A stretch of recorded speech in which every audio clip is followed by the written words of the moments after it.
There's no crying in baseball. Sorry, there's just something in my eye. Oh, man. Well, thank you for coming in, everyone. Welcome to this episode of the CSC Critics Podcast. What is this, season? Oh, boy. Season 14, episode 2. That sounds right. Hopefully. That sounds Yes, right. that's off the top of my head. I got to write these down. With me today, we have... Hello, everybody. I am one of your hosts, your geeky writer. I'm Chris Moran. And I'm Sprinks. And, you know the shindig by now, unless your first episode here is League of Their Own because you're a big fan of it. You look up Cheap Seat Critics Podcast out there on the interwebs. You'll find us on Facebook, Twitter, Instagram, TikTok. Oh, boy. LetterBox. We're also over on YouTube and Rumble if you're more on the visual side of things. However, all the platforms of wherever you can find a podcast, audio-wise, you'll probably find us there as well, from wherever you're listening to right now. Thank you. Today we're covering League of Their Own, still in our baseball season. How do I begin this? It's been a while since I've taken over this. Let's start with history of League of Their Own. Let's go with Ryder. Ryder, what's your history on the film? All right. Well, my history is actually not that complicated, but I do think that I do have a kind of long history with it, in the sense of my mom definitely showed me this film while I was growing up. My mom was well, she's never really disguised about it. My mom's a feminist. Not one of the weird new ones, but one of the good ones. So that's kind of how she ended up showing me this when I was younger, or I ended up watching it with her just by chance. It was one of my mom's favorite films, and I think it's my aunt's one of her favorite films as well. It's quite a classic. Definitely got a bit of a cult following now to it. As for what I remember, I didn't remember much outside of I think the montages of them playing baseball are what stuck with me. That's what I remember the most from the movie, and Tom Hanks. But other than that, yeah, that's my history. Alrighty, Crimson. What about you? All right. I've seen this movie twice. Once for the podcast, and the first time I saw it, which was roughly around 5 years ago, when my sister and I went on a little vacation. We brought a bunch of movies, and this was one of them. Not a childhood film, obviously, being only 5 years ago. So that's pretty much it. Not much to it. As I mentioned in Sandlot, I played baseball before, so I have a little bit of knowledge of baseball. Oh yeah, that's right. I also played baseball at some point. We're probably going to repeat ourselves, but most of our history with baseball specifically is our story about it is in Sandlot. That's fine. You got those who, haven't seen Sandlot, so they don't want to listen to that episode for spoilers. So this could be their first time listening in. And I'd like to point out, this is the movie League of Their Own, not the show. Thank you. Very important distinction. Yes. Yes, the film. 1992. My history with the film, I don't know how old was I when I first saw it. Maybe 12, 13? My best guess, maybe 14? First time seeing it, I've seen it probably 10 to 12 times. I'm sorry for saying again. I'm more of a baseball movie guy than actual baseball itself guy. So that's my difference between these two knuckleheads with me. It's I don't fair. watch real baseball games, so. Ryder brought it up with this baseball season. There's no baseball movies he said he's seen. Which is strange because I it might just be because I was never interested in baseball movies, because I actually watched the sport growing up, and I found it. I mean, outside of watching it while growing up, I also played it, and I guess I found that more invigorating than watching any movies about it, which I know is a shame, but. Anyway, I got a few facts here, as I typically do. what we have here is initial release date of the film was July 1st, 1992. It has a runtime of 2 hours and 8 minutes. Its budget was 40 million USD with a box office of 132.4 million USD. Quite a turnout. It's rated PG, and it fits in the genre of comedy, drama, and sport. It is directed by Penny Marshall, who also directed Big, the movie Big with Tom Hanks. She was Laverne in Laverne and Shirley, the TV show, and sister of Gary Marshall, who directed The Princess Diaries, Pretty Women, and Runaway Bride. Gary Marshall was also present in this film. In League of Their Own, he played Harvey, Mr. Harvey. And then I have a few fun facts here. The movie's line, "There's no crying in baseball," as Crimson brought up in our cold open. Well, the quote open. I don't know if it's really a cold open. We do those for recaps. Was voted as number 54 in the movie quote by the American Film Institute out of 100. Unfortunately, I did not get a date of when that the American Film Institute was picked for this quote, because I'm sure over time they move around. I'd be curious to see what the first top 10 on the list to get a kind of just what it's about, and the bottom 10. I'm Your Father is Yeah. probably up there. Maybe. Yeah, I would hope so. We're not in Kansas anymore. The second fun fact here, director Penny Marshall cast her daughter, Tracy Reiner, as Betty Spaghetti, and her brother, Gary Marshall, as Walter Harvey. Gary was cast as last minute because Penny couldn't afford her original choice for the part, which was Christopher Walken. She also cast her niece, Kathleen Marshall, Gary's daughter, as outfielder Mumbles Brockman. Mumbles. That's what it has here. Again, taken off the internet.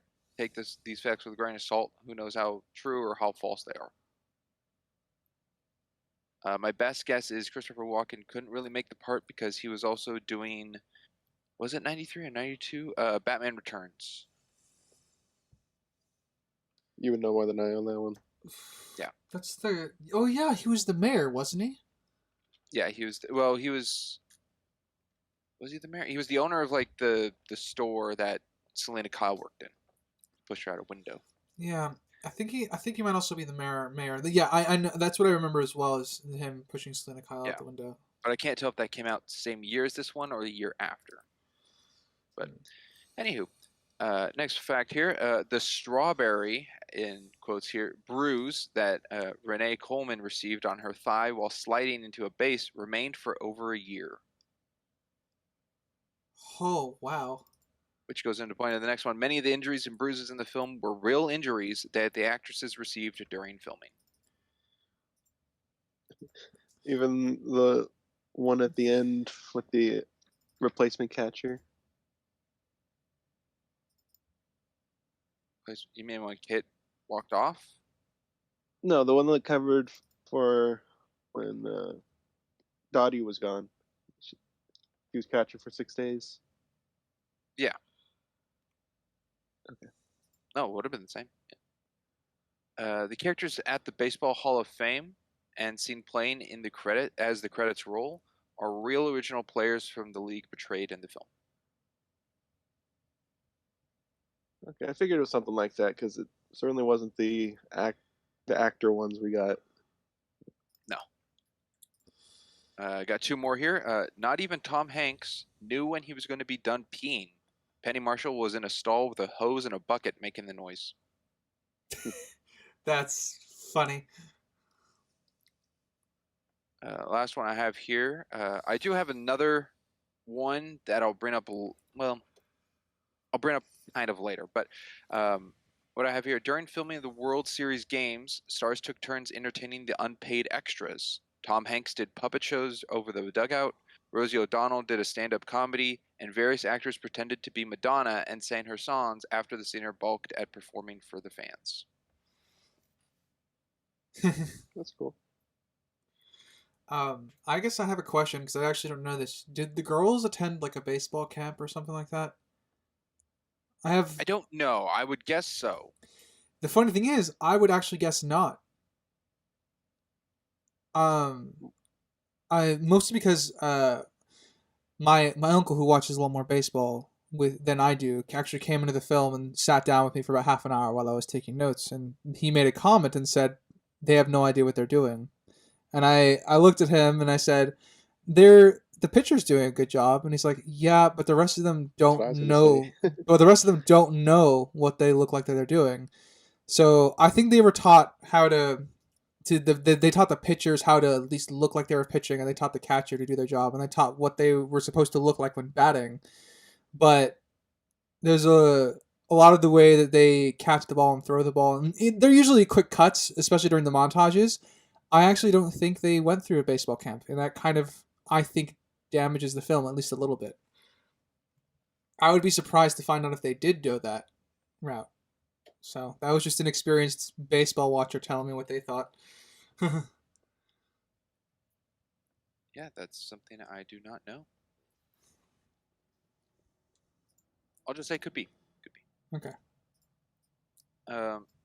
The other little thing I have, and you can take guesses, there in this whole film, there is only one stunt double in one scene.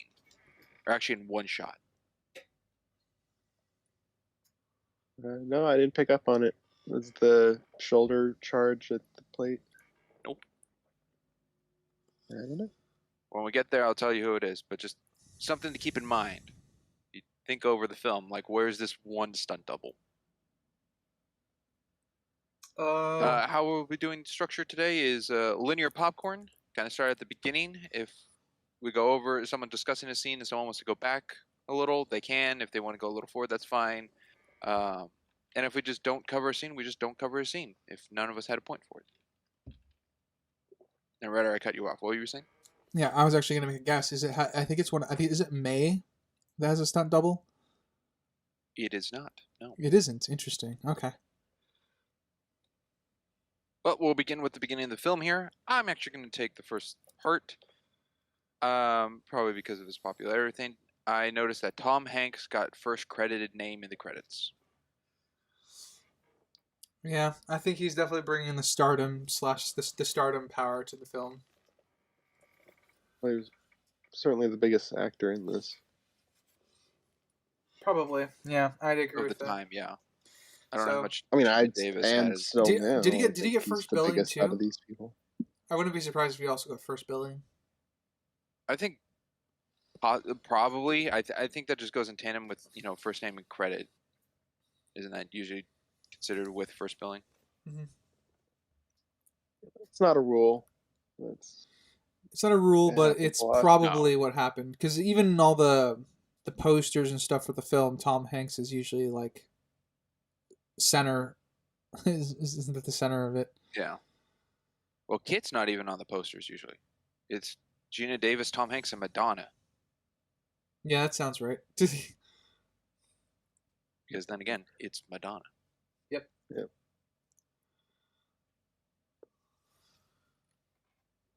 Well, I think it's I'm not. I'll leave the history, up to you guys. I'm not known for the big history thing here, so I don't know how accurate these characters are. I think they're. I'm gonna guess fictionalized characters. I don't know if any are based on real people that were in the league. I don't know if either of you Yeah, have I don't know information on that. much on just baseball history. It's a little bit more specified than what I would know. The only thing I know, because I kind of looked into the series a little bit, is that their characters have different names than the movies. So I don't know if both are different from the real ones or one is more faithful to history. I don't know. I just know the movie and the show have different characters. Oh, the movie, No. the show. Okay. Does the show actually? Here's a curiosity. Does the show follow the Peaches team, or does it follow a different team? It does follow the Peaches, Oh, it does. Interesting. but different characters. Yeah, So I don't know if this team is fictional or if this is historically accurate. The show changes it, or vice versa. I would be the same on that front.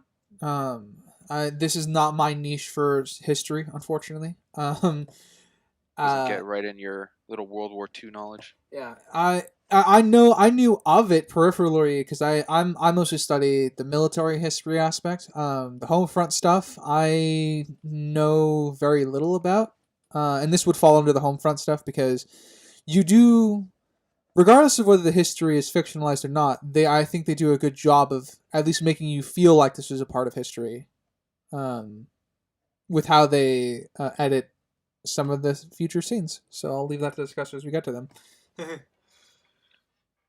All right, I was just curious of the, Dottie Hinson, probably not a real person, as I took it, but whoever based on, I didn't know if someone in the league actually had the name of the Queen of Diamonds. My grandpa would probably know the answer. Okay, because Big I'm like, I baseball think guy. that's a pretty cool nickname for a baseball player. Yeah, it's a good one. Well, with this, Crimson, do you have a roughly beginning point to make? Yeah, so we get the opening of this film watching basketball. What's going That on is, with that? yeah, that is something. What's with that? That's the Kirk nephews. That's fine. I think it was perfectly done. I think it's to help show a more outcast Dottie from the baseball. That her grandkids aren't playing baseball. That she's still not around for it. Like it's an old part of her life.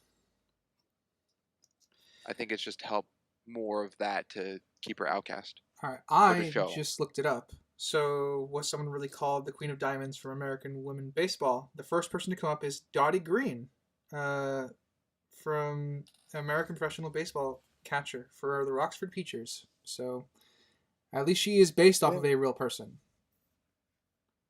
All right.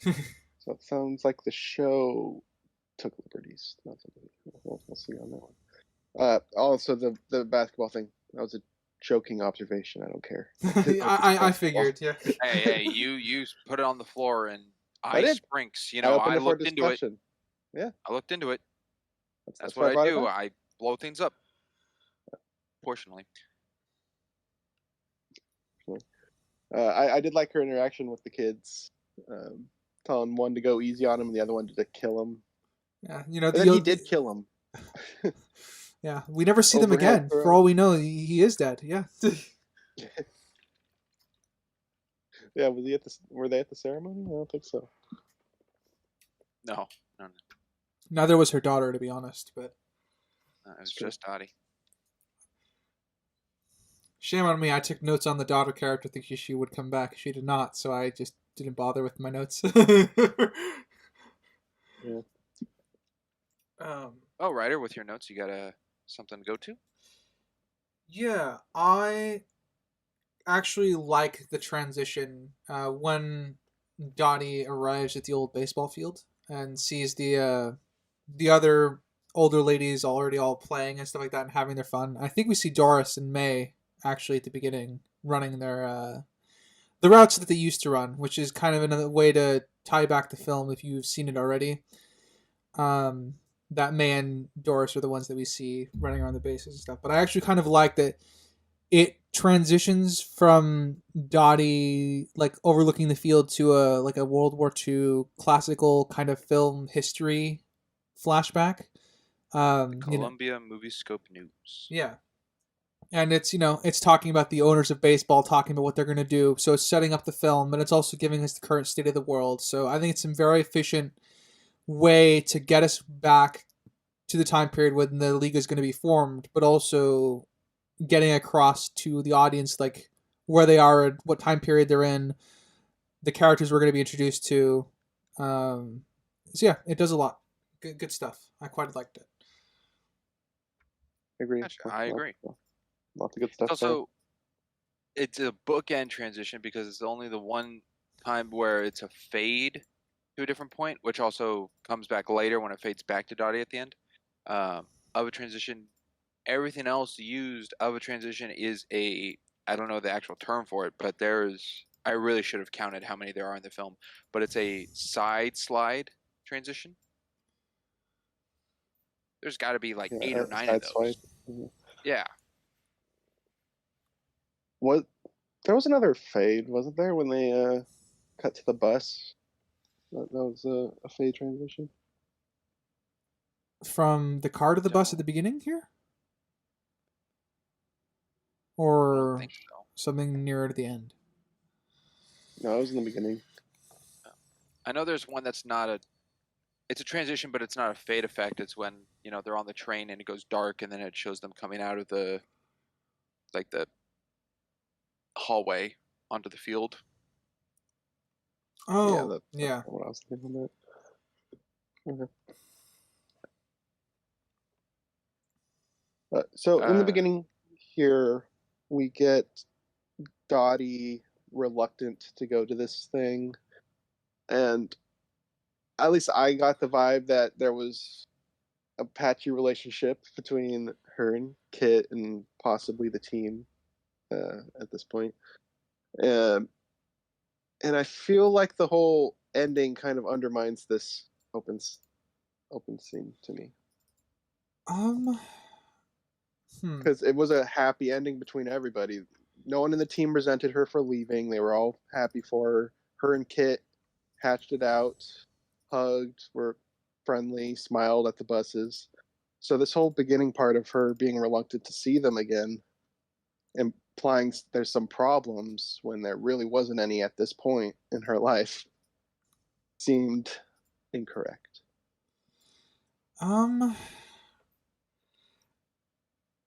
I think, yeah, I know what you're saying. Having had to watch the film twice for notes and screenshots, I think I had a different takeaway the second time I watched it, which was she didn't understand the importance of the role she played in history.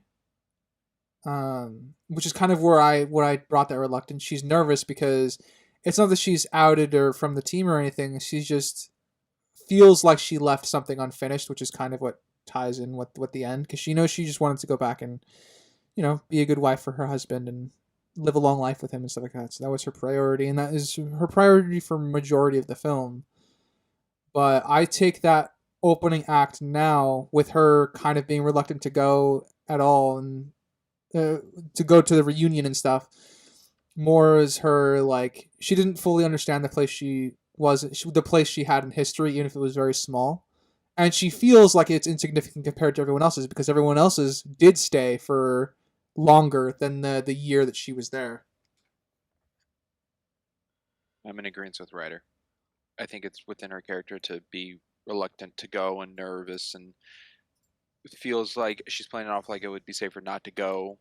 I feel like she's slightly worried that no one's going to just recognize her. She was in one season of the game.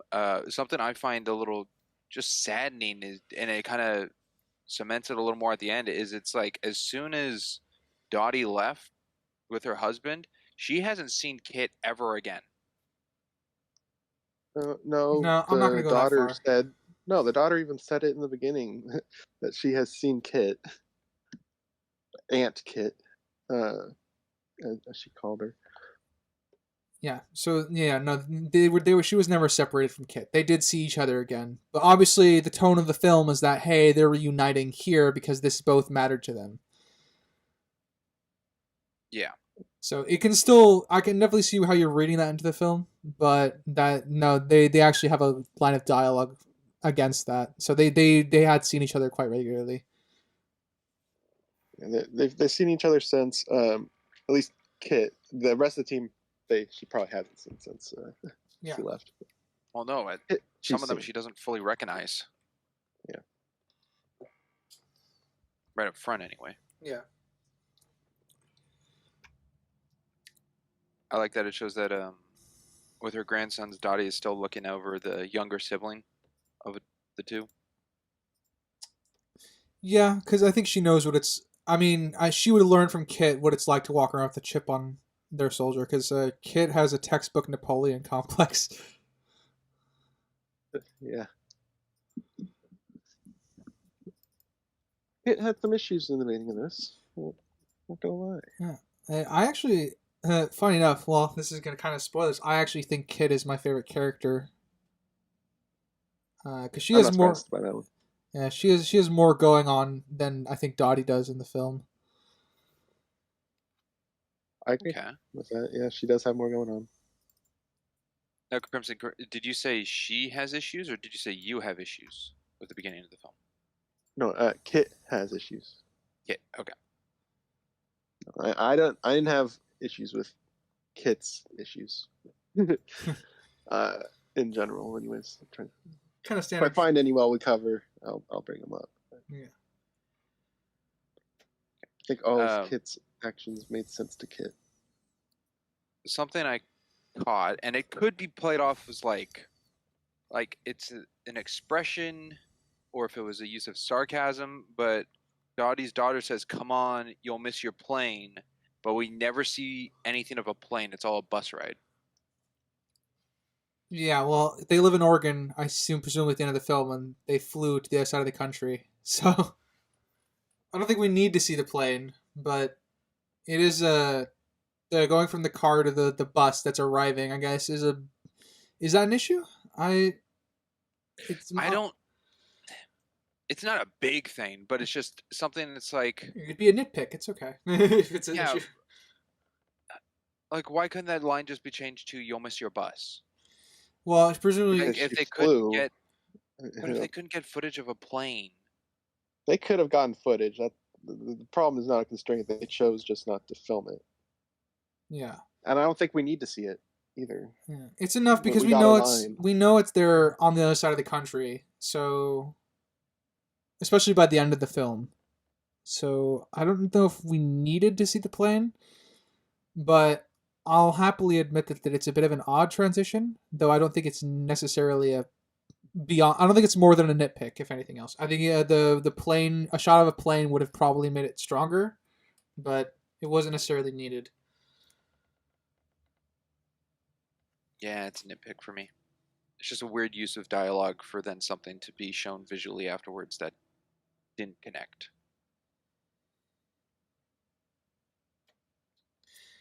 No, I mean, it's like if we have a scene of someone in a house and then like I'm going to drive to the grocery store, and then we cut to them walking up to the grocery store, we can infer they took the car without having to see the car. But if someone goes, "Hey, you better hop on your horse, you're going to miss the sale," and then they arrive at the sale in a car, isn't that weird? It's weird that they would be taking a horse. That doesn't really make sense. The plane makes sense to the context of them being far away. Let me ride my horse to it would be bigger if it's car. Okay, what if it was swapped? It's like get in your car and go get groceries, and they arrive at the groceries on a horse. That's a bigger thing. It's like, where'd the horse come from? It's the same problem I just brought up, where it doesn't make sense to the scene. The plane makes sense. The horse doesn't make sense here. You'd have to add context to why she's riding a horse. The context of flying a plane is that it's far. There's no context to the horse. So it's fine. So it would fit the same if she's like, "Hey, you're gonna miss your boat to Japan," and then it shows her riding a bus around in Japan. Like the boat didn't need to be shown. Better example. And yes, I agree. You don't need to see the boat. Because she didn't drive a bus to Japan. Yeah, there's a lot of dialogue to explain that. Yeah. So it all makes sense within the context of the world and the dialogue. Take a bus. You can, but we know she didn't. The bus the whole time. We know she didn't. So I don't know. Because of the one line of the daughter, but that's if it's taken seriously that it's a plane. Okay. It could be okay. No. So the daughter was just lying about you're gonna miss your plane? Yeah, like an expression, like, "Come on, you're gonna miss your plane," but there is no plane. Is that's not an expression, Springs? Are you being serious right now? I can't actually tell. I see it as that there's no plane shown. It could have been as the daughter saying, like, just in a form of "hurry up." Okay, Dottie didn't even respond with like, "Oh yeah, it leaves, flight whatever," or like there's nothing else relayed on a plane. It's just one word of the daughter. Okay, we're having an inference problem here. I think, so, Springs, there is a line explicitly stating that she's gonna ride a plane. We don't necessarily need more than that. The daughter wouldn't. There's no reason for the daughter to lie about that. That would not be an expression of just, "Hey, you need to rush, ho ho." It's not like a metaphor or anything. And I would have a problem if it was a metaphor. that would be the inverse of what this is. Um, Well, I Because don't. that's not a conventional metaphor that isn't real, they'd have to say that throughout the movie to establish it as a metaphor. And they didn't. No, they didn't. it's And not. it's not a lie. It's not so much like Dottie didn't get mad or roll her eyes or like that'd be real weird if it's a lie. Like trying to like manipulate her elderly mom that she's going on a plane and doesn't. Like that's weird. That's not what I'm saying. That's a whole weird character to the daughter. But it's like an expression kind of thing. okay, Sprinks, you had me on the transition is odd, but you lost me for this part. It's a nitpick to me because there's no plane shown. It doesn't, like Crimson's point is that it doesn't need to show a plane because a plane was established to exist in order to transport her to where she needs to go. Bus can take her the whole way because it's on A car one could lane. take her there. A motorcycle could take her there. A bicycle could if she was very. So it's not weird to you if stops. it's like, hey, you're gonna miss your motorcycle pickup. There's just weirder dialogue than a plane. A plane makes more logical sense because of the distance. She's going across the country. It's a 2v1 and I'm not swayed. I'll say that. You're not convincing us of a problem though either. Or a potential problem. Well, it's not a problem. It's not gonna break anything. It's not like, oh, you'll miss your bus, and then she's in a different continent that she had to travel overseas for. It's like, oh, obviously she could ride a ferry or a boat for that. No, she could ferry the bus. A ferry across an ocean? Yeah, on a bus? Who cares? I mean, they did that in the military. They have boats that carry vehicles across seas. Then who's to say they didn't have public transport for that?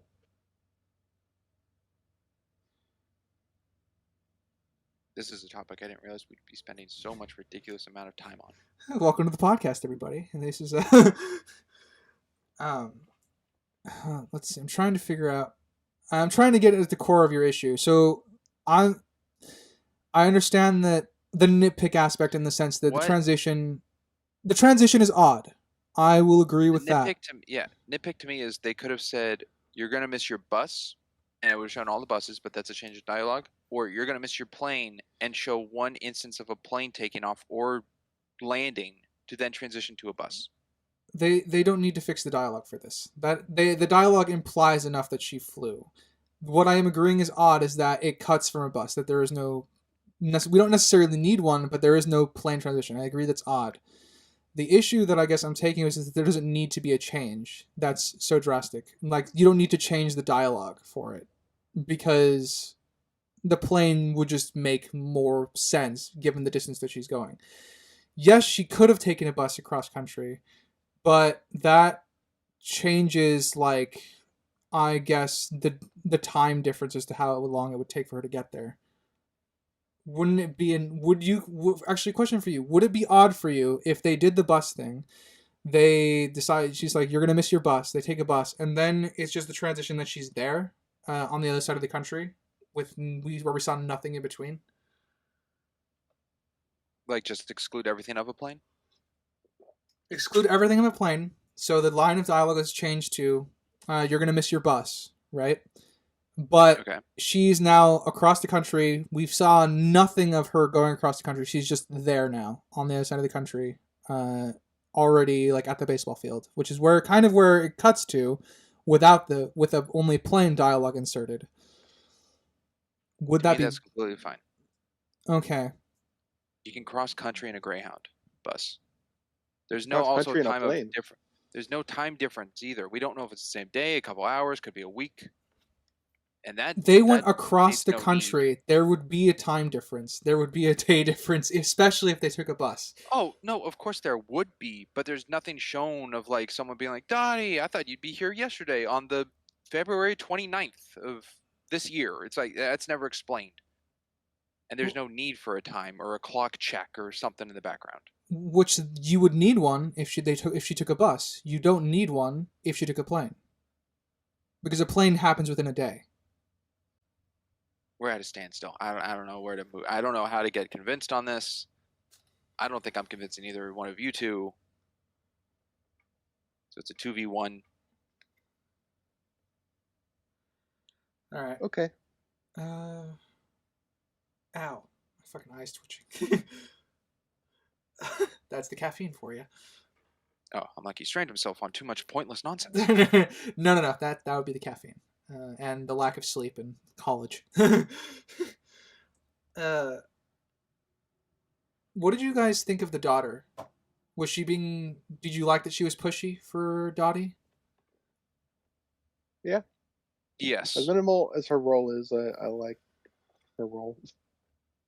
Yeah, this is pretty much the only time we see her. So it was a lot of very quick characterization. She's also kind of the one to throw the baseball mitt at Dottie as well to kind of, I guess, bring her back into that moment. You need to grease it up or oil it. No, oil it. Well, oh, anything else on the daughter? I guess. Yeah, no, I was just She's curious. barely in the film, so Yeah, no, I was just really. curious to get quick thoughts on her. That's all I got. So yeah, at the field when Dottie's looking at everybody, I really like the music fading to the black and white history stuff that we talked about, establishing the time frame we're jumping into, the history that's happening. Mm-hmm. Like, I'm not a transition guy. I don't really generally care, but that music part stood out to me. I liked it. Or maybe it's because it was done by Hans Zimmer. It was a composer. Hans Zimmer. Yeah, it was kind of funny when I saw his name. Like, no fucking way, this is Hans Zimmer. It's very different from what I'm used to from him, but it just goes to show you he does a wide range of scores. What transition were you talking about specifically, Crimson? Well, the transition when she's looking out in the field and we see her face, and then it fades to the history stuff going into the past. Okay, the first one. Okay, yeah, because remember, there's first one because we had the music going on, and it fades to it. Yeah, the reason I was asking because I think that happens as well when they're also at a baseball field later on, and then we have the announcement going like, Mr. Harvey, you're the masculinization of women, kind of. Read by the most annoyed woman in the world was kind of hilarious. That's true. But that one wasn't accompanied by a music transition. That one was just a visual audio dialogue one. Yeah, and then the music kicked in. The music kicked in once the montage, like the quote unquote the tryout montage, was happening. Yeah. Okay. Yeah. No, that's fair. Yeah, the transitions stood out for me a lot in this one. I actually wrote them down because there's a lot of films that don't do this, and I think this film does it a lot to its credit. The transitions are well done enough to ground you in the world building and the characters and what's going on with them at the time. So it happens many times, but what it's doing is all the transitions are quote unquote are like almost montages that are I guess they're act transitions, but all the transitions are montages where they're giving you world building, characterizing the perception of the All-American Women's Baseball League, or they're kind of showing you something to contrast with the characters, and that you see how they're acting for the camera compared to how they're acting outside, normally. So it's something to be said for the transitions in this film. They're very, very good. I like them. Okay. Guess there's no more on that. Well, no, I already touched on it. A lot of them are the slide. I mean, I don't know if we need to find the difference of like a transition. Like if it's, you mean a moving on from like an act to act, or you mean like an actual physical edited piece of scene change? I specified act transition. The transition between acts or the world building montage-y kind of stuff. Okay, not so much, fade to black, slide transition. Yeah. Fade. Okay. Yeah, sorry, there's a reason why. Sorry, maybe I wasn't clear. Yeah, I meant the act to act transitions are what cover that ground.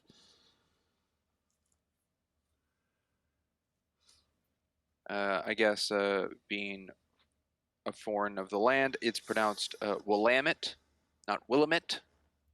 Can you Curious. can you spot a non-local? Maybe I'm just out there. Willamette, Oregon, 1943.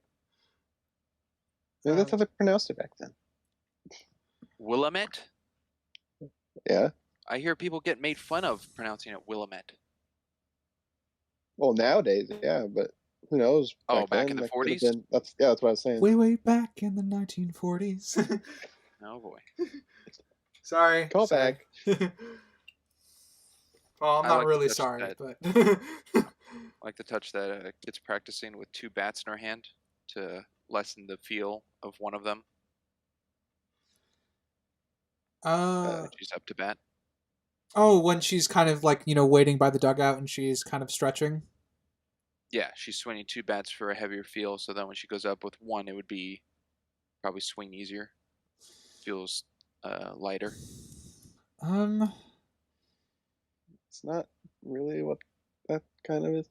I mean, you're on the right track. It's not starting heavy so the bat feels lighter. It's just to warm up your muscles to be up to bat, because now we have the weights you can slide onto a bat to get that your warm up going in the dugouts. Mm-hmm. But I don't think they had that back then. Yeah. But it was a nice added detail for her to do that. Yeah, it was nice. It was neat. I liked it.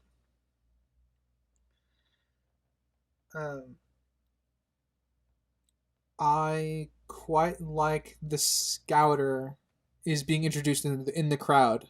And you can see Dottie's kind of coaching the group already, as like knowing that, because she's the best one that could play the game of the group, outside of maybe Kit, but even Kit's ignoring her advice because it's Kit, her younger sister.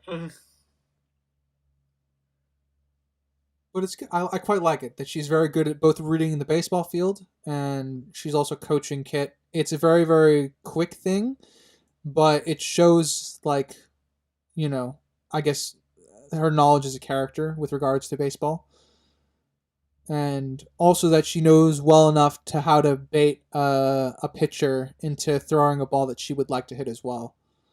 Because this one, at least in this scene, she doesn't hit the first ball that's coming at her. She waits till she gets a better ball coming thrown at her. Yeah, she's pretty darn perfect in this game. She never really screws up until the end, in which case you could debate if it was a screw up or not. Well, I'm sure we'll get to that. Oh yeah. By the end. Mm-hmm. But yeah, she's a solid player. Yeah. And for on Kit's side, when I was up to bat, I was terrible at taking advice with that too. It's so hard to judge when to swing. That's the hardest thing. Yeah, I agree with that. It's definitely an acquired learning experience. You have to kind of imagine the 3D box in front of you, where the ball is going, to know when to hit it. Do you guys think the umpire at the beginning had beef against Kit with giving her third strike, which to me looked like a ball, was a strike, and then afterwards, what was it, Dottie's first one, which was to me a strike, was a ball that he called out? Well, Dottie's was an inside ball, right? It was yeah, it was too close to her. Yeah, it was too close to her. So Hit.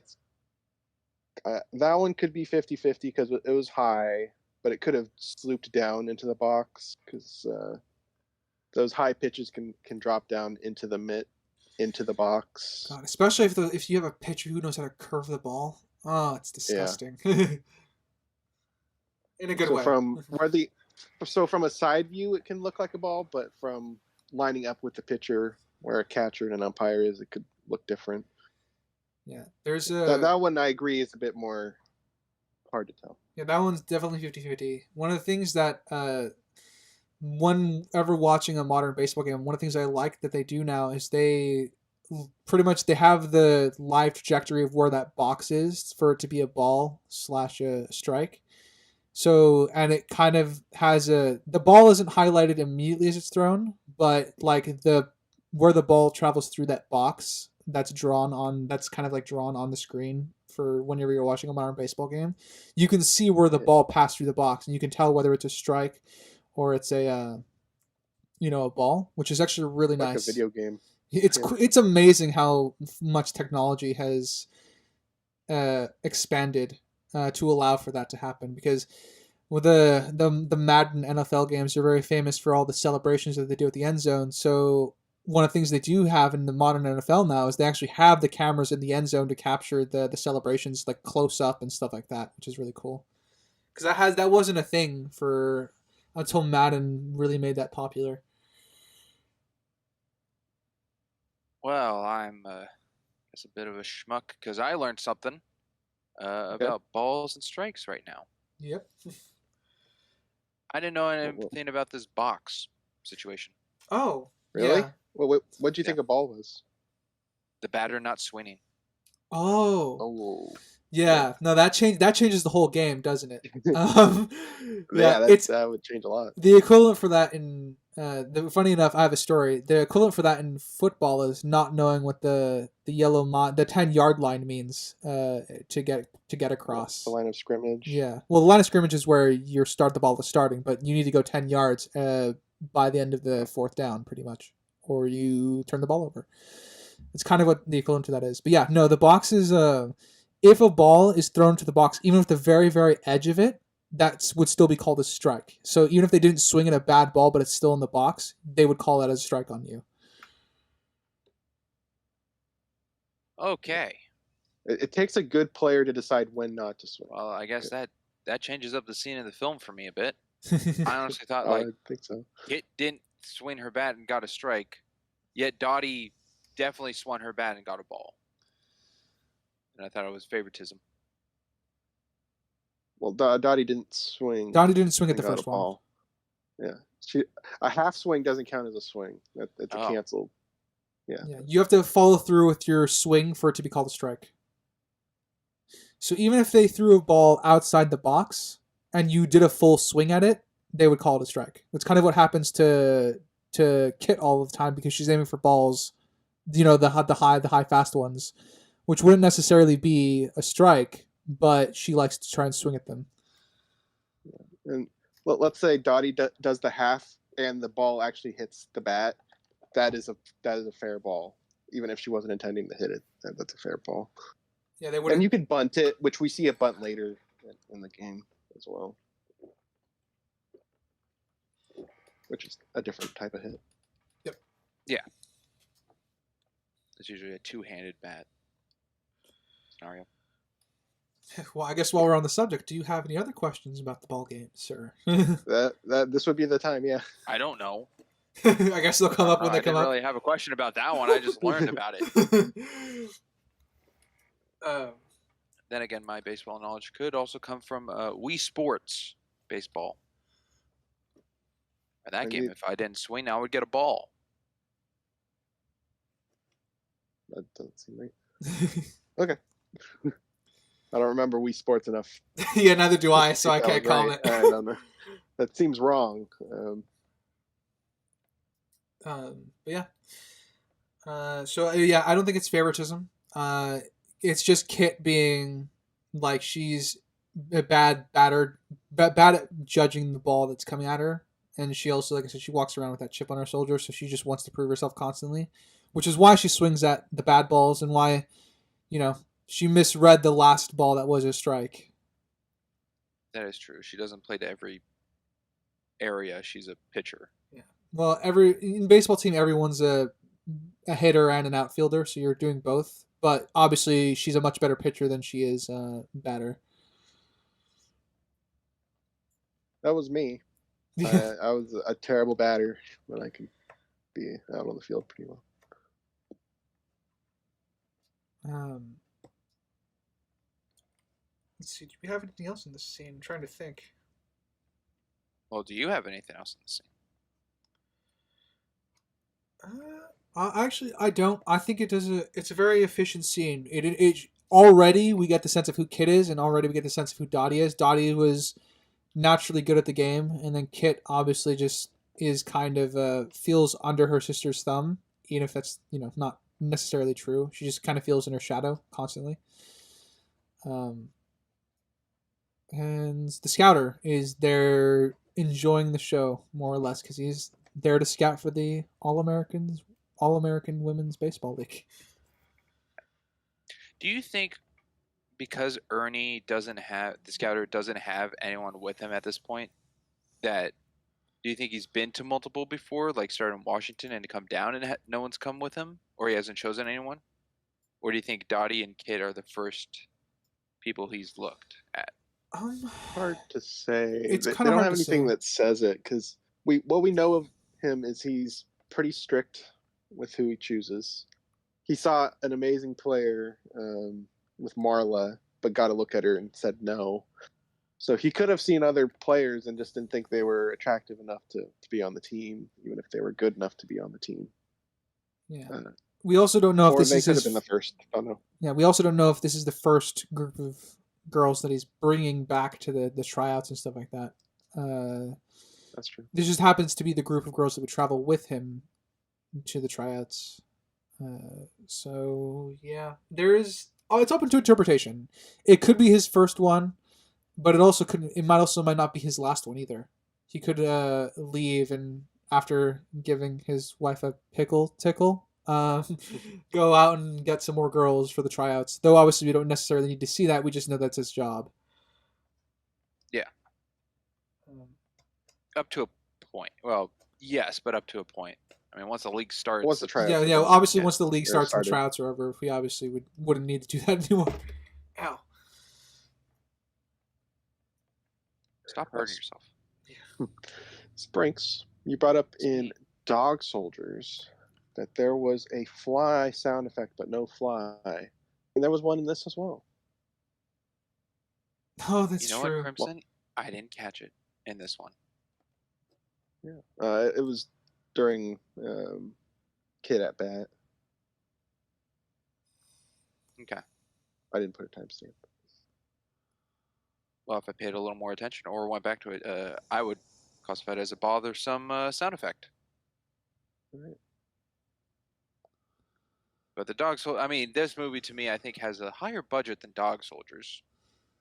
So yes. Dog Soldiers definitely stood out as a low budget sound effect that stood out. That stood out a little more to me. I guess I'll jump ahead a little bit to the scouter being at the farm. I quite like the dynamic of the scene. Even the like I said, the scouter is a very, very crass person. But I kind of like that the girls aren't necessarily offended by him. They're just annoyed that he's there, at least at first. And I kind of like that Kit's the one that's kind of reared to go and Dottie's not. Because Dottie Dottie likes baseball, but it's not her life, She likes it, she doesn't love it. Yeah. Kit loves it. Yeah, and we also get more of their sibling relationship between how there's always like a little bit of a competition between them, and how Kit walks around with a chip on her shoulder. And I also like that the scouter was dismissive of Kit until he touches her pitching arm and he realizes, oh, she actually might have talent. Well, yeah. Did you see him doing that as, oh, she might have talent, or I see her as a way to get her sister? I saw it more that way. He saw less of her and more of using her to get.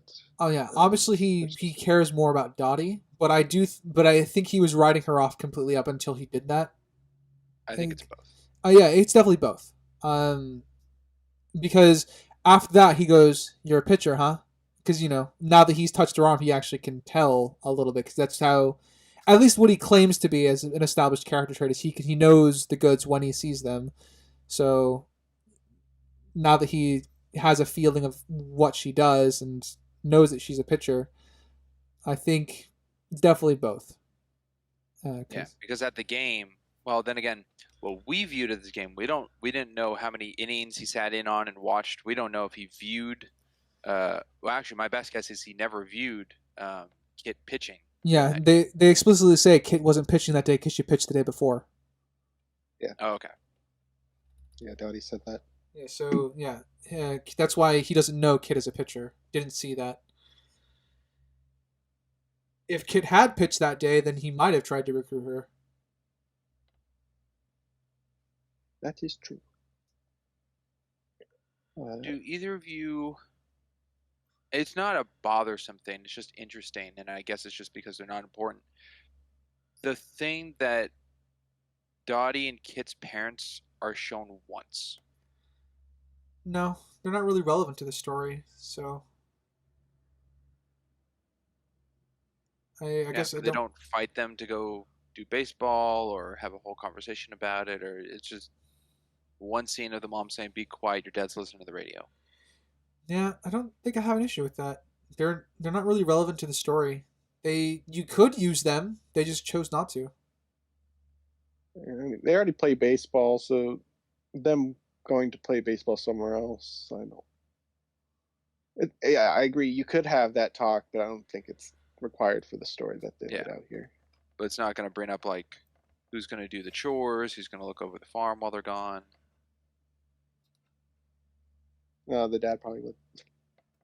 And their cousins and everybody. I don't know. Could I be. don't know why I went country with it. Yeah, I don't know. It just seems like it would be added fluff to me, which you could add to a drama aspect of it later on, where it's like, fine, go back to mom and dad. They obviously need you more than I do, or something like that. I don't know. Yeah, yeah. I think they would have added drama, but I don't think it would have been. I don't think that drama was necessary to the film. I think it's better to keep it focused on the baseball drama than the family drama. Which is funny because I think my favorite scene in the film has nothing to do with baseball drama. Well, you talking about Kit and Dottie's argument? No, the telegram. Lockers. Which one? Say hologram? Telegram. Oh, telegram. Gotcha. Yeah, hologram as well. Fair on that one. Yeah. What was I gonna... Oh yes. We jumped. We're doing the popcorn. I'm jumping back. The walking. You have to beat me in everything. You can't even let me walk in front of you. That was a little funny. Which turned into a running. I really liked that dynamic. Yeah. Between the sisters there. It's just more flushing out their relationship. I love that as well. They put just enough time on it, not too much, not too little. Very enough good to where it warrants. Revival. Yeah, enough to warrant its existence and not just be there. Because we see a lot of good relationship between them and a lot of bad, and I think they struck a good balance through the whole film. So I think that warrants it being there.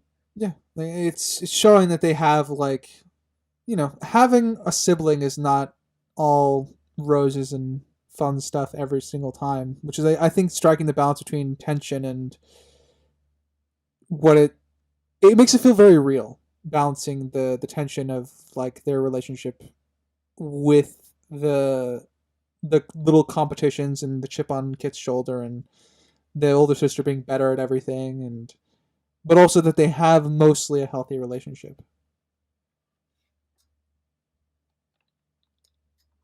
Yeah.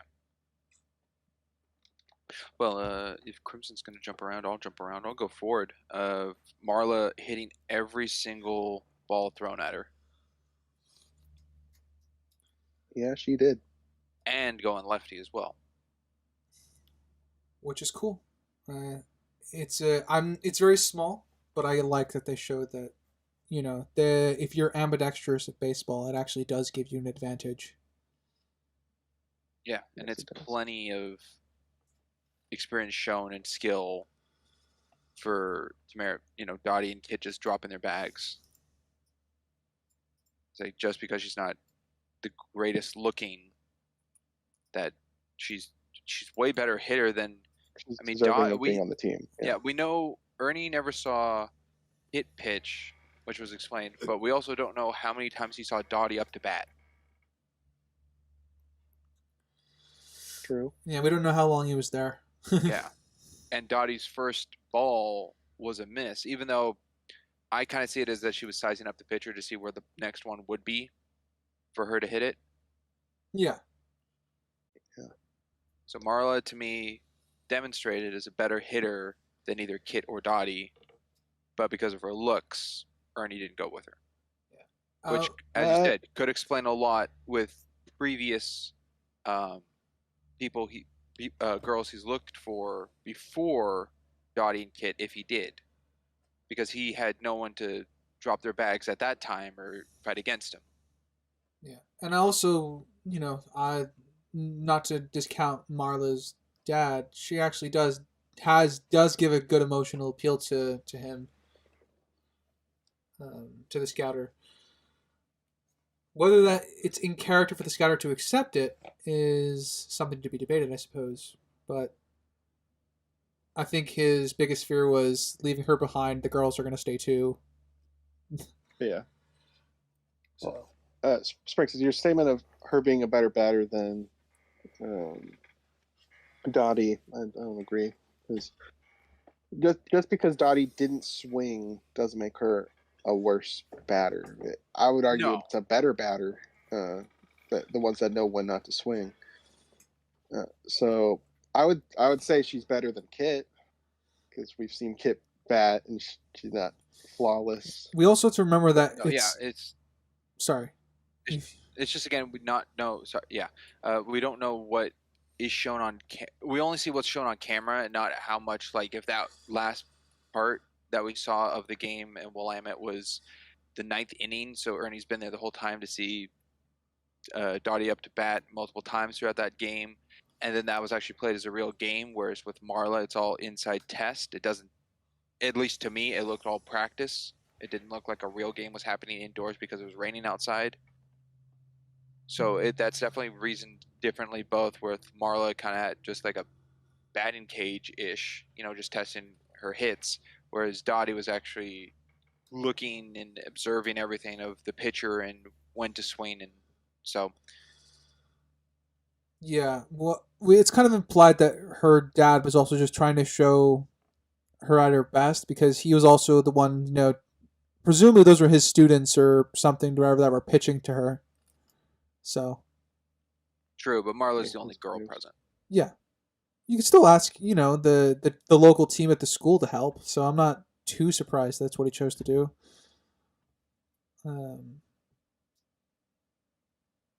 Especially with how passionate he was with her.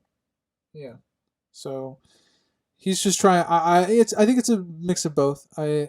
She's shown to be a good hitter, at least. I don't know if she's as good as Dottie, but we just know that she's good enough to warrant being on the team. That's why the girls stay. Yeah. Or A team, for that matter. Yeah, A team. Making tryouts. I really like Marla's dad. Yeah, he's very well characterized in the brief time that we have of him. Great dad. I wish, and this is me changing up, I wish he came back at the end to kind of watch the World Series game rather than Doris's dad. Yeah. I would have liked to see them both, to be honest.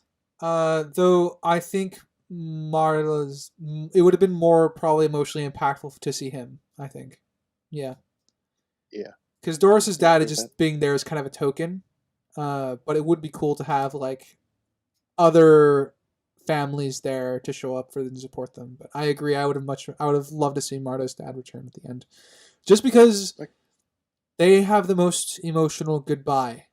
Because we don't really see, the good guy between the sisters and their parents or anybody else's really. We can sort of guess that. We can sort of interpret what happened with Doris and May, but this was the only one where we see like a proper goodbye. Yeah, this leads into a problem I have later, but I might, since we're talking about Marla. Yeah. She kind of just disappears. After she gets married, she's kind of just dropped from the movie and then pops up at the end for the reunion stuff. Yeah, she says she'll be back next season. Yeah. So, yeah, she's not really relevant for the rest of the film. which I find quite unfortunate. They could have done a lot with her, with Yeah. this whole setup with her and her dad. Yeah, and that is why her dad isn't there at the World Series. but um, yeah, I agree. I think they would have been stronger if she had stayed. But again, it might be a history thing where she wasn't there at the World Series because she did get married and stuff like that. That is true. But with I the didn't even think context of about the that. film, I agree that it would have been a stronger element to the narrative if her father had showed up in the World Series to kind of support her. Otherwise, I would have taken the time to establish Doris's relationship with her father first. At some point, not necessarily at the beginning, because we see them in the middle of trials and stuff like that. That's how we meet Doris and May. But if they had established her relationship and with and May's relationship with her own father, that would have probably strengthened his appearance at the end. So there was still ways to work around that and sort of get a similar payoff, but Yeah, I think Doris's dad didn't really have anything to it. yeah, he was just there to be a good dad, which is cool. But I would have liked to get a little bit more of their relationship in the same way that Marla's relationship with her dad. Because as you say, it would be much stronger if it had been Marla who was in the World Series and her dad had shown up because of this scene that establishes it. But if we got something similar as well for Doris and May, with Doris's father, it would also support why he shows up at the end too. Yeah. Yeah. No, you're right. This kind of goes into what I think. Watching the movie this time, for the pod being the more odd-minded look into it. I think my favorite shot in the film is Marla and her dad sitting inside the station, and the open door frame showing Dottie, Kit, and Ernie outside. It's a good shot. I think I had that in the screenshots for us. So, also it is that is also one of my favorite shots of the film as well. So, Yeah, because I think it shows a lot. It shows the more present characters of the scene are the larger ones in frame. It's three framed, so Marla's right in the center because it's her story at this part. Her father's on the left, which is enlarged next to her at the same size. Uh, the other three characters are in the background, but still on the third on the right, still within frame of the shot with the somewhat transitional piece of the train present to show that it's moving, where the story's moving along to. mm-hmm. And I wouldn't call it corny. I mean, some could, the cheesy, corny, campy area when Marla's waving goodbye and the American flag is the reflection on the train. Yeah, it's a bit cheesy and corny, but to be fair, it's the only scene we're having between them. So you kind of, when you're introducing a character relationship really like this strongly, you can get away with a bit of cheesy corniness because it's helping support bolster that relationship. That's where a lot of the focus is. Yeah. Crimson, what did you think about the goodbye? The shot or just the scene?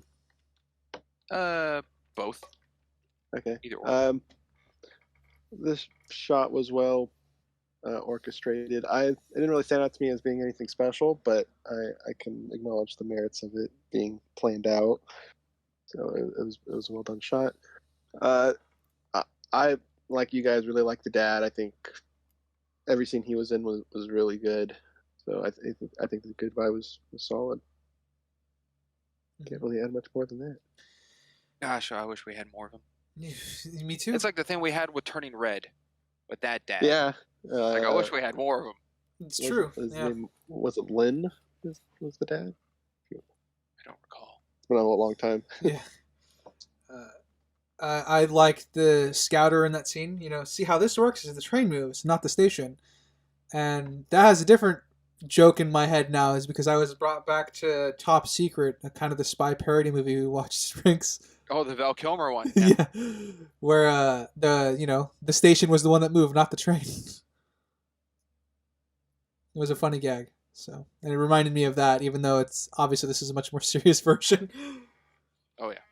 Yeah, this film is not airplane level humor. Crimson, do you have a point to go to? Yeah, once they get to the tryouts, I like Ernie just spits gold all the time. It's wonderful. Cowgirls don't eat the grass. It's like not something that has to be said, but he observed beautifully green grass, connected it to the farm girls. Like, don't eat it. Good, just good. It's funny. He's a funny guy. He's very crass and his yeah. So up front. I think he would be Sinister's favorite in this film of characters. I can see it. Yeah, I'd agree with that. But following them through the doorway into the field was a nice visual. Seeing all the girls practicing out there and stuff. Yeah, I agree with that, especially because when we first see them, all they have is like a very like cheap dirt field, and now they're on like a professional like baseball stadium field. It helps add to the contrast, you know. Yes. Shows how serious it is. That brings up a question I have, which could go just into baseball history that you two might have for me. So, the first field we see, like with old Dottie, the pitcher mound is by itself, a stationary little dirt in the center of the diamond. Then the one in Willamette that they're playing is all dirt, so that one didn't really touch with me because it's just the location of it. There's no grass growing. However, the games we see played in the league, the home plate and the pitcher's mound have a strip of dirt connecting the two. Do you two know why that's present or why that faded away later? I don't know what you mean by strip of dirt. Like rather than grass for the pitcher mound to be a separate island in the center of the diamonds, it has a strip of dirt like connecting the pitcher mound to the home plate. Oh well, sometimes the pitcher has to go to the home plate to catch somebody, and it happens occasionally when the catcher gets out of place. But is that still something that's still around today, or was that something that's No, it's still around today. I think there's a strip of dirt going between home plate and the pitcher's mound. I think I haven't seen a modern baseball game in a while. Yeah, I was gonna say I think it varies on game or location. I mean, yeah, it might vary on location, which would make more sense. A lot of the ones I played on, granted, were not professional stadiums, but didn't have those strips. But most of them were just dirt. In the diamond was dirt, and then the outside was grass. So I wouldn't really see that anyways. And then some was just grass inside. So I think it just varies on the location. I don't know what's regulation. Yeah, regulation. There is something for regulation when they're at the professional level, but I don't even think there's the American All-American Women's Baseball League. They weren't at the level of like a profession, so it just costed extra money to kind of maintain your field, which is why I think you see the grass kind of disappear and come back during scenes.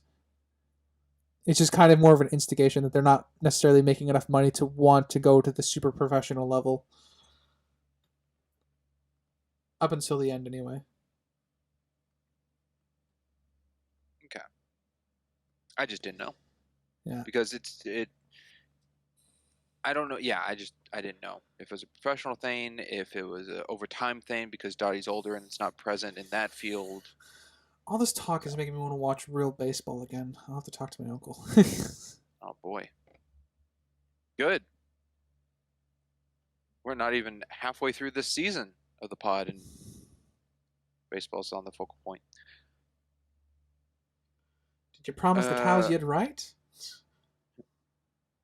Introduced to May and Doris, and it's pretty much shown that May's a smoker throughout all this. I don't think that's necessarily a very helpful trait to have for a baseball player. No, definitely not. Neither is the chewing tobacco. No. Or the constant drinking. At least for Jimmy. Yeah. Yeah, but Jimmy's not playing. Yeah, Jimmy's not playing. Still doing a bad job of it, though.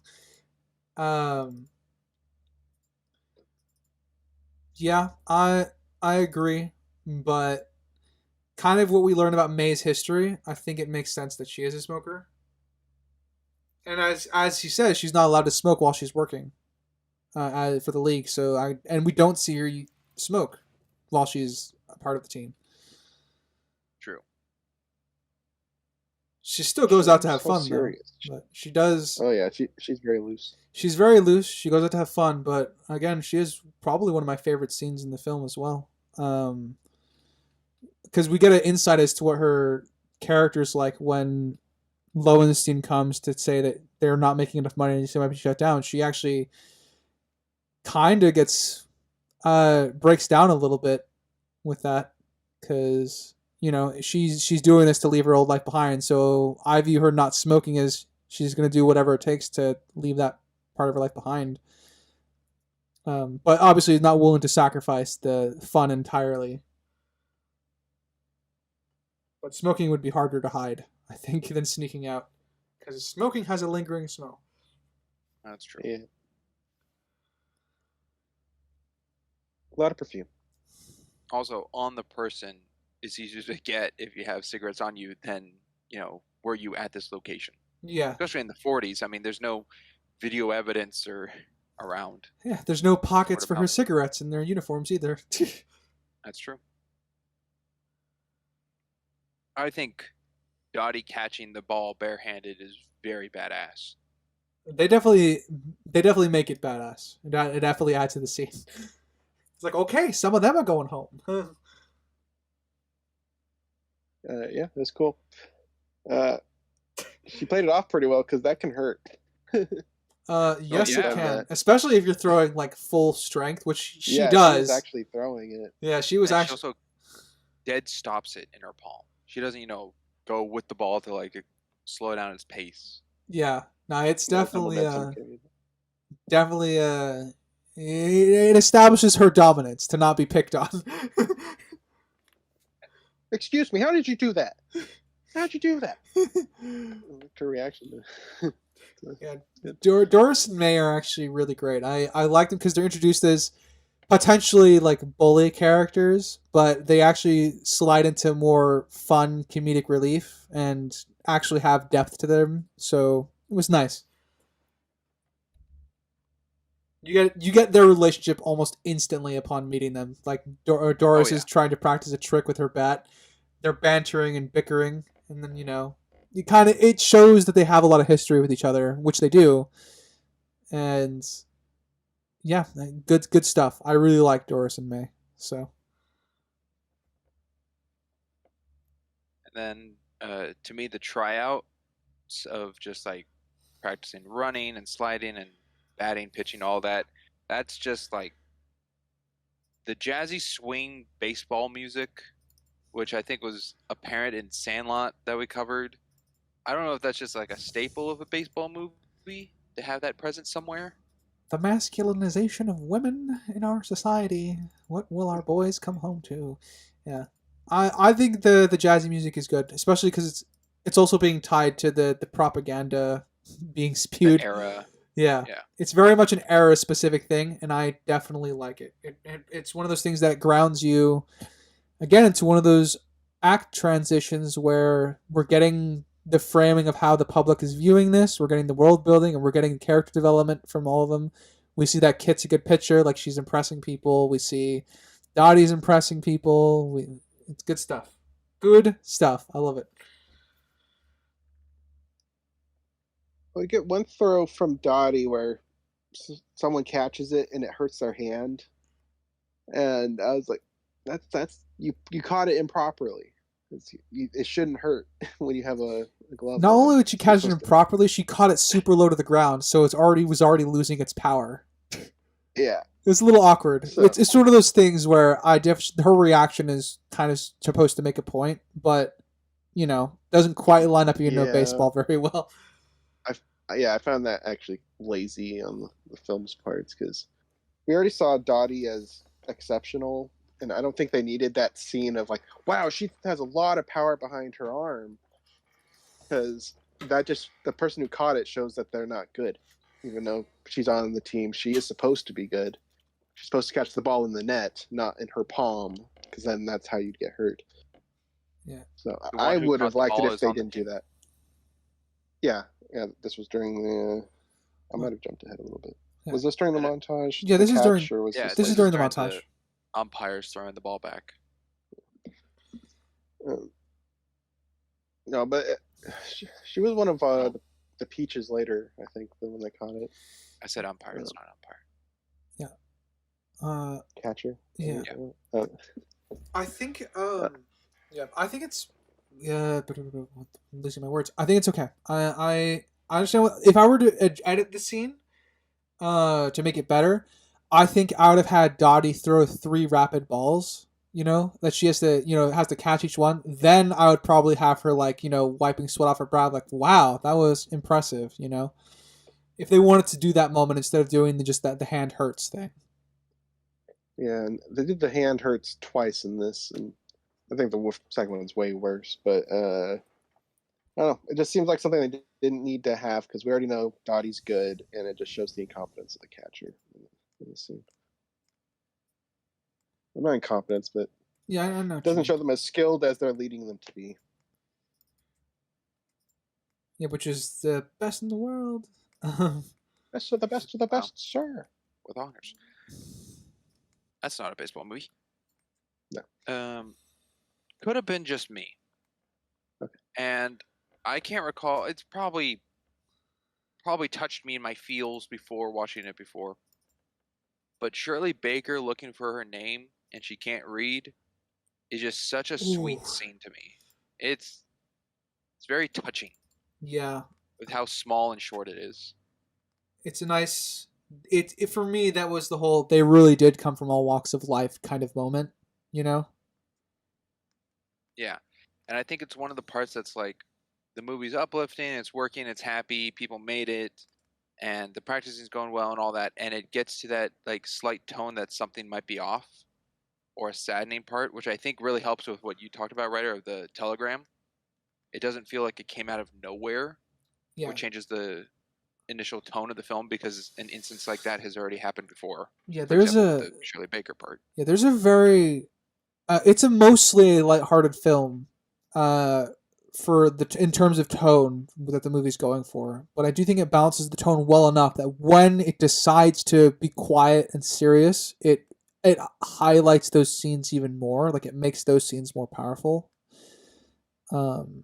Which I think really adds to yeah. I think the Shirley Baker scene, the small scene that it is, it's not purposeless either because you know we get to see other facets of May's character later on involving her and other things that are going on. Um, because it's not a throwaway scene, I think it adds. I was worried that that scene would be made like worthless upon rewatch because I like that scene a lot. Um, and they do something with it later on, which I think helps justify its place and helping to set up the tone of the movie. Like it's not afraid to drop the lighthearted tone, even if briefly. Yeah, and I think it also helps that it's not centered on the use of Dottie or Kit because we've already seen a good amount of them, but it's different Rockford peaches. Yeah. So to show more of just like a helpful sisterhood being started off of bonding of them. Yeah, I think the woman that goes to help her too is the one that loses her husband. I think. No. There's some background ones. Yeah, the one who loses her husband is Betty Spaghetti. Okay. Now this one is the one I believe what Crimson said is the one who hurt her hand after Dottie threw her the ball. Oh, okay. Which I think is shoot, is it?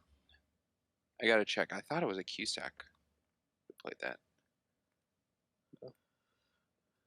I guess on the scene, because you guys got your thoughts on it. I like it, but unfortunately for me, I guess I stepped myself into the role of what she would be, and I'm like, why didn't she ask anybody while everyone was still looking or just finishing up, and there's a couple people still looking? Why didn't she ask?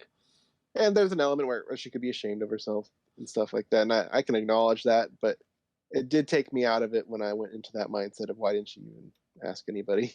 That's fair. Yeah, it's definitely I had the same thought crossing my mind. I'm like, oh, and then I realized, oh, she's probably just ashamed and doesn't want to bring it up.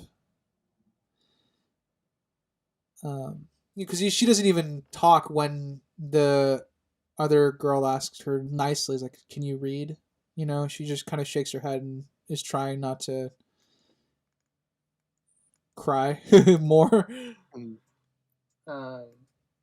Yeah, from what I'm seeing here, Shirley Baker, who's the one who can't read, is Anne Cusack, the actress who is related to Joanne and John Cusack. And then we have the lady training that Lowenstein puts them through because all the girls need to be like proper ladies. And Doris just stuffing down cookies. And the mistress or whatever that's training them said recommends from Marlon a lot of night games. Yeah, which isn't very cold. Essentially, nothing. Like don't work on anything of her. Don't fix her up in any way. I mean, she's saying she can't be fixed. Yeah. Yeah. Which was kind of, I guess I don't know if this has happened in history, but I believe that it happened. Like it makes sense to me that they would have done this, if it was real. Oh, the lady training? Yeah. Yeah, I can totally see that. I didn't look it up to see if it was real, but I definitely buy it that they would do something like this, at least within the context of the film. And something I really liked about the training was, I guess we'll just go with the mistress, as you called her. When they were lining up with being all dolled up, I guess, or their looks, and she's like, good hair, bad hair, blah, blah. And she goes to Kit, and she's like, very nice. And Kit was so happy, like, I got a compliment. And then it went to Dottie, she's like, very nice. It was the same words, just said better. Yeah. And Kit in the background is just like, yeah, it's very small, but I love it. It's great. It's just that ever-present thing hanging over their relationship, that she's in her sister's shadow. Yep. They remind you of it in many different ways throughout the film until it boils over, which I think is very great. I had something about the montage scene, and I lost my note for it. Damn it. That's a big part. You've been complimenting it so much. Yeah, which is kind of why I'm surprised I forgot it. Oh well. Oh, I mean, leads up to the Jimmy introduction here, which I think is a wonderfully done introduction. You get a lot out of his character. You get a lot. If you want to spearhead it, go ahead. Oh, the cut shave, the stumbling around, the okay, it is a cut shave. I had a question about that. Oh yeah, okay. No, that's a cut mark. Yeah, it's a cut mark. Because of the white around it, I didn't think it was a cut shave mark. I thought it was cocaine. Oh, I didn't think that. I pictured the Grinch when he shaved his face. Oh, yeah, that would have been. That's a better comparison. But yeah, I agree. It's a very good scene. Like I said, I thought it was either cocaine or a cut shave mark. So if everyone's leading cut shave mark, I'm perfectly fine to go with that. He already has enough problems drinking. I don't think I want to add any more to him. I clearly think it's a cut shave mark, but it also kind of bookends his character as well. And I think it's an odd use of a bookend. Because we're introduced to him with that cut mark. And then later in the film, when Dottie returns and says, have you shaved? You look like shit. And then when he's saying goodbye to her, he's shaved, but he has a cut mark in the same place again for his last scene. Yeah. I took it as a different bookmark, kind of for his character, because his character he doesn't fully sober up over the course of the film, but I do like that eventually he does get into being their coach and stuff like that. He does become a good coach for them, a good team leader for them. And recognizes them as ball players. yeah, and obviously then his season with them ends. So I saw the cut market as in, well, he lost the drive to stay sober, or at least lost the interest, the thing that's preventing him from going right back into just drinking constantly. So I took that as, oh, he's reverting back to be a drunk again, as well. Because I don't think they don't really do enough to convince me that he gave up drinking and stuff like that. I think he's mostly got intoxicated for the film and up until the last few scenes of him at the end. And Sprinks, your was it a problem or just an observation that he had cut himself in a similar spot?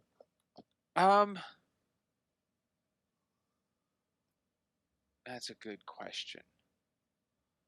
Because I see it as bookend because it matches up to the first introduction of the character of Jimmy in the film to the last part we see him. I don't count the Dottie looking at his image that shows like when he died, really like the last bit of Tom Hanks in the film. But that it's lined up in the same spot that I think is played because Dottie said he should shave.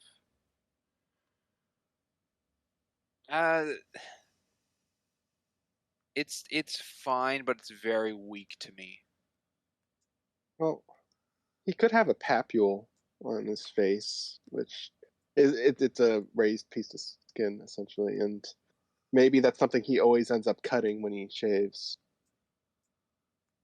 Yeah, but we don't see it present for any of the other parts of the movie. Like, there's no like middle part of the movie where he has it. It doesn't need to be commented on, but it's just a present. Because the only two instances are here. Are you talking about the cut, skin bump, or just the cut? I don't need to think it needs to be shown all the time. If it well, in that case, I'm like, he's not growing out a full beard. He shaves throughout the duration of the whole season of the ball game. So would that cover up mark not be current, or are you saying every time he shaves, the film jumps past time period where he would have that recovery? I mean, he could be trimming. He doesn't have to be shaving down all the way throughout the entire season. He could just be trimming. I mean, I trim my beard. I don't shave it down. I trim it. I'm settling on it's not a problem, but it is a very weak bookend. Okay.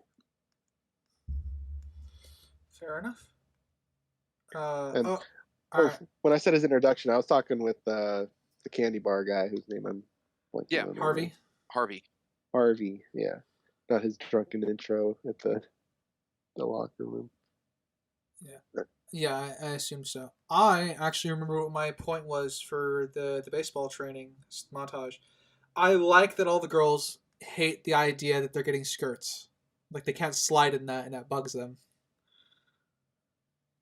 Yeah, I liked that it was, their reasoning was the practicality, not because I don't want to be in a dress, because I don't want to be in a dress because you can't play baseball in a dress. Yeah, they have a reason behind it. I like the distinction. Yeah, a practical sense to it. Yeah, and obviously they're going to be made to wear them anyway, but I do like that they push back on it at least a little bit, because they would rather be in stuff they can slide in, because, skirts prevent you from sliding mostly. All the way May just gets around that by sliding on her chest instead, which helps, but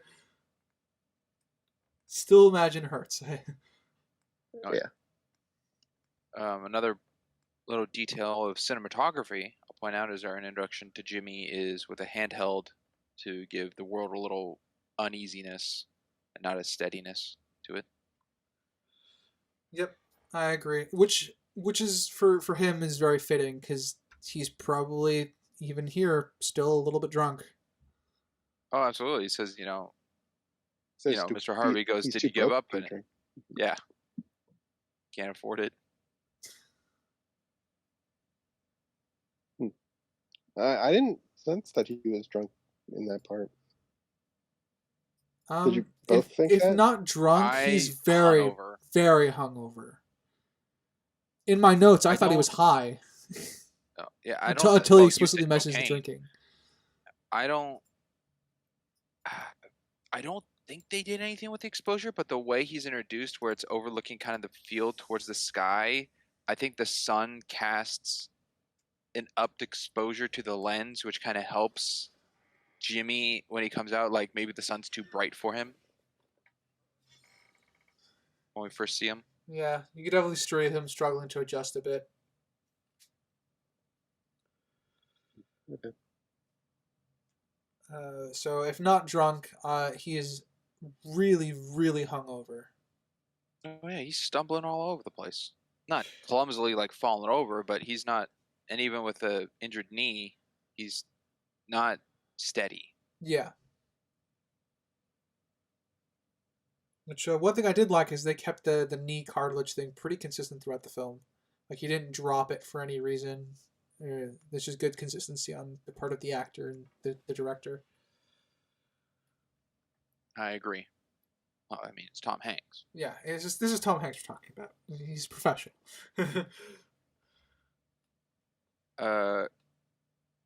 Ryder, I'm not sure how big of a importance it is to you, but Crimson, I took it you were able to spot. Hopefully, I pronounced her name correctly.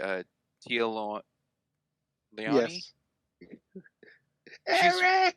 Yeah, she's in little tiny bits throughout this movie because she's on the Bells team. Yeah, I definitely caught her. She was a first base player in the later game. Who? Boy, Eric's let's help mother in Ryder Jurassic here. Park 3. Yeah, she was Jane in Fun with Dick and Jane.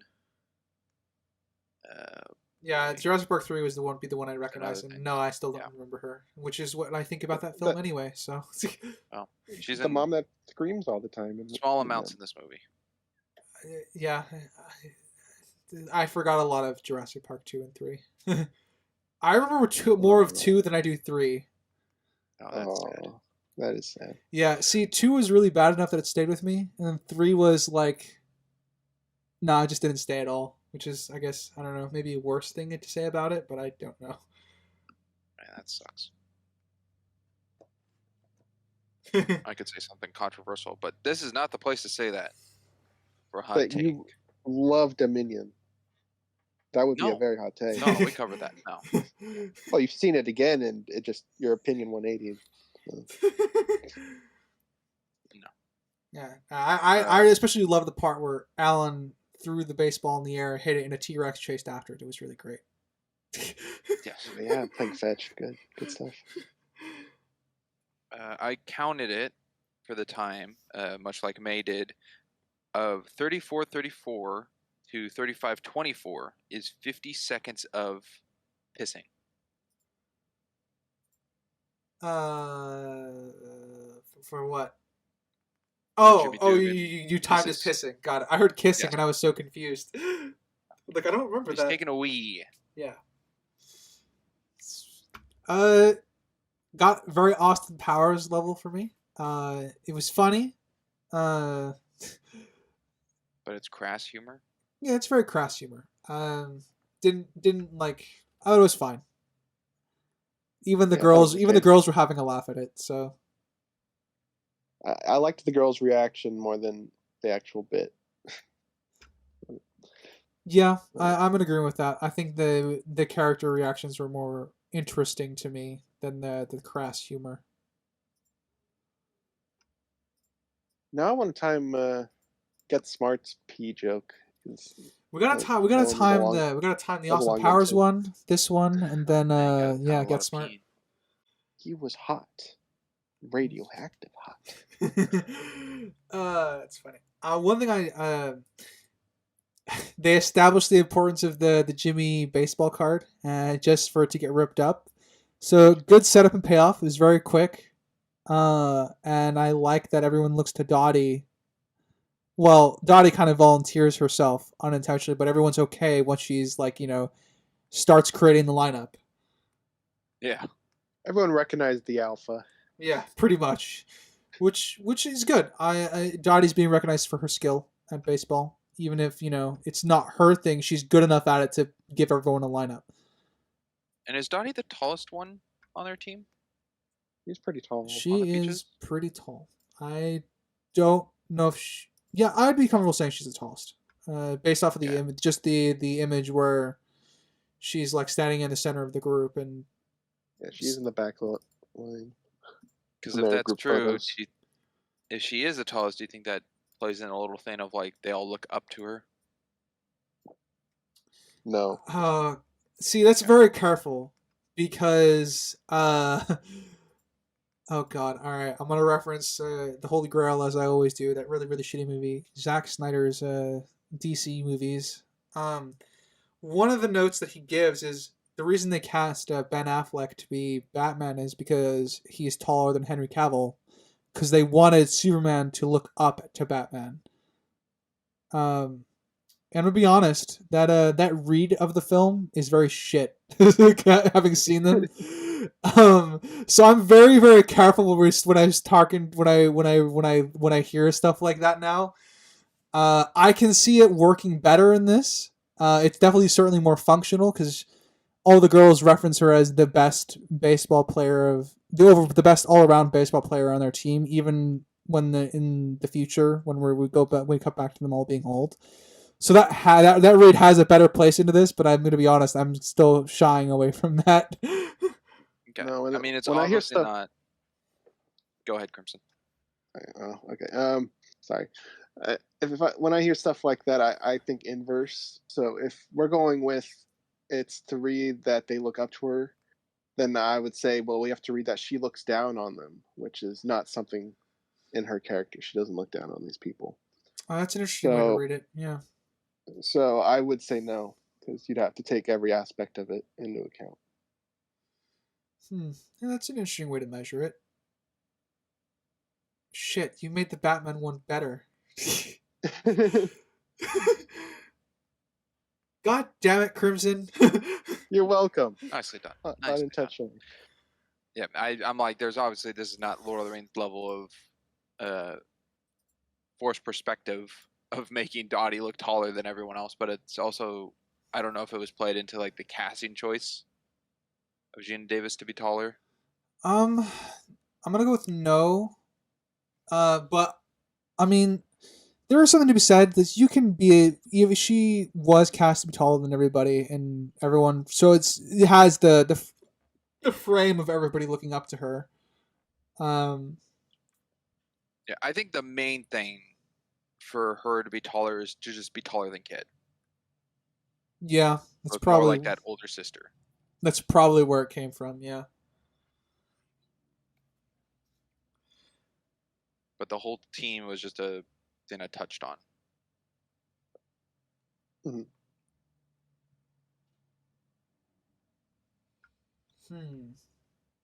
Yeah. We'll let this sit over. Yeah, I'll have to think on that.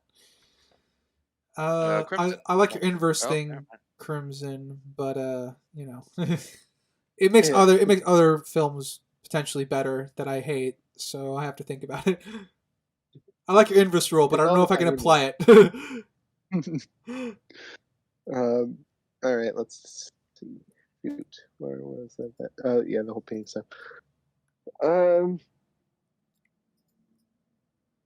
to someone else, please. All right, cool. Let's see. Ryder, there you are. Yeah, hi, hello. I'm surprised to be here. I didn't know I was here. Little funny little line. I like that the announcer is like, "Oh, Jimmy, that master strategist," and it just cuts to him sleeping and scratching his balls when they're actually playing the game outside. Yep. Yeah. Which was funny. Good contrast.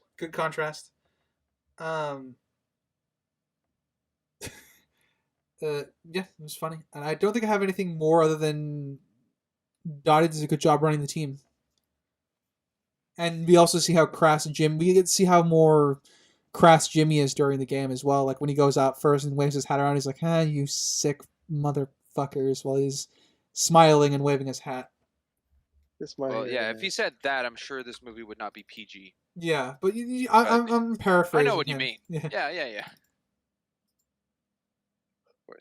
Yeah, and there's like ball players. I got a team of girls, which obviously is a foundation for his growth going forward. Yes, obviously, it's definitely a foundation for his growth. And it kind of it's a good way to show how the I guess people really looked down on the league at first when they all came out and they were being booed and stuff like that and laughing and making fun of them. Laughing at him.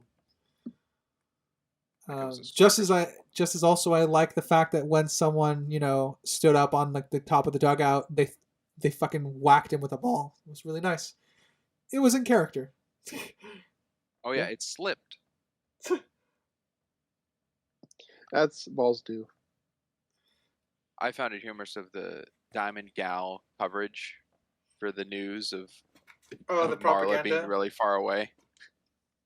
Oh yeah, the propaganda stuff again. Yeah. Again, really really good world building. It's showing how the rest of the world is perceiving the American Women's Baseball League, and also showing what the girls are pretending to probably have to do. Because obviously, I don't think that they don't do that. Obviously, while they're playing the game. Oh, make But- coffee? Making coffee, knitting. Knitting in the dugout? Yeah, obviously, it's not Miss stuff Georgia. they do in the dugout. But I get to third base, I need to powder my nose. Yeah, but I obviously like that they're showing the absurdity of it because it's what they're advertising themselves as. Even if that's not what they really are trying to do. It's just a good world. It gives the world building itself character, which is nice. You rarely get that. Springs, you touched on it. Marla just being far away from camera, it was hilarious to me. Marla Hooch, what a hitter! In comparison her to the rest of the girls, obviously the reason is one of her character traits is she's not good looking, but it's still, it's just character stuff. So it's what they would do, And you know what? They didn't even have to show her either, but they did. They did. We didn't see every player on that reel. Now, but Marla would be famous for hitting at that point, so. When it comes to Sprinks and in a film, they do one thing. Is it necessarily a bad thing? Now, this one's a little different, and it's a transitional piece. And this to me is not a bad thing because of what we've seen of Dottie's fade in and fade outs of the beginning of the film to the end of the film of the older Dottie, which is going from color to a fade to black and white coverage. Oh, you mean fading back to color from black and white? Yes. Which is what happens during this Diamond Gal coverage of It's a Play of the Game, which you can kind of really gives it away when the 3:4 ratio on the sides of the news coverage disappear to then go to a black and white play during the game, and that fades into color. So it's when the news coverage of all the girls wraps up. And this isn't bad given your scale. How? Given because the previous one is a different fade, but it's still color to black and white. This is the only use of like a monochrome to color. Okay, but I don't think that answers his question though. That doesn't answer my question. Okay, one more time with the question. You said it's not bad. How is this bad? How is this not bad given how you've contextualized your scale regarding this thus far? Because your one-time rule. Oh man, I got to come up with a different answer then because I thought I just answered it. You didn't. Because what you said is that it's not a one-time thing. When it is kind of a one-time thing. That's kind of what you pitched this subject to me as. So now I have to hammer home. Because the other aspect of this, because the other one is a hard cut to World War II like footage, whereas this one it's transitioning into the game. So I can make the argument that it is a one-time thing. It is, which is why I brought it up to begin with. It's like the Shirley Baker part of the movie to the Telegram. It's brought up before. It's not that they're not the same scenes at all, but it's the tone change difference, which is how I'm connecting this fade to the old Dottie to the news coverage fade.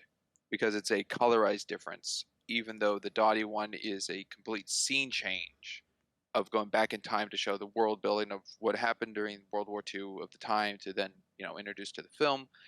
Whereas this is the news coverage, but still the news coverage isn't taking the time of that play of the game, which I'm sure that whole game wasn't just like news going around to show the powder in the nose and the knitting in the dugout and all that. Like that's over time that's been covered. But the end bit of it being black and white and the aspect ratio change. The aspect ratio change helps me show that that wasn't a part of the news coverage because it's not filmed in the the camera work of that time for what they did with the propaganda stuff that you brought up, Ryder. It's just a way of the color to not really to be a striking change, like if it just hard cut to the game in color rather than transitioning out of it. But it's also not, as the earlier part of Dottie, it's not a scene transition where it could have faded from the newsreel to the play of what's happening in color. It was the play in color started black and white, and then that color was the fade of the shot already currently going on, which is the one part stand out of it. They were fading into color, yeah. But both have the fades of color present in the film, and it's already happened in the film before. All right, I will concede that the fades of the color have happened before, but then the change in aspect ratio, hard cut into a current scene, doesn't happen before.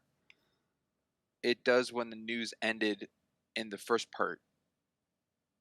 Yeah, but that was a scene transition. This isn't a scene transition. We're going into a scene that's already currently happening. Oh, the black and white fade to color. Yeah.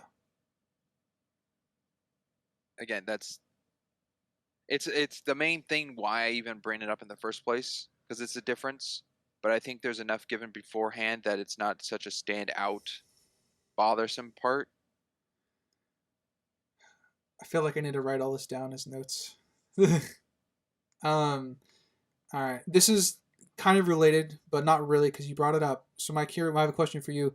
Would the telegram scene be bad if we didn't have the blind girl scene, or the girl who can't read first? I think it would worsen it, yes. Why? Because of the tone shift of the film. Why does that make it bad, though? Because it's the standout part of the film. I mean, the Marla thing also kind of helps because it's a sad goodbye. Wouldn't making that scene stand out even more powerful then? Just because it's by itself, they chose to do this. Someone's husband died. It's a reminder of everything that's happening outside of what they're doing. You don't have to answer right now. You can sit on it for a bit. Only removing the Shirley part, the name on the wall scene, not all the serious tones beforehand. I'm only using them as examples because okay, we'll expand this out. Let's remove everything that would be tonally darker before the scene. Then before the telegram. Yeah, before the telegram scene. In this scenario, would that make the telegram scene bad to you? Oh yeah, it would. It would baffle me. It'd be so out of place for me. I'd find it very odd. Why? I mean, I agree the tone. I agree there's a tone shift, but I still wouldn't see it as bad. Because at that point, they would still have established that there's a war going on, and some of them have their husbands overseas. Okay, yeah, that's the thing for you. I think the difference here, maybe, is you see it as a good use of world building of still things of the event happening during the time to move along the story of everything that's occurring. Like there's still things happening outside of the baseball because of the world and the war, which also goes into Harvey telling like the season's end and all that. So it's a good thing for the world building aspect. For me, it's a terrible use of pacing of the film. That it's not paced very well at all to just throw in this hard tone shift of, hey, by the way, your player, we're all having a great time. We're winning. Rockford Peaches is doing well. We're all sneaking out. We're having a great time. Oh, by the way, Betty, your husband's dead, but let's get out there and give it all, and we'll have a great game. I'd find it as a pacing issue. I don't Might even. interject with an example of something. Yeah, sure. Have both of you seen Bridge of Terabithia? Oh God. Oh yes, I have. No. Okay, Ryder, mute me for a second because I don't want to spoil this movie for you. Well, hang on. I think we can speak in code here. You're, I think I Okay, know what you're talking about. I will try to code it, I know what you're talking but about. it'll be a little difficult. So let's say the ending ish, Can we code it the rope? gets Is that enough? sure. Is that okay? The rope. I guess the rope. Okay. That does not match the tone of anything before it, which I think amplifies the rope. And I think most people who had seen that film would agree with that statement. That's kind of the punch of the rope, is that there wasn't anything before it hinting at the rope. So I think just because the tone isn't set up before doesn't necessarily lessen the entirety of the film because it wasn't set up. The fact that it is by itself empowers what it is.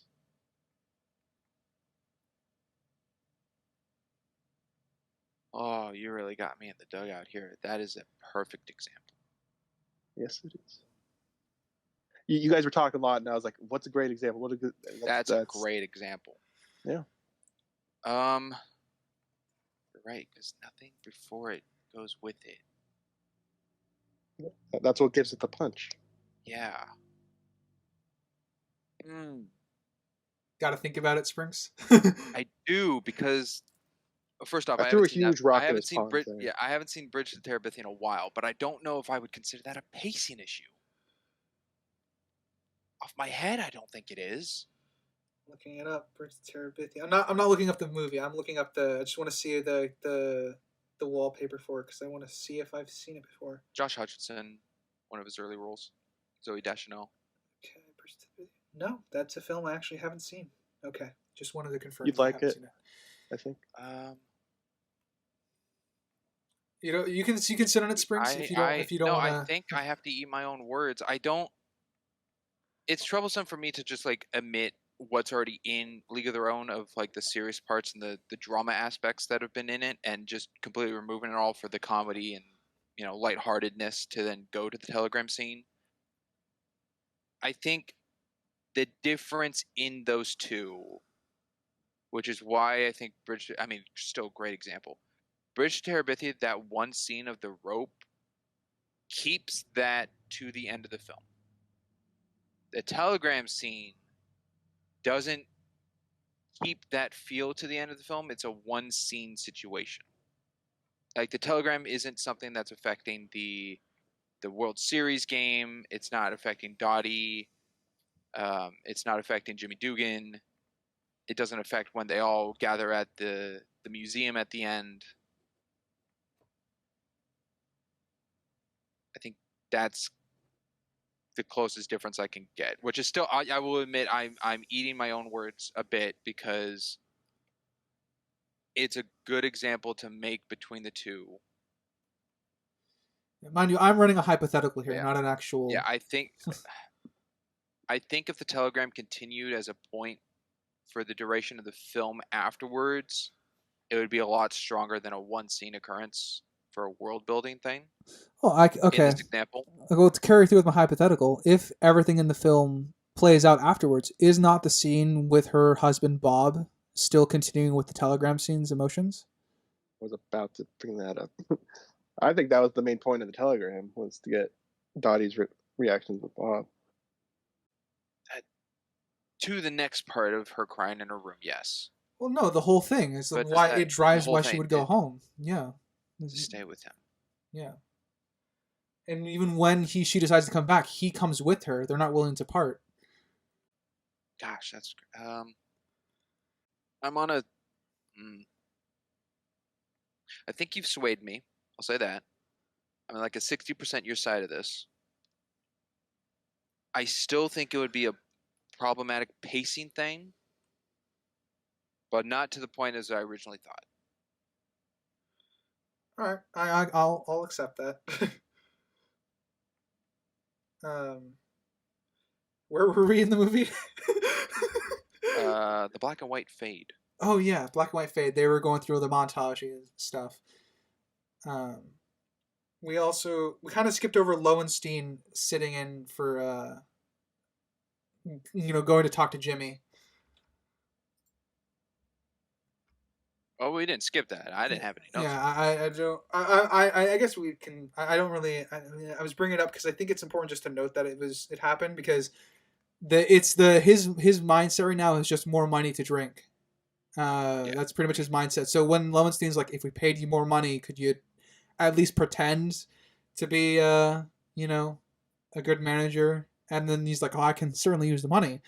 It just kind of shows you where his mindset is at, because even at the end, before the telegram scene, it's kind of set up that his whole thing about talking to them, hey, I just found out I got a big bonus if we win the World Series. So, and then obviously he goes into his spiel, and then it's interrupted by the military telegram. So I think it's just important to note that that's kind of a driving motivation for him, even though he starts warming up to the girls and eventually starts learning their names and things like that. Yeah, I agree. There's an aspect to this. I guess I'll pose it now. Does Jimmy take too long to warm up with the team? Because he holds on to they're just girls thing for, I think, 2 games at least. But we have the third one where he steps up to the plate and fights with Dottie on instructions on the batting. There's a time gap there. They had a whole series of games. Mm-hmm. And he's watching these games. He can see that they're good players. So it seems like, to me, too many games have gone by for him to still be apprehensive on them as a team. What do you guys think? I don't think it necessarily has to do with him being apprehensive about them. I just think it has to do with his lack of care. Yeah. Because at least it's implied by the time that, he's reading the newspaper and he's watching, like, between Dottie coach the team, essentially. It's when he starts, I think at that point he's starting to quote unquote sober up a little bit, so he's paying a little bit more attention. Like, he's not sleeping through the game, he's reading a newspaper and he's watching the game. Which I think in of itself is kind of at least somewhat of a growth, in the sense of, okay, now he's paying attention enough to know that the girls are better. So for a lot of that for me was him trying to overcome, like, his lack of care, pretty much. So, like, he's begrudgingly paying attention, and then he's like, oh, they're actually okay at this, huh? Yeah, I guess that's my problem with it, is because we know with Jimmy's character, he's very passionate about baseball. He talks about at the end, he regrets the 5 years of drinking. He wish he could take it all back. He kind of, and now he's drinking away the pain. Became he's drinking the fact that he drank, which is an interesting little aspect, I suppose. But the whole part about Jimmy in this is his passion for baseball, and how he tries to convince Dottie that she has a passion for it that she ignores for Bob, her life with Bob. So I feel like his passion would shine through more than what is portrayed in the beginning here. Because even if he's just reading his paper and then glancing up, he's still seeing good performances. So I feel like the turnaround would be quicker. It's not like he's starting with them being bad and then he sees them growing. They all start good, which is the whole point of the girls' leagues, right? That they all earn their spots here. So it's not like he's growing with them. They're already good, and he'd be seeing them good. So I feel like it took too long. Yeah, he doesn't even know their names yet, right? At this point. No, and even when he learns them, he doesn't care and ignores the names. No, he starts calling them by their names toward the end. What was her name again? Beverly? Okay, Beverly, whatever. Yeah, but I'm saying comparing that to the end of the film, I think he does know all their names. Yeah. So, does he take too long? It's very hard to kind of pace it out because it's very gradual. Like, he doesn't. It's not really until I feel like we're seeing in the journey, we're just now seeing the turning point. If that makes sense. That's a good question to bring up. Where do you think the turning point started for Jimmy? I think it's the argument with Dottie Yeah, where he's like, but you when he know, takes initiative. yeah, it's the first part where he takes initiative. I thought this was like the turning point in the long journey.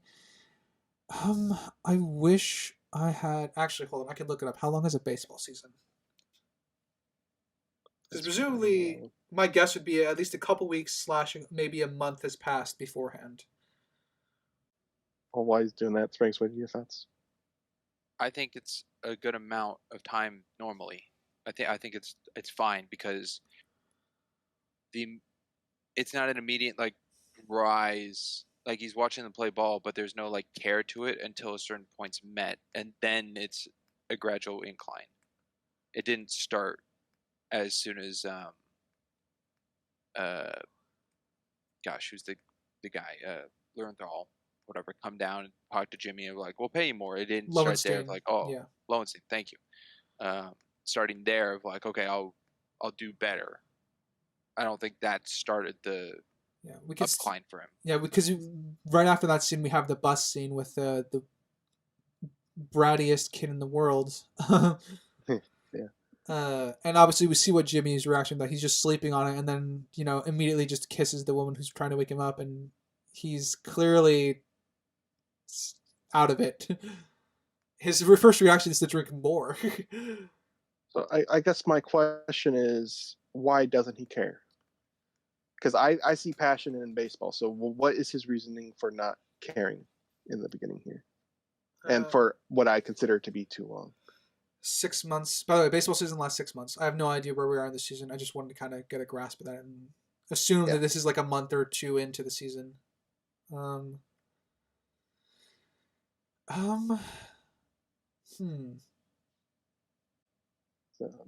I'm seeing conflict in his character of him not caring in his passion for baseball. So I'd like to hear why he doesn't care.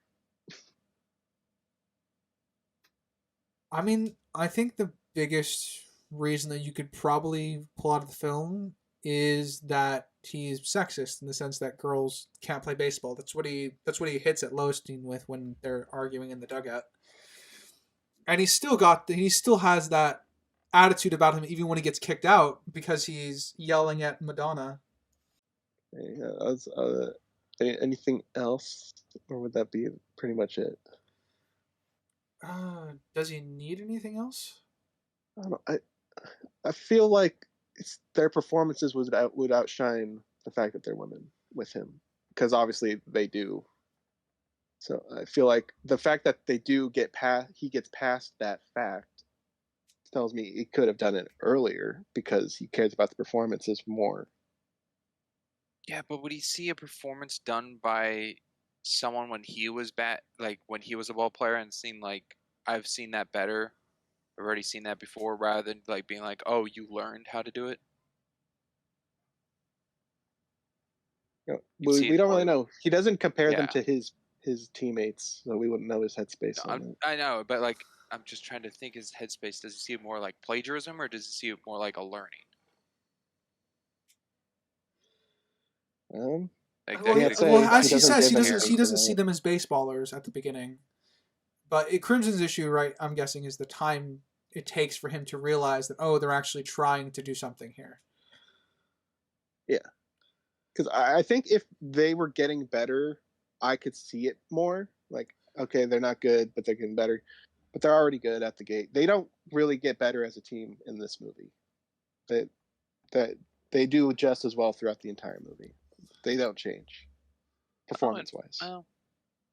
Kit could... Well, I mean, even Kit, I don't even think she gets better or worse. She just gets out of her sister's shadow.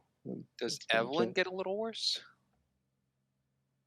I mean, we see highlights of her mistakes, but this is 6 months of games. Who knows how many mistakes the other players have made? That's true. So I'm not going to say she got worse. They just highlighted her mistakes. I had something and now it's gone. Damn. And you're not saying Kit got worse?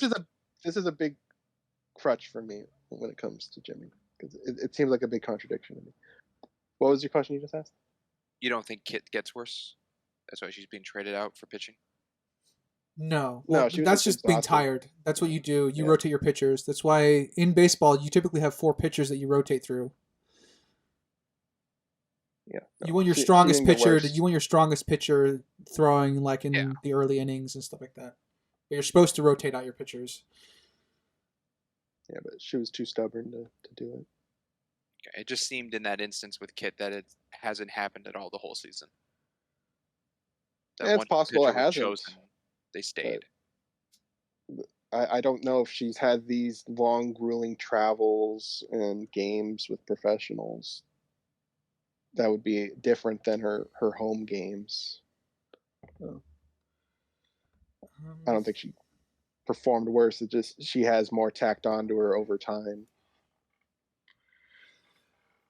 It might be that Jimmy. It might also be a pride thing when he realized how well the team was doing without him. That eventually prompted him to kind of come out of it. Because there could be an aspect of pride in that. He's a baseballer and they're not going to him for help or anything anymore, or they never did, to be honest. But as he's sobering, he probably notices that more. That could play into as another aspect. But I don't know. I never saw it as a problem that he was taking too long. Though now that you've highlighted it to me, I could definitely see it. I just don't know if I consider it a problem. Okay. Well, we spent a lot of time on this topic. I want to move on with it. I did a lot of time on a lot of random topics. Yeah. So I guess if you want to know my outcome on it, I definitely can see it as a problem. I just don't know if it is a problem, if that makes sense. Yeah. All right. This kid that almost kills everybody on the bus. Yeah, if we want to talk about problems, I'll go to a problem. Bus driver should have put on the brakes as soon as he lost vision. Yeah, bus driver should have put on brakes. And also he would be smart enough not to fucking swing his wheel around because they're going on a straightaway. Yeah. He's a professional. Both correct. I don't know if I'd call him professional after what we see. Yeah. Not all over the place. He didn't take his brakes on. He just immediately gets off the bus and goes off. And then Jimmy's driving, which is a terrifying thought. Drunk. Yeah. I don't know if he's drunk, but he's definitely hungover. We saw him take a shot after he realized he kissed an old woman. A chaperone. He's not at 100%. That's for sure. That's another little, what do I call it? Choreography issue I have is Jimmy's point of view is fixated that, I don't know, I didn't write down her name. Let's say the Wicked Witch of the West here, because he liked her in Wizard of Oz, is in the center aisle where he's looking, but then when it cuts to her, she's sitting in the chair next to him, looking at him sitting, yet as he's scrambling in his chair, he's continually looking in as if she's in the center aisle. Is she? Yeah, she that could would just be continuity. That could be continuity error, or she's in a chair in front of him, so they're not sitting across from each other, but like she's like a chair in front of him, which would help. But I see what you mean. Like I can chop that down as a continuity error. Yeah, she wouldn't be sitting in a chair next to him because they're in the 2 most front seats. The only seat above is the driver's seat. Yeah, they're in the nerd seats. Freaking nerds. We know Sprinks and I were front seaters on the bus all the time. You're just calling us out as nerds. Thanks. I mean, that's what people call the seats, right? The back's the cool kids, front the nerds. You aren't nerds? Am I Even hanging if out it's with the not wrong true. brew right now? I didn't say that. I just said we got called out. Let's be honest. We outed ourselves a long time ago. We just talked for 20 minutes about whether or not a plane should have been shown on screen. That's fair. Yeah. In a baseball movie from 1992. Uh-huh. Yeah.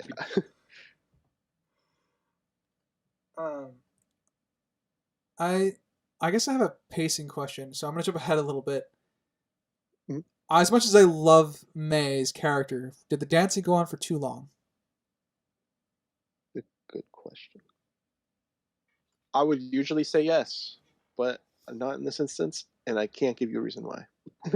I actually enjoyed it. Usually these type of like low moments where people are partying and happy are a little grating on me. But this one actually had my attention. Well, Yeah, we're can you give me getting. reasons why you think it would be too long? And then maybe you'll get me on it.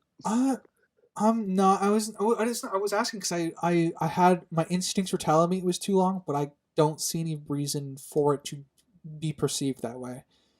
Because Ryder, you there's character stuff going on. Doris is helping. There's May's being passed around between two guys who are kind of having a dance off between each other over May. We get to It's see happy she's getting attention. she's happy she's getting Marla's happy. attention. Marla's happy. We get Kit getting attention. She's sitting down. So there's a lot of character stuff happening here. So it's, but the amount of focus on May might just be, it might have just been like a little too, it hung a little too long on May. Might be why I felt it was too long compared to all the other characters that we could be spending time with here. do you think that could be played into the fan service of the film, fixating on Madonna dancing? Well, it's in the background and stuff as well. But Doris wasn't completely absent during this whole dance sequence. She had her bits Yeah, alongside it. yeah, but Ryder's bringing up the May dance The is balance, something that's yeah. lengthy, not the entirety of the Suds Bucket shindig. But I don't think it was.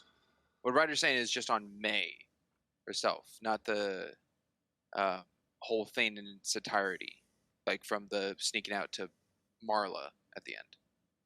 Unless that's what you mean, Ryder, and like the May thing makes it longer. I was referring mostly to the May scene. Yeah, I think everything else is fine because it's short enough to keep it going. But I was asking about the May scene specifically.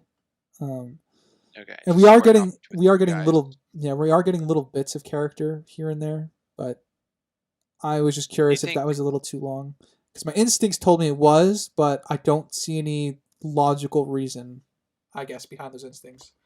Yeah, being that it's paired of Doris and May a lot, is this like the center point to show off May's character kind of solo a little more? Somewhat like when we covered in Sandlot, kind of like singularities of characters. Like Bertram was like the chewing tobacco, like that was his one main thing. Is this dance May's one thing of her character?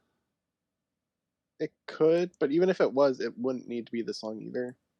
If we were to debate its length, because it would still give the point across that she's just a fun going individual.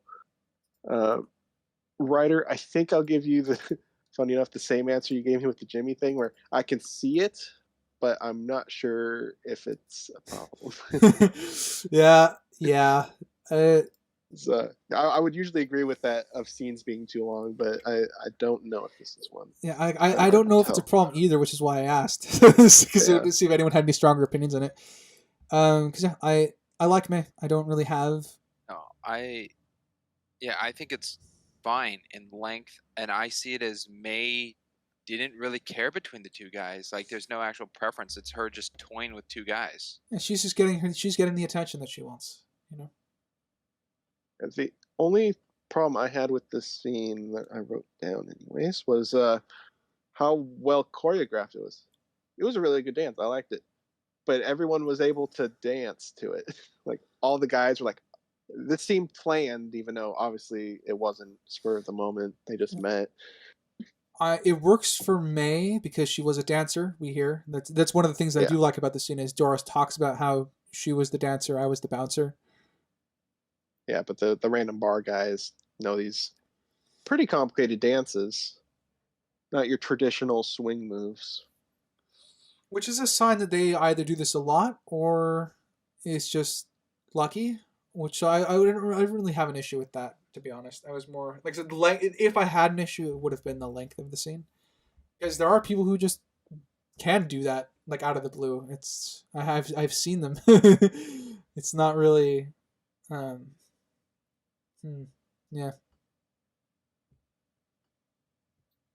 Yeah, spontaneity. Yeah. I like our introduction to the beer twins.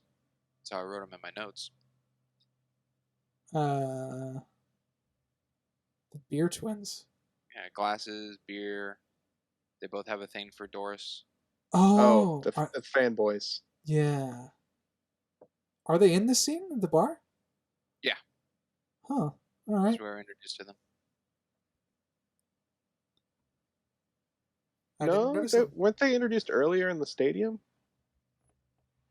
Were they? Yeah. I thought they were brought up here. I know they come up later when they bring flowers and Doris just looks Yeah. confused as Screaming fuck. 22. But 22. Maybe that's what I was thinking. Yeah, That's after. maybe. Anyway, just more reoccurring kind of background characters, which I'm glad that like they're shown present in here. They're not hitting on anyone or talking to anyone. They're just observing together. And then we have the talk on the bus of Doris like talking about her boyfriend who sucks, rips up the paper and throws it. Then we have the stadium the two of them hitting on Doris with the flowers. Yeah, I do like that. She's just confused straight up by having fans for a while. It was a good, funny expression that she made. Oh yeah, she probably didn't recognize them or even know of them from the suds bucket. Mm-hmm. Detail I like is when Dottie arrived, her first question was, "Where's Kit?" before telling everyone, "Hey, we got to get out of here." Yeah. Main priority that would was be her trying to find priority. sister. Yeah, she gets Kit first, and then goes to everyone else. Yeah. I also like seeing Jimmy hitting baseballs in the middle of the night. It's a very small scene, but I do like it because I think that Now, to happens me- here while the girls are all doing the Yeah, I think partying, that's right? after this Yeah. scene. To me, that's when Jimmy started in climbing up. Oh, very cat on the hot Because tin the roof anchor kind of out. moment, I suppose. There. No one got the reference. That's fine. Having No, not we seen haven't that seen it. movie, no. Well, finally, a movie that I've seen that you two haven't. Yeah, rarity. Well, I mean, you brought that up during the Deck of Decades planning. You're Pretty probably sure. right. That's true. That's what one of your pitches were. But yeah, maybe that is where Jimmy has his turnaround, because yeah, it's the next scene where he gets initiative, right? When they're all in their next game. Doing the whole signals, Yeah. Marla. I mean, it could be. It would still translate to the same game. That very well could be it. I will. Sorry. Oh, go ahead. Yeah, I was gonna say I could see why Springs would pick that as his choice of him turning around. Is just because he's realizing how much he misses it more when now that he's like directly involved with it and decided to do that to pass the time. I'm going to throw it out there. Springs probably won't like that. I will, but this is something I think they handled very well in this film, and that's how to portray strong female characters. Something that I'm going to try to watch the show before the recap for this season, to see how they make this stuff. Because I feel like if they did this, the Scud bucket in the new show, which I don't know if it's there or not, it would be a very different scene. I feel like they'd make all the guys like douches and jerks and like grapey, as we used in the Blade Runner. But I think they just handled this scene very well. We had the pervy kid on Dottie, which I think adds to the era they're in. And it's just well handled. Something that I don't think today has the nuance of applying to anything anymore. Yeah, my worry, I guess, for that scene would be in a more modern production is that it would have been very, very demeaning instead of more like withholding, the tone of it, if that makes sense. Because Dottie obviously speaks down to him, but she doesn't like straight up slap him or anything. Yeah, it's not demeaning. She just looks down on him. Yeah. Yeah, I can agree with that. This is how you write strong female characters. It's very it shouldn't be that hard to write strong characters, but people struggle with it these days for some reason. Crimson, I'm not mad at that at all. Okay. Perhaps I handled it correctly. Good. Yeah. And the example is that like when Dottie and Jimmy are both leaders on the team, even Jimmy doesn't. While Jimmy ultimately will have the final say as manager, there's a growth there in the sense that he accepts her opinions and stuff like that. Like he takes her input, because he asks what Dottie thinks about taking Kit out of the game. That for me was probably one of another great scene because it shows Jimmy's growth and it shows that there is still a respect there, even if that Jimmy was introduced as some low life drunk who was scratching his balls in the middle of a game. There is growth there for both of them. They have a mutual respect.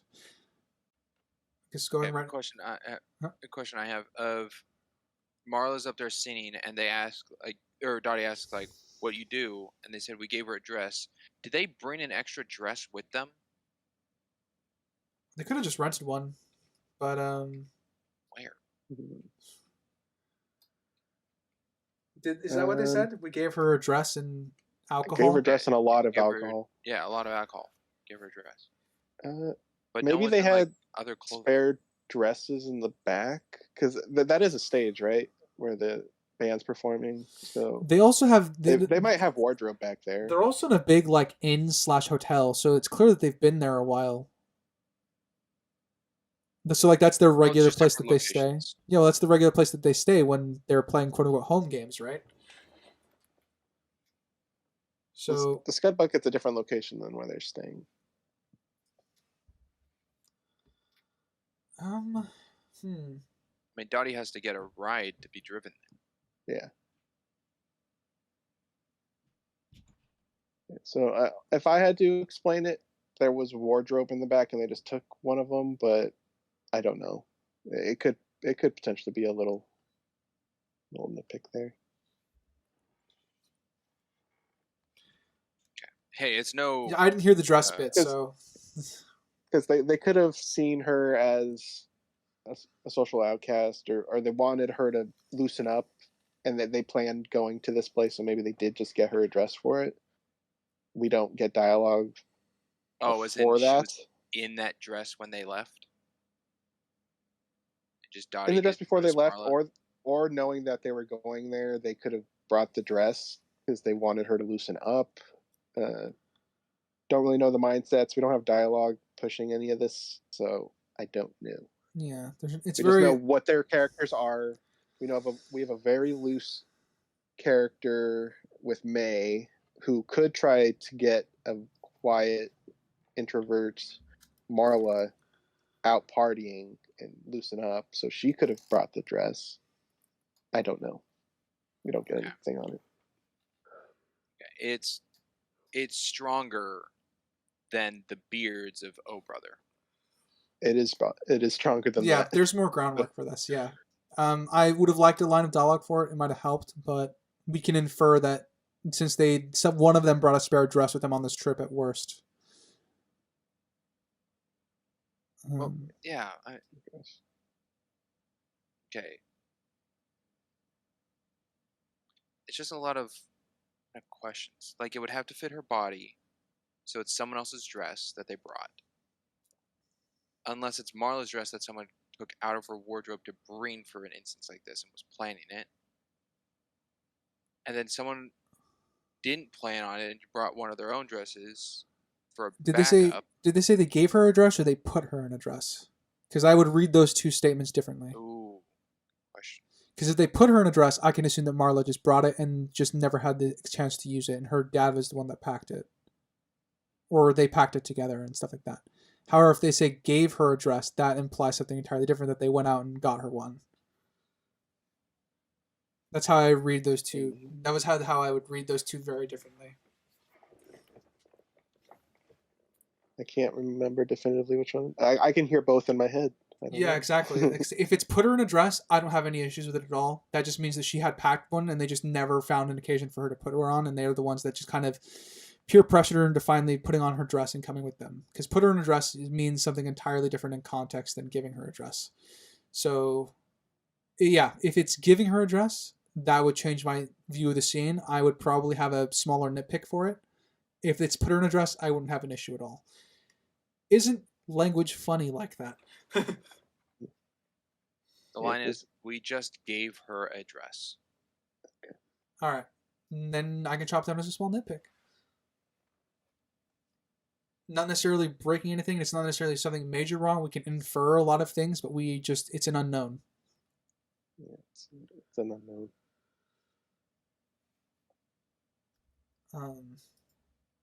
And then we have Jimmy taking initiative immediately afterwards.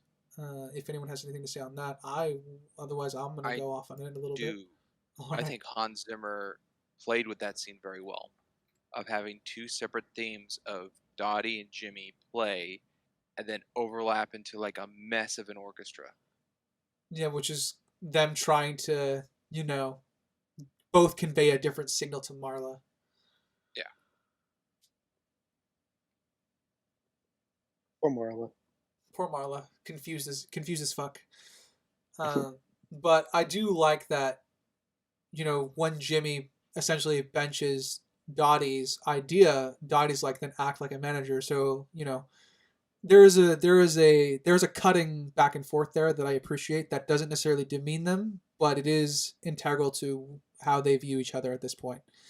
And even when Jimmy makes the right call, Dottie shows her respect that he made the right call. Do we know what Dottie's play was? Yeah, she was trying to get him to bunt. Jimmy rants about it. You're not going to make our best batter bunt. Is something to the effect of what he says. Well, bunting's just risky in general, even if it wasn't their best batter. Ryder, you may have just touched on what Crimson brought up. If Jimmy said our best batter after one night of batting outside to then get into a realization, that means he's been noticing Marla paying attention. Yeah. Ooh. Sprinks, thanks for helping me. That wouldn't be news he'd take overnight. Well, I'm not saying he was. I never said he was taking it overnight. I said he was just slowly absorbing them, and then he just felt the need to be initiative today because he really didn't like Dottie's call. Because up until that point, he was content to let her lead the team, pretty much. So, like I said, I never had the issue with that potential issue that Crimson is seeing. So.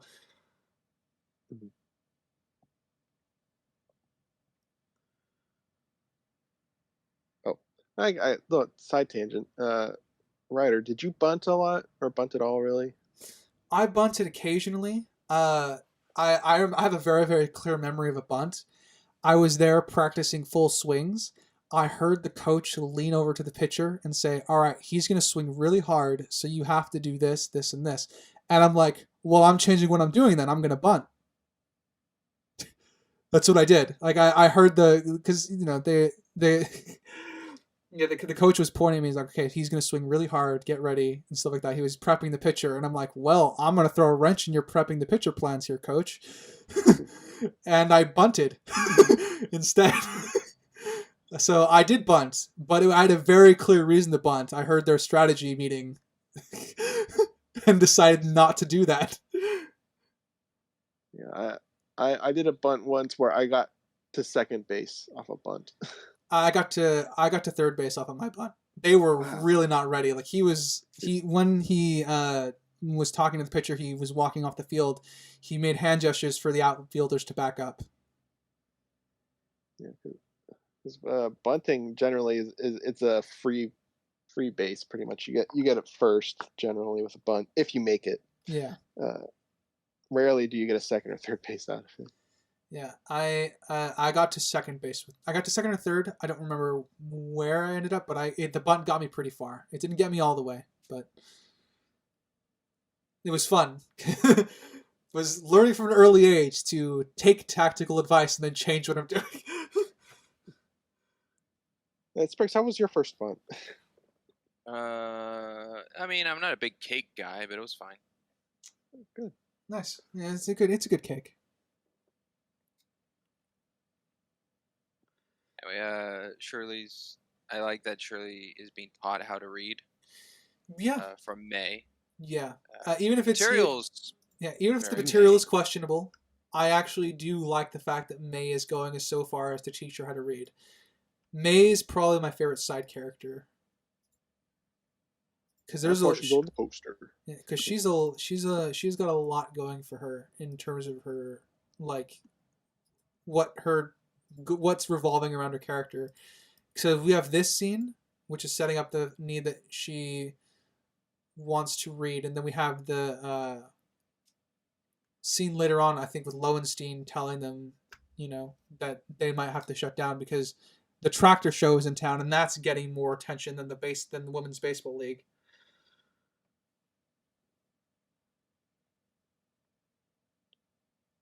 Yeah.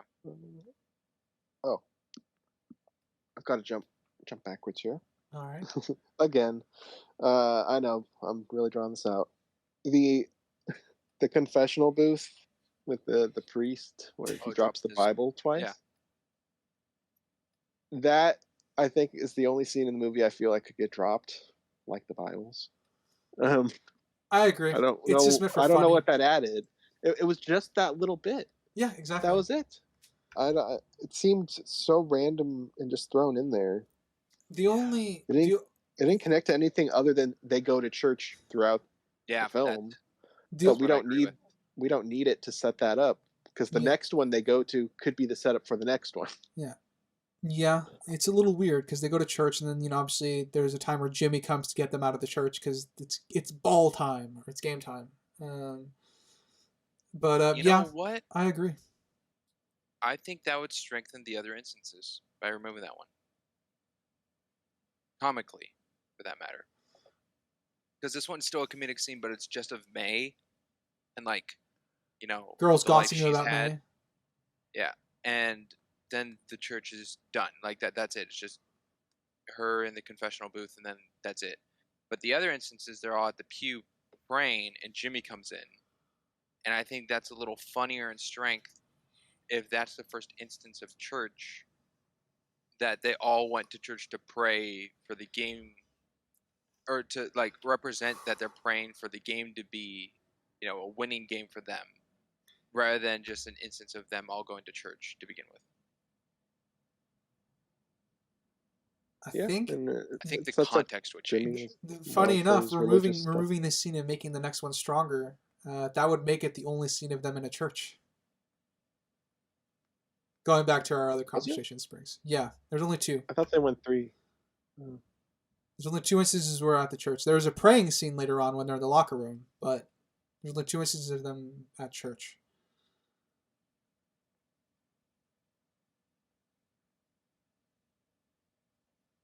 And then I'm with Crimson. I thought there were 3. I saw the movie twice. I might be forgetting a third one, but I remember only 2. If this third one doesn't exist, and it's just the 2 stay. Even if you said it's better without it? If there's a third one, yeah. Because the second bounces off of the third, which then goes into Jimmy praying at the World Series end. Your example of saying it was better didn't reference the third one, though, so the third one doesn't matter to the example provided.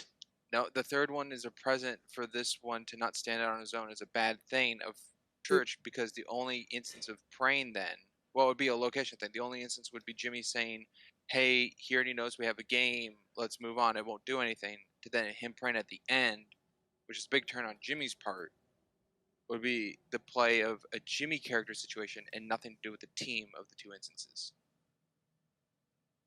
Why would you need 2 church scenes then if you got 2 prayers? Because you still get the 2 thing. Why don't we go back to the Scud bucket then? Why is it tied to a location at that point? I'm not following what you meant on that. Like a one-time location. You're saying if we use the church once, setting up the prayer thing for later with Jimmy, then you're still getting 2 prayers for the location doesn't matter. Why do we need? Yeah, I agree. Then why would we need 2 church scenes? No, the church scenes are connecting to the team of the Rockford Peaches, of a connection of them. Even the first ones of just May, it's still a team connection. And if it's removed, then the instance of the church, a one-time situation, would only be on Jimmy's character and not to the team. The team prays. We see that they're religious. We get stuff from them, even if we don't get a lot out of them. But as I said in my first instance of the first church scene of May being removed, the church scene doesn't necessarily mean they're religious. It just means they went in to pray for the team, like Jimmy did on the World Series ending. Because the explanation in that second church scene in the film is it doesn't matter. He already knows. It doesn't do anything. So you're saying them praying doesn't have to be religious in the church? If a one-time instance, if the one of May at the beginning isn't present, then I would lean far more, yes, it's not for them being religious, but more for a play of like they're praying for their game to be good or for a win. I would disagree. The fact that they're in a church to pray leans more religious than not religious. If they were just praying and don't believe in God, and they're just like, some higher being, please Okay, so have the us church, win, why would they need to be at a church then? the church strengthens your strengthens part the religious rather than fact. if they're praying in the locker room. No. Okay. You're saying if we got rid of the first one and we just have the second one, we only have the second one. Yeah. You're saying them praying there doesn't necessarily have to have any religious connection. It's just them praying for a better game. Yeah? That's what you just said? I think the context of it strengthens more on that because of Jimmy's interruption to them. Yes. But Jimmy also prays before he leaves. But so, well, then that goes into, is Jimmy lying to his team that he doesn't believe in it, or is he just doing that just to like a whatever situation, like out of respect? He's just trying to get them out. He doesn't say he doesn't believe in it. He just says it doesn't help. Believe me. That's what he said. Sorry, I interrupted your thought, Crimson. Oh, it's all good. I think we need to figure out if this has 2 or 3 church scenes. I only Because remember I've the only 2. seen it the once from the pod, so I could easily be misremembering it. I only remember the 2: the confession booth, their prayer scene where Jimmy gets them out, and then that's it.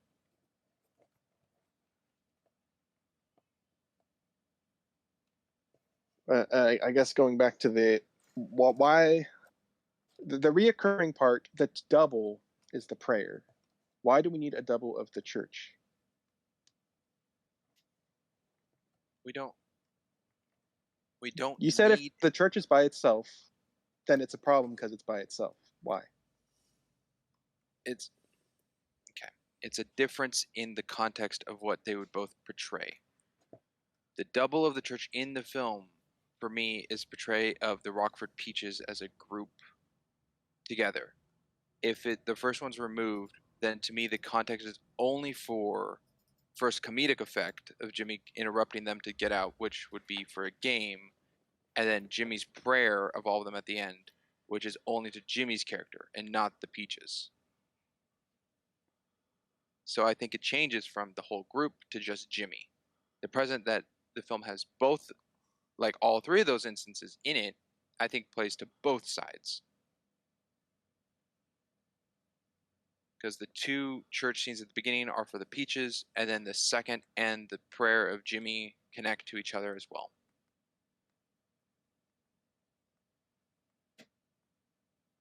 But the second one accomplishes what you're already saying, though, that the Peaches go to the church to pray.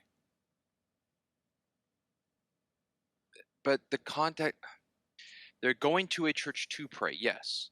But how many times have they gone to a church? Are they going to church just to pray for the ball game? Or is it something that's stated that they need to go to church all the time? Is it they're all together as a group, so it's a group prayer more for the game rather than a couple of them who are or could be religious on their beliefs, and Jimmy's just trying to round them up for the game. So with that logic, Jimmy batting by himself once, is that a problem that we don't see him try earlier to see him build up to wanting it then?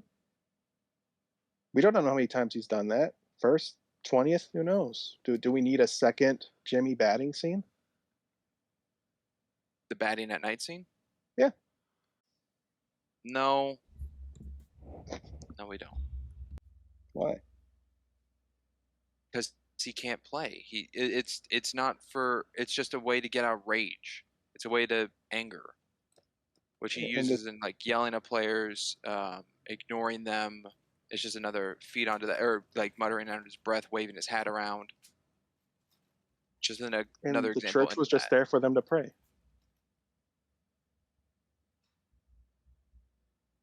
I think a big, probably because we're going in circles here. I'm trying to find like a explanation point to maybe just help clarify this. I think the church is just seen as a different portrayal through my eyes and your eyes of the use of it, and that's just two different identifications of it. It's not like we don't have Penny Marshall present with us now of being like, oh, it was used for this instance or this is instance more so than the other. Not saying both can't occur. It's just the use of it if it was one way or the other. And I think both can be interpreted. But I lean one way, seems you lean the other way of the use of it. No, what we're digging at here, Springs, is we're still digging at your one-time rule. Because removing the church scene with May makes the church scene only one instance. That's why we were... Of a location usage, yes. Yeah. But it's not a wasted one-time thing because of Jimmy's prayer later on. If both churches are removed and Jimmy prays just out of the blue, then I think that's a little weird. Yeah, no, I would have a problem with that too, because and we if see Jimmy's that prayer didn't happen and it's just the second thing, I'd have more of a problem with just that second church bit. Then that's just more played as a gag. Okay, so this started from a joke where I said I think removing the May scene, because I agree with Crimson that it's probably the only scene that's just there for the joke and nothing else. It doesn't take away from the next scene though when you see them at the church praying before a ball game. That was the main point of this. For me, it shows that they go to church more than one occasion. Okay, but you don't need that. You can just presume. You can infer that they go to church, especially with them going to church in the next scene, and then also with Jimmy leading them into prayer at the end. You can assume that they go to church. You can infer that. You don't necessarily need it to be there. Crimson's point is that he can drop the first scene, and it doesn't because it doesn't really add anything to the next scene. And to me, it doesn't. To me, it does. Sorry. Again, that's the context of the Roxford Peaches connection of the first and second church scene versus just Jimmy. Yeah, and that's why Crimson went to the batting example, because there's only that specific scene. I don't know how to clear up this confusion. We're not confused. Okay. We're asking you to define the difference. Confused. Yeah, we're not confused. We're asking. You're saying you want both because the Peaches have interactions in both. That's what you want them there for. I get it. I get what you're saying. It doesn't sound like you get what I'm saying. It's the location usage. The impact of what a scene is. The fact that they go to church more than one time doesn't affect literally anything. That doesn't change anything. That is cuttable. My batting example with Jimmy. The fact that he would go more than once, who knows? Doesn't matter. Doesn't change anything. It could change things if he goes more than once, but we don't know if he does, so it doesn't matter at this point. Just because there's things missing, we don't need to know everything. Because they don't add anything. The fact that the Peaches go to church more than once doesn't affect any of the characters, doesn't affect the plot. It adds nothing except we know a little bit about them. That they go to church more than one time. That is not relevant information. If one of them had a milkshake at the Scud bucket, good, we know they have a milkshake, but that doesn't change anything. Information's good, but there's useless information out there. We don't need to know everything.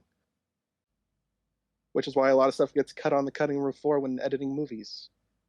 There's scenes that have relevance in movies that just get cut because they don't add enough to the film. Okay, well, again, an instance is just like before. It's a 2v1. I would not cut out the first church scene. Okay, moving on. I think we have Jimmy yelling at. There's no crying in baseball. I think that's the next scene. Yes, this is. And Springs brought it up. Evelyn screwing up. This was a colossal failure. I don't really know how she did that. It wasn't a little off. It was way off. She definitely earned her eating out from the coach, shall we say? Chewing out the coach. Which team are you working on for? Which side are you on? It's funny. A little traitorous. It looked pretty guilty. That was a bad. It was a rough call. It was bad. And you think Evelyn's character was just used again for a mistake in the World Series for a character growth situation with Jimmy? Did not make the same mistake? It's set up there and is payoff. a payoff to it. Yeah, there's set up and payoff there. As it being her reason for existence, she's the mom, right? She's the mom. Yeah. Yes. Okay, then no, I wouldn't see that as her only reason, but she definitely adds to Jimmy because of it.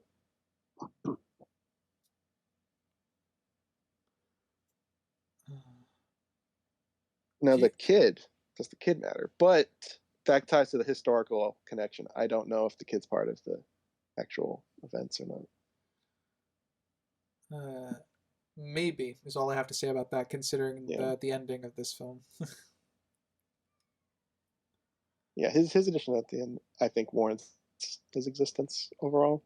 Yeah, but it turns his annoying presence. It turns his film. annoying presence into something a little more of a nostalgic note at the end. His appearance at the end of the film. Yeah. Especially for Evelyn being passed, like she's dead. Yeah.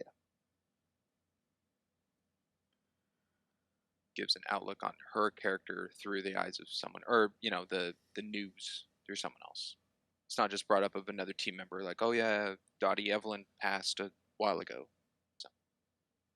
So. And then Lowenstein's here with to tell them that a magazine person is here. I like that. I like that. Immediately, May and Doris get up and like pretend to model and stuff like that because they want to go greet him. But obviously he wants Dottie to, and then we get more of that chip on Kit's shoulder because she's still there in her sister's shadow, and we get a lot of character for May in this scene, and it's a short exchange of dialogue. I quite like it. Yeah, it's good stuff.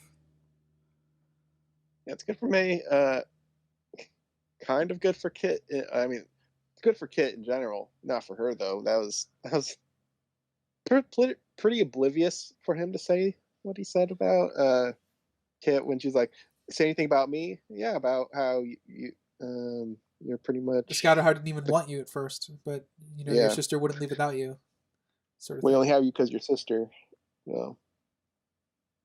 And he does have some acknowledgement of how Kit is based off of him guessing Kit was Dottie's issue later.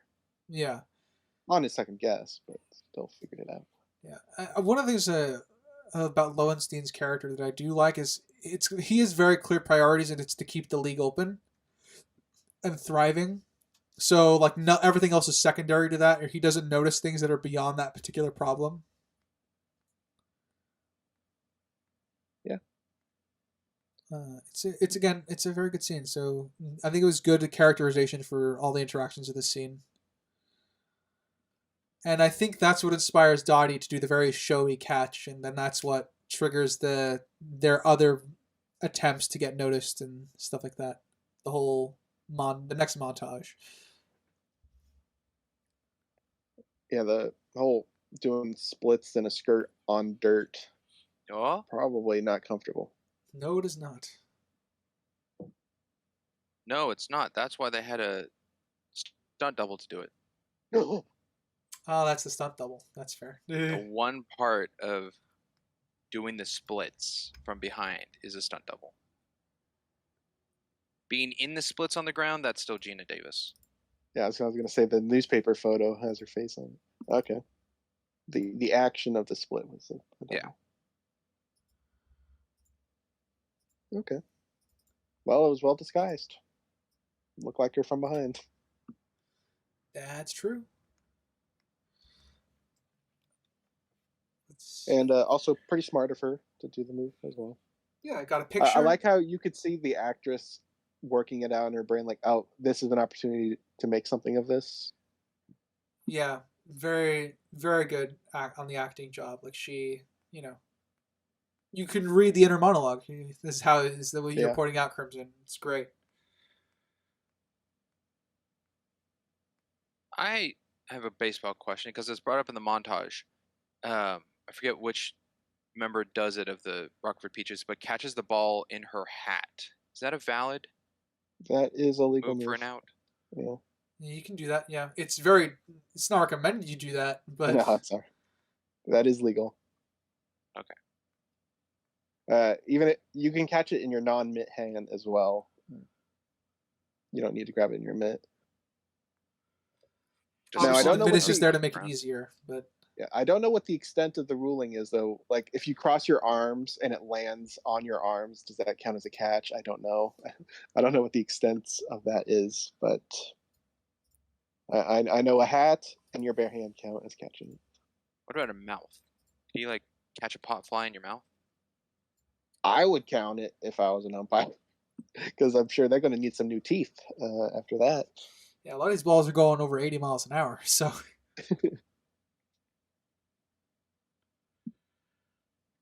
Yeah. Okay. Yeah, I don't know the rules on a cat doing a Harry Potter with the snitch. I don't know the rules. Oh yeah, swallowing it. Yeah.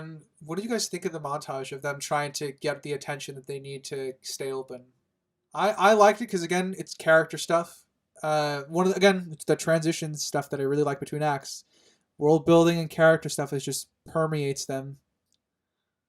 I think it gives them a little more flash. Yeah, it's not. It's still baseball, but it's a little more like, what do we do to draw in a crowd? Pop a foul, get a kiss, or do a little more of like stunty work. Like you're a good enough ball player now. Try to do a little thing like catch the ball in your hat or player. Yeah, just catch it behind your back. The gimmicky stuff to attract an audience that I think works. It's them fighting to stay open and stuff like that. And I think that in this montage, the crowd is all there at the end, right? With Lowenstein as he's looking around. That's how this montage ends. Yeah.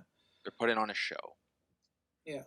And I'm actually glad they did it, because if we didn't have the gimmicky stuff here, and it was just them playing as they did from the beginning, the crowds by the end wouldn't be as believable to me, because they're still performing, like I said earlier, pretty much the same. They're still good throughout the entire film. But adding this gimmick to get people in the seats to see how good they are, I think that's good. That works really well. Oh, and this is the scene, by the way, where Doris gets her fans and she's surprised by it. Yeah. So it does happen after the bar scene. I wouldn't know because I didn't look for them in the bar scene, but cool to think that they're there. Yeah. And then it's... Shoot, what was it? Do I have it in my notes? Beverly. No, what I was gonna bring up do you think the whole ship and everything to draw in crowds is just being done by the Rockford Peaches? Or do you think it's every team in the season? I think most teams would have picked up on it. But obviously the Rockford Peaches we're just watching them do it because we're following them as main characters, as the main group. Yeah. Yeah, I would imagine they'd pick it up once they see it's working. It would strengthen everything. I do like the added touch of the black woman throwing the ball back. Yeah, it's definitely a homage to the times, but it's not overt. It's just blunt about it, and it's very short. I like it. Yeah.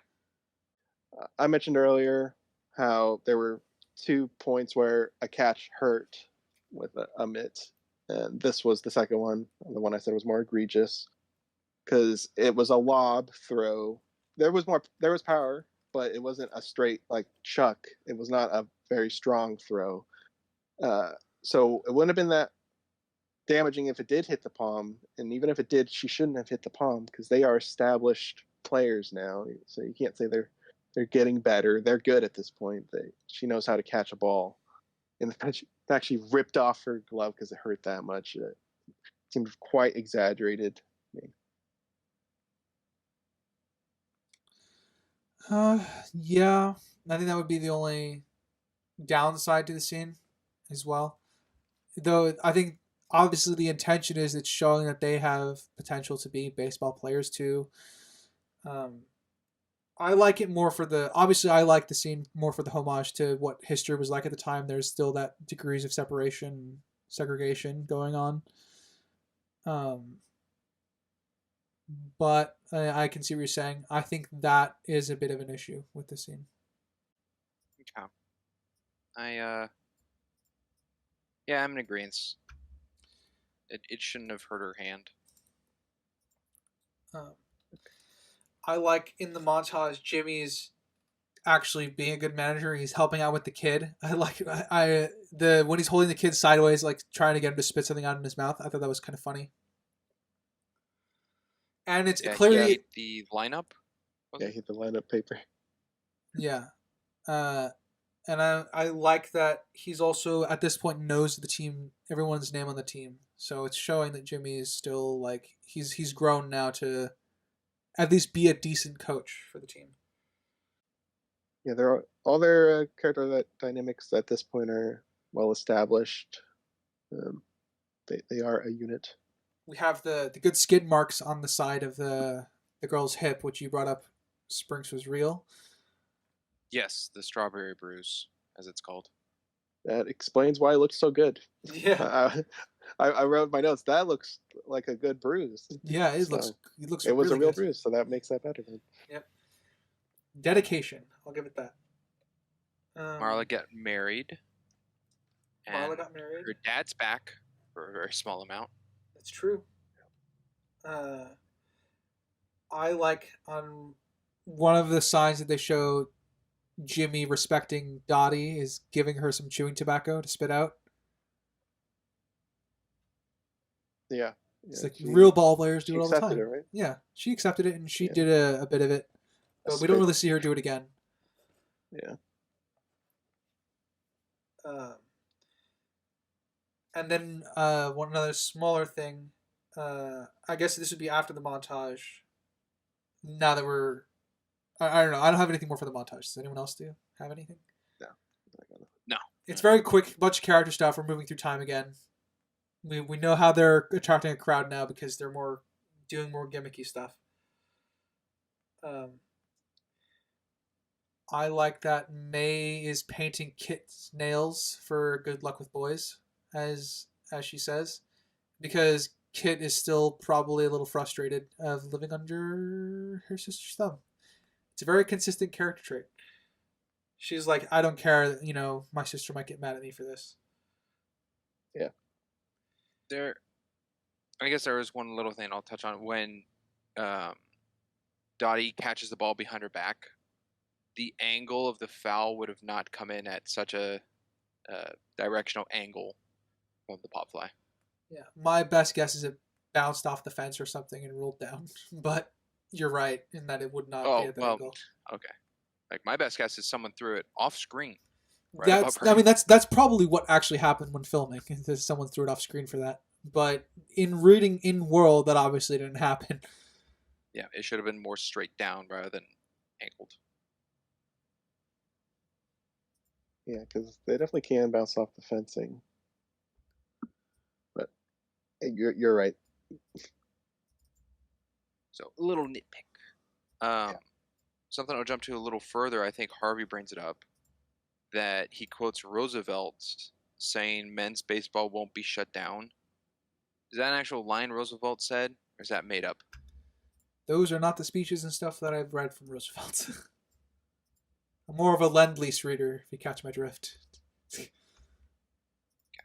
And being this is based on, like, you know, a real story and everything, but the character is a little changed up. Is Harvey supposed to be like Hershey? That's how I read it. Yeah, that's But kind of how I if read we it as got the well. names of other players, maybe I don't know. Okay. Boils down to I don't know how historically accurate this is. I don't know if Hershey founded a female baseball league. I don't know. Or if he was one of the baseball owners, yeah. Ow. Nice. Doesn't seem to out there. Yeah. I mean, it's certainly possible. I just don't know if it did. I am gonna jump ahead. Well, I guess no. That's you're on the right scene. Harvey plans to shut them down anyway because they're winning the war. Indeed. That was a pretty solid scene because what was his name again? Yeah. Lowenstein. Lowenstein is willing to Lowenstein. Yeah, Lowenstein is willing to take ownership for what happens, and he's willing to keep to bat for them. And we can see him like he's standing up to his essentially his boss for something he believes in, which is nice. It gives Lowenstein a bit of character. Yeah, I like how consistent he's been through the entire movie. His passion for the project once he saw the potential it had. Yeah. Because even when they were running to get the axe, he still tried getting the news Life magazine involved to get things going. He could have quit and like, all right, it's over. We'll just wrap this season up. A lot of drive. I like him. Yeah, he was asked to make it work, so he made it work. And now that he's got it working and they want to shut him down, I would be a little pissed too. Yeah. Okay, I was trying to find quickly if there was anything on Hershey and like Hershey being Harvey, which I didn't find anything. All I really found was they didn't get their fortune selling chocolate bars. It was actually from gum, which started with Philip K. Wrigley. And that out there's an original 4-hour cut of the movie, which gives a lot more backstory for all the girls. That's interesting. I would be interested to see that cut. Because I do think a lot of the girls get left to the wayside in terms of characters and stuff like that. I agree. Maybe that's why they made a show. Maybe. Jump ahead to the scuffle of like Kit being, put in the dugout, like you're not going to finish the game as pitcher, and kind of get, starts a roughhousing with Doris. Yeah. I'm still that was entirely Kit's fault. Oh, it absolutely is Kit's fault. It's like I said, she's textbook Napoleon complex, and Doris has been abrasive the entire time. Like she is both supportive, like she's always talking up the pitcher that's pitching for them, and she's also always trash talking the girls that run by. So she's throwing a bit of shade at her, but in a joking way. So yeah, it's definitely Kit's fault for taking the bait.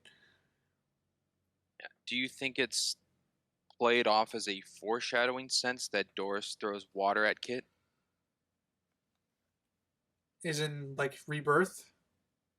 No, as in like throws water at her to cool her down, and that's what Jimmy does. He carries her to the showers to cool her down in water. No, I think that was just an appropriate response because Kit threw her glove at her head.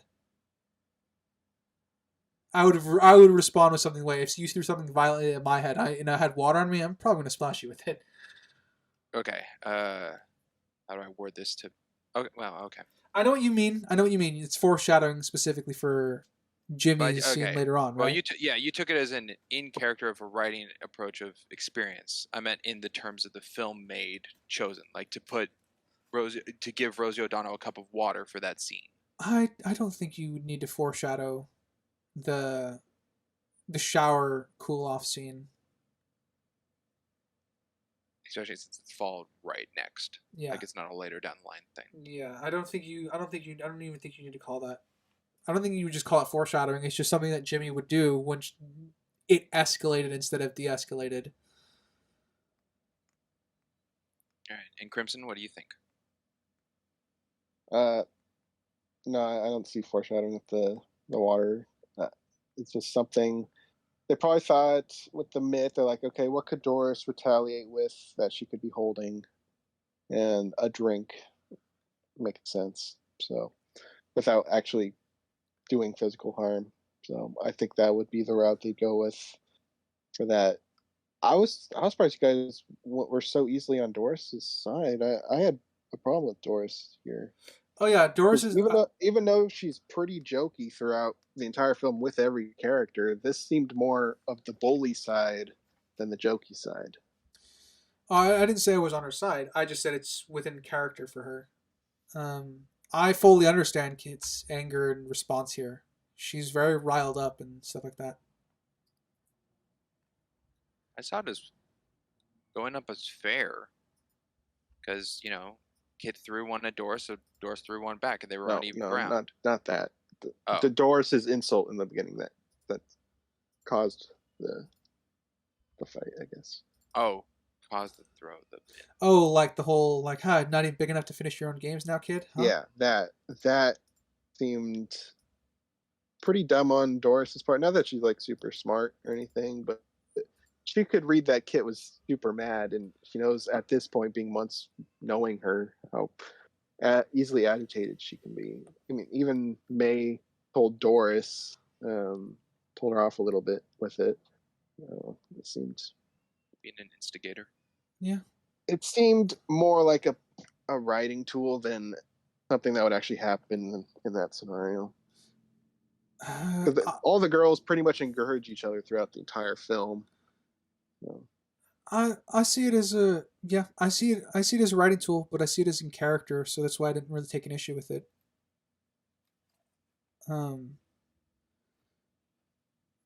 Because there are people in friendships, they dig at the problem rather than helping solve the problem because they think that's a better way to kind of diffuse the tension. And Doris might have just read that particular situation wrong. So I don't have an issue with it. I agree that she read the situation wrong, though. Yeah, she certainly did. All right. Crimson, how about you jump to a point? Okie dokie. Finally on my second page of notes here. That's all on the first page. So I'll jump to the make a trade bit. The miscommunication, the misunderstanding, as Dottie put it. Do you think Lowenstein? Lowenstein. I keep saying Lou. Lowenstein. Do you think he misunderstood, or he understood clearly and just wanted to keep Dottie on the team? Both. He knew Kit was the problem, but Dottie was like the poster girl, So there's the misunderstanding comes in from Dottie not communicating what she felt completely to him, and his solution was to trade Kit. Since he had she assumed that she was going to be traded. Did she just say like make a trade or trade me? I don't remember her wording. He offers. I mean, what he says. What about a trade? He's like, yeah, that'll work. Just get, or I'm leaving tomorrow. Is what she said. Okay. I think that's what she said. Yeah, he didn't really fight her on it. He just wants to keep her. He just wants to keep her on the team or in the league. And he figures that trading Kit would be easier. Okay. I didn't remember the exact words they were discussing, so yeah. I'll jump back a little bit to the bus scene with Donna and Donna and fucking Jimmy, and they talk about the war and history and stuff like that. It's a very small scene, but I kind of like that it shows that they're once again growing together, which feeds into the next scene where they bench Kit because he asks, Dottie for her advice specifically. What she thinks. She was honest to herself as she's been the entire time. Yeah, like she tries to stand up for Kit a little bit, but then Jimmy gets an answer out of her. I put the following scenes a little bit on Dottie as well for not trying to talk Kit down a little bit. She could have done a better job at talking her down, especially when it's very obvious that she's mad at Dottie. Yeah, I it would guess be a tricky thing. yeah. I on the bus, the Jimmy and Dottie had the talk of she hadn't heard from Bob in 3 weeks, which is abnormal. Yeah. It was pretty solid stuff. Set up for a good subversion that comes later. Pretty good subversion, yeah. Ryan. Hint to Ryan, please do better. Oh, I see. Sister isn't here to get mad at us. Yeah.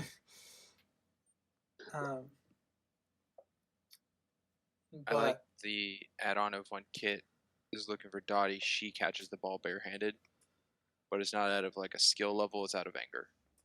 Well, that would be skill level. You have to catch it barehanded, but obviously, she just happens to be in the right place at the right time. I was gonna ask Ryder, do you want to go to the telegram scene? Yeah, sure. I'll go to the telegram scene. So this is my favorite scene in the film, because Jimmy's been mostly a non-serious character. We've seen him gradually get a little bit more serious when he's having conversations and with Dottie, like on the bus and stuff like that. But this right here, I think, was the best serious Jimmy that we got. Like, the military telegram guy is just so abrasive, and you could just see the dread on everyone's face in that room. And the telegram guy is a bit nonchalant. I admittedly don't like that very much. Yeah. But I get the point of it. Like, it's just another delivery that he has to do. So at this point, he might just be that numb to it. But yeah, the scene where Jimmy just kind of takes the telegram and just pushes him out the door, and then we get him slowly walking down the aisle, and all I could think of was like how relieved you must feel that he walked past you at that moment, and you could see him like angling towards Dottie, and it's a great subversion as well. It realizes to be the person right behind her, because we learn that her husband's in Italy, within her scene with Jimmy, and for anyone who knows World War II history, Italy, the invasion of Italy did not go well for the American forces. They were trapped on a coastline for months and couldn't break out of where they were holed up for months. They went through like 2 different generals and stuff like that. So the situation over there was very, very shit. So for those who know history, it's set up that Dottie's husband might be the one that's dead, and it's a good subversion when it's the person behind her.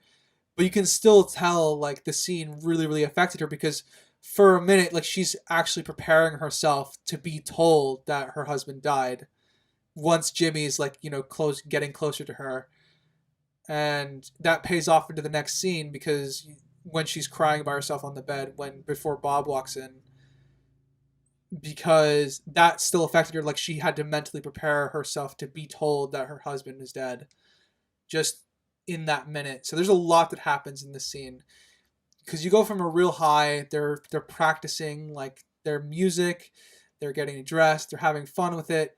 Jimmy comes in nonchalant. I get a bonus from the World Series, and you go from this real tonal high to this real tonal low in a very smooth way, and the scene is beautifully done. I love it. I don't think I can add anything. I agree. It's solid. I agree. It's a great use of slow use a great way how to blend a tone shift in a film of the beginning and end of that. Mhm. I don't recall what you just said of your exact words, writer, but you said when it wasn't Dottie and it was Betty sitting next to her. You complimented that. I saw that as a cliche. It's something that's used a lot of times when the focal point of a main character of a plot or a situation occurring could go to that said character, but it's the person right next to them that's affected of it. Yeah. Yeah, I agree. It's a cliche. Cliche doesn't have to be bad. Yeah, that's what I was gonna say. I don't necessarily take cliches as bad. Otherwise, I would have an issue with a lot more Marvel movies than I do. Yeah, no, I'm not saying it's a bad thing. It's just something for me viewing it. It's like, oh, I've seen this before. Yeah, I'll agree. Yeah, it's definitely a cliche. I'll have one more thing to add. I actually like that we get sweeping shots of like both sides of the aisle. Like we get the shot of like May and Doris's side, and then we get the shots of him looking down Dottie's aisle. So we get both like groups of both halves of the team just kind of like settling themselves in, like just suddenly very very tense and fearful that they're the ones getting the letter. It was very good. I liked it. Yeah, the camera work and usage is not just spot lit on Dottie. It's whole team tension build of anybody. Yeah. Which is obviously it closes in on Dottie as Jimmy gets closer as well, which adds, I think, to the tension. Like it's slowly zooming out of the group and focusing more and more on her as he gets closer, because it's just the camera work is also adding to building tension. Yeah, because the camera's focusing mostly her centered, and then you see it offsets just slightly, where it focuses more on Betty, just slightly, and then it's direct Betty focus. It's good build up. Find out Mr. Spaghetti is dead. George. Yeah. George. George Spaghetti is dead. But very good character work for Jimmy. Very good character work for everybody in that scene. They, again, tonal shift was great. The writing was great. There's so much to love about that scene. Point I have with Kit being traded, and I haven't really figured out my feelings towards it yet, but I'm curious your guys' feelings towards it. Should we have seen more of the team react to her departure? We didn't really get much from everybody regarding her being cut from the team. I would like to see it. No. I would like to see some, but I don't think it's necessary. Yeah, the closest person on the team she was with was Dottie, and we got her closure with Dottie. I don't think we needed anyone else. The reason I would like to see more with her is because we see Kit have time with Doris and time with May, so getting their reactions would have been nice, but I don't think we need them necessarily. But I would have liked to have seen them, because the closest we get to the team reactions is everybody like listening outside the door as Donna or Dottie finally also kind of claps back a bit, because Dottie Dottie takes a lot of shit from Kit, but it was nice to see her snap back a little bit, but not in a hurtful way. Yeah, just plainly telling what she's been doing for her this whole time. Yeah. And I don't know, it would have been good with, like you said, May was semi close to her. We had the whole nail thing, and she has the they've boy all talk been with together Doris. for months. Yeah. Yeah, and Doris, a scene of her feeling guilt for getting kicked after what the scuffle would have been nice or something. Yeah. It just seemed like a gap in the team dynamics where we're supposed to believe they're all close and a good strong team, and then they lose a pitcher, which is at least when I was playing baseball and I played on several different teams, a lot of people looked up to the pitchers. So I don't know. You live and die by your pitchers, so show them respect. Yeah, it seemed like a gap in in the film to me. Now that you're bringing it up, yeah, I think I might have a problem with that. Yeah, I think you needed to see Doris's reaction. It is partly her fault that she gets kicked off the team. Whether Doris was intending to or not, I think I'm starting. Yeah, I think it's a problem. What do you think, Springs? I don't think so. I think we've seen and know games of everyone else has been played, and for the purpose of the film, I think it just needed to be whoever Kit's closest member on the team was, which was Dottie, which has a lot of history to it, and that's all conveyed in the bedroom. And if anything needed more, I feel like Dottie would have started up a situation of discussion, but she kind of just dropped it and left it be. It wasn't so much of Kit, and that was it. Like, it doesn't even phase Jimmy at all. I feel like if there should have been a phase or a difference, it should have been in the World Series when she's back, and then maybe Doris could have like tried to say something then of a situation, but between the conversation with Dottie in the room to then going to Evelyn singing the theme song they made or whatever, like in between those two, I think it's fine. Oh yeah, I wasn't saying we needed when one I say immediately. reaction, I mean throughout the film. Yeah, we didn't need one If immediately. they wanted to, if they wanted to convey that when she's on the other team about going against them, that would have been a good spot. I just mean in general, we don't get anything really from the rest of the team, and that includes Jimmy. Yeah, I also think he would react in some fashion. He lost his best pitcher. That definitely changes your team dynamic. Yeah, it would be interesting. In that case, yes. Sorry. Yeah, in that case, yeah, I think the World Series would have been a good place to do it. I thought you meant immediately like following her. Yeah, no, just in general, because the team from the point Kit leaves to the end don't care about her. We don't get anything from them except when they're old, and even then, it's more of a group collective and not just Kit. It seemed like she was a main member of the team. So, it's weird. Yeah. Even if she butt heads with people, there'd still be feelings. Negative feelings are in fact feelings. Yeah. That's why I hate The Last Jedi so much. Got so much passion. It's not the right kind. Exactly. But yeah, no, I see this as a bit of a problem now that you brought it up. Because you're right. I think it is more within Doris's character to realize how far it went after that, to kind of... She would have apologized at the World Series before or after the game. I think that would have been a nice little touch to have. Gotcha.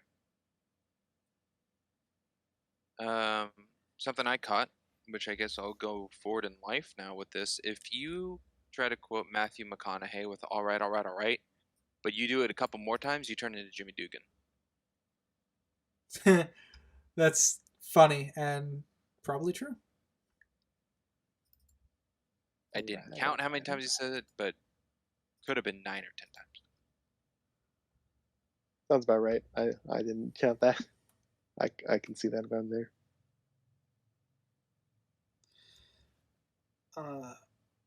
If you want to talk cliches, there was one that I kind of thought was the character that would change our main character's journey, showing up at the worst time, being Bob, showed up right there. He could have been injured earlier, later, but this was the time, the perfect time. Then he just appears. Yeah. Are we also at the instance that Bob still hasn't sent a letter in like 3 weeks? We hear nothing past that, so more time could have even passed since that talk. I mean, there's nothing of Dottie saying, "Hey, Bob's coming home." Yeah, I legitimately think he was trying to surprise her. Yeah. If I were to talk about my but in time of war, that would be scaring her. Yeah, if I would, well, I mean, surprising them would be fun.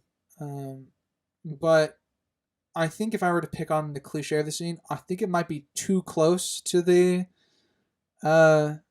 finding out your Betty Spaghetti's husband is dead. I think it might be a little too close to that.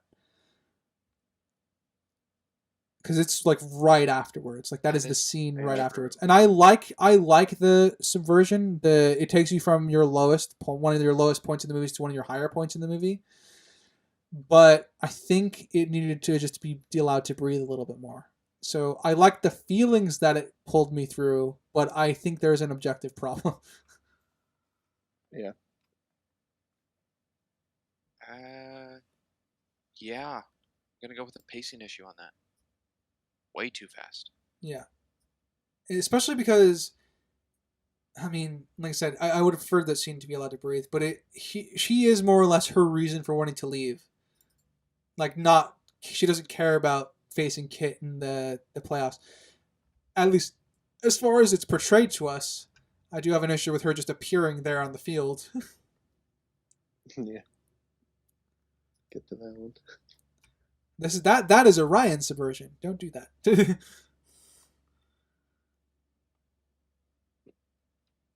Yeah, Bob's introduction almost felt like a dream to me. Like I was like, oh good, she's Yeah. crying. This is a good scene to go off of the locker room. This is good. And then enters Bob. Like, what? Yeah. This just happened? What? I thought this scene, like, is this real? It was starting out as one of my potentially favorite scenes. It's just her crying because all she's doing is thinking about how she's going to get a telegram of her husband because she hasn't heard from him in so long. And obviously, you can't really send letters when you're getting shipped back, but it's still, you know, it was a little too much.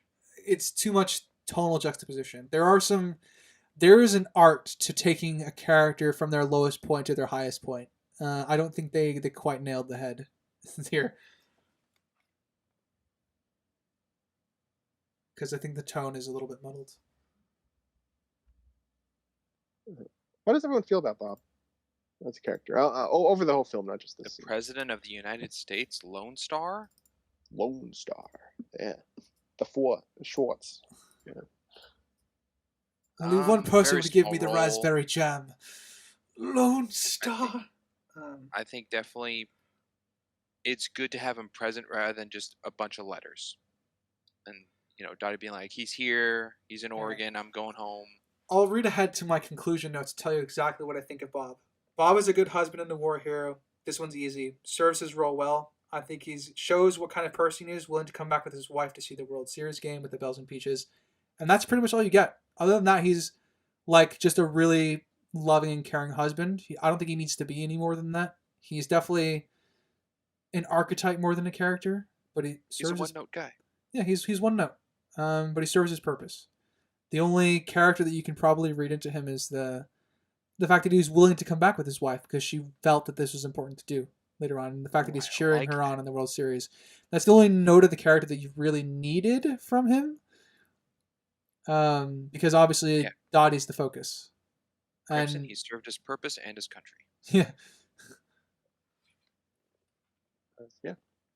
I guess the only thing I have other than what you guys said about Bob is I wish there was more with the scene with Dottie talking to Jimmy when she was leaving to Oregon. I wish there was an interaction between Bob in there, whether it be with Dottie and Bob or Bob just jumping in while they're talking. Just more of an interaction with Bob in that scene, because him just saying, what was that? And just like, nothing, or let's go, something along those lines. It seemed like a wasted opportunity with Bob to get more of Bob. Yeah, I can agree with that. It would have been interesting if he's like, is that Jimmy Dugan? And then, like him hinting out that he is a baseball fan and stuff like that. And she's like, oh yeah, he was my coach. She's like, oh, that's cool. I'm so happy for you, honey. Like even that would give us something more, Yeah. There was some even with that, he's like, oh, that's cool. Are you sure you actually want to leave this and go home? So something that would lean towards him actually pushing her towards her wants. Yeah, pushing her towards her wants, being a supportive husband, that sort of thing. Because we get that he's a supportive husband, but just adding another layer to it, I think would be really cool. It'd be in the 4-hour cut. It could be. Is this a released cut or just it's somewhere in a warehouse, the 4-hour cut? Couldn't tell you. I don't know. Oh, I do not know. That is something we'll have to research potentially.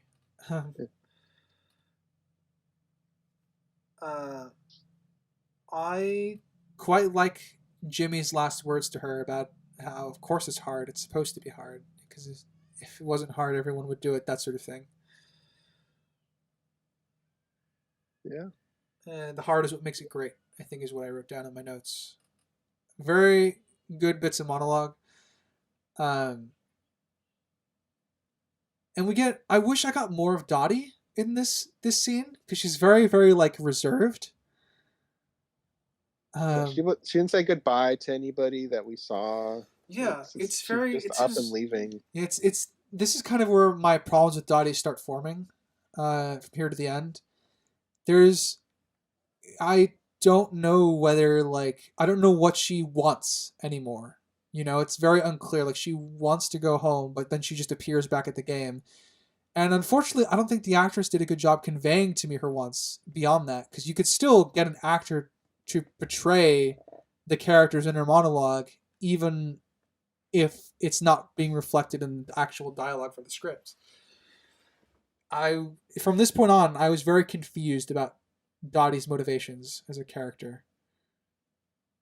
Yeah, like how she treats Kit, and then the ramifications of the team on her missing, because we'll have a talk if she screwed up or if she did that intentionally. Yeah, I agree. Dottie does get a little bit more blurred towards the end here. and that's where Kit steals the limelight. Kinda, yeah. Sprinks, do you think Dottie gets a little bit more blurred here, or everything makes sense with her? No, she does get a little more blurred kind of when Bob arrives in the picture.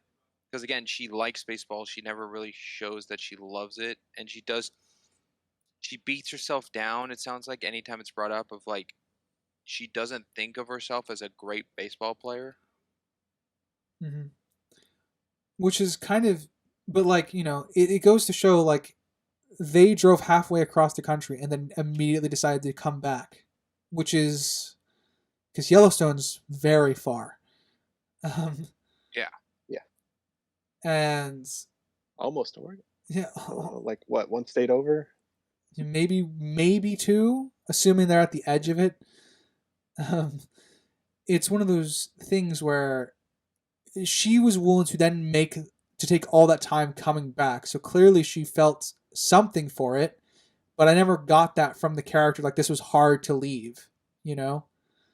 And it could be the aspect of like it seems like she's beating down on herself. She doesn't see herself as a great ball player, but we never really get that from her. It's very, very like stoic. I'm like, I can do this. Like she's doing trick plays and stuff like that. So it's very hard for me to believe that she's not self-aware after months of doing this. She's confident in her abilities. I think she's just humble.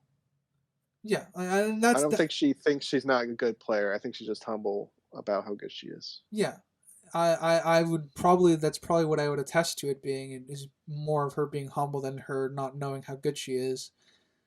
But like I said, her character gets really muddled, which is a shame because I think she's mostly consistent and well characterized for most of the film. So I take issue with the fact that she's just blurred here for the last act. She's here for the sister showdown, more or less. Yeah, you're saying what's not shown of just her being stoic. I think it's also not shown of Bob being in her life and the whole car ride of like discussion. And it could have been Bob's point to make of like, no, you should finish what you started. It would have been an interesting conversation to sit in on as they're driving home. Like, because we have no take on what Bob thinks about everything Dottie's been going through. Yeah, it would have been. That's what I was saying with the Jimmy thing. He could be like, "Are you sure you want to give this up?" That could at least give a hint of his headspace if we didn't get a actual conversation between Dottie and Bob in the car. What I would have loved to come from that conversation, if I'm writing for the film here, if they had that conversation on the ride back, it would have been very interesting to see just the way Dottie talked about it, like how much fun she had and how much she like enjoyed herself, like all the stories she was telling him. At one point, you can just kind of see him look over and pick up on it and says, "So you really loved it, didn't you?" You know, it like helped herself realize how much she enjoyed it. which is kind of what happens at the end when she's there as, you know, the future version of herself, of reflecting on all of this. Um, but yeah, it would have been nice to kind of see her headspace, because, like I said, we just get a stoicism that I unfortunately don't like very much, because I actually liked the character up until this point, so I wanted to be in her headspace to know what she was thinking. World Series, yay! We've made it to the World Series. Kit versus. Oh. Oh. Something No, else. no, yeah, I was just something I was going to touch on is I like the use of like the Dottie versus Kit in the World Series part, and Hans Zimmer adds like a solo horn playing over the theme to Kind of sound like like a the standoff tone, yeah, like the a kind western. of Western homage. Yeah, I like that too. Yeah, Even I picked up on that. I was like, "Ha, funny." I wrote Western in my notes. I also like that it clearly took Dottie a lot of time, obviously, driving back, because they had several games in the World Series up until the point where they were tied. Good yeah, all the way continuity. out and all the way back. Yeah, it's good continuity on the time scale there. Would have been a problem if she flew, though. In the 40s? Yeah. Not keeping with the time, I mean. Wait, what do you mean with the 40s? They had planes. Well, okay. Obviously, you were making a joke to our discussion earlier, but I was. but yeah, he said it would be harder to get a plane to fly from one side of the country. Everyone was driving at this point. That's how you got cross country. Yeah, but you could still find pilots out there. It's more personal. I mean, obviously, yeah. There's no commercial airlines in World War II for civilian travel. Were there? That's a good question. I'm gonna look that up because I want to know that answer. I don't know. There would certainly be private citizens with planes. That I know. But commercial airlines don't. Probably not. All pilots taken The in world's for... first regularly scheduled heavier than air airline took off at Municipal Pier, St. Petersburg on New Year's Day, 1914. Is that? Oh. No, that's the story of the world's first airline. Commercial flights, however, did not become common until the 1920s. To be honest, I don't think they could do flights cross country. That would be too much for the planes that we had at the time. They would need fueling stations or something. Yeah. Pit stops. I don't know. More research required. Yeah. Okay. Yeah. More research required. I'll save that video essay for the recap. I'm just saying I'm not. Yeah. Just to be clear, I'm not saying that it wasn't a thing in the 40s. I'm just saying during World War, I don't know if it was a thing. Yeah, I think they existed, but they weren't common. Is what I think the gist of what I'm getting at here is, or what I'm getting from what I've just saw. Yeah. Well, I think Sprinks is implying if there were, they'd be towards the war efforts, probably. Oh yeah, airdrops, supply drops, 100%. I like Jimmy Dugan's prayer. It's very short, but it shows that I think that's the apex of him growing into his role as the team manager. Yeah.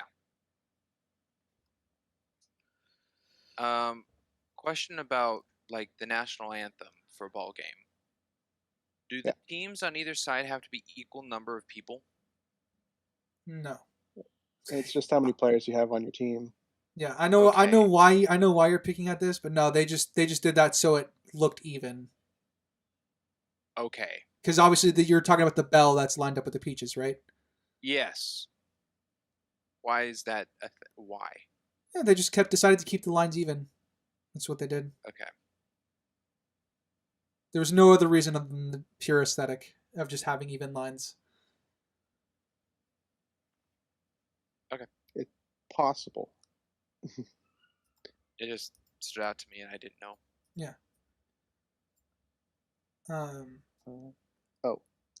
Jumping backwards once more. The kids with the victory scrap drive wagon. Nice detail. The ones asking for Jimmy's autograph. I think they did a good job sprinkling in war stuff in this without being like super over other than the Oh yeah, the televised scrap drive segments, the stuff. black and white televised stuff. Yeah. Just little things in the background that if you don't know anything, you wouldn't think anything of it, but if you do, you acknowledge, oh, okay, they're still in war times. It's good stuff.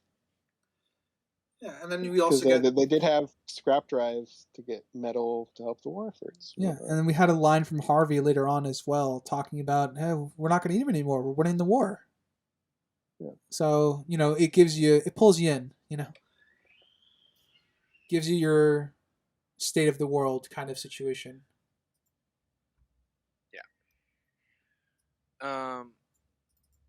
No, I'm in agreement in that. Sorry, I don't want my tone to come across as sarcastic in that. I agree. I'm curious. The surprise that Dottie's back to Jimmy.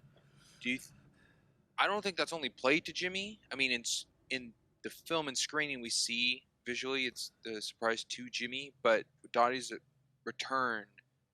Where do you think it was to the group that it's Dottie? I mean, was it before the prayer and they just kept it a secret from him? I don't know. That's why I have an issue with it. Yeah, there's a couple problems with it. Did the team know? If they didn't, how couldn't they know? Because She's dressed up as the catcher. Yeah, the replacement catcher's like, on the side, so who's catching? The reveal to me is the team has to know.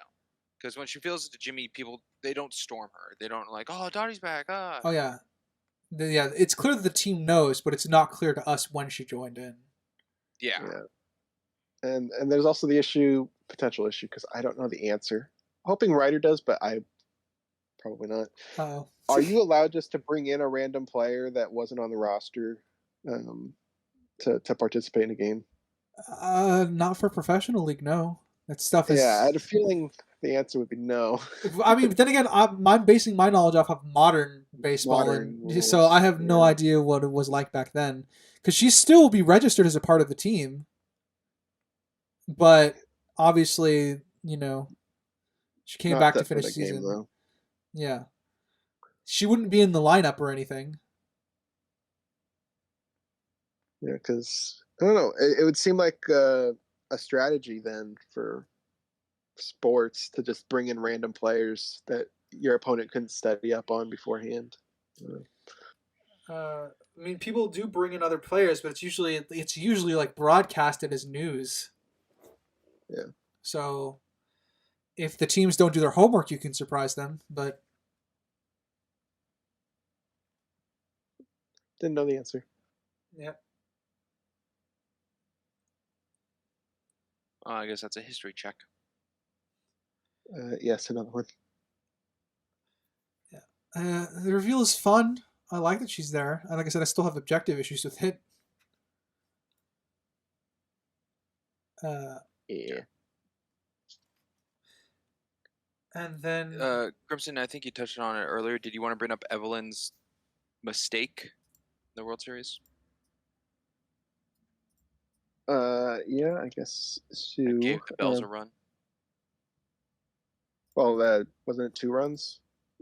Yeah, they scored at least 8 points for sure. Maybe 2. Shoot, was it 1 or 2? I thought it was. No, it was 1. That's right. It was 1 run. I was mixing them up. Evelyn's second mistake. Which one was this one?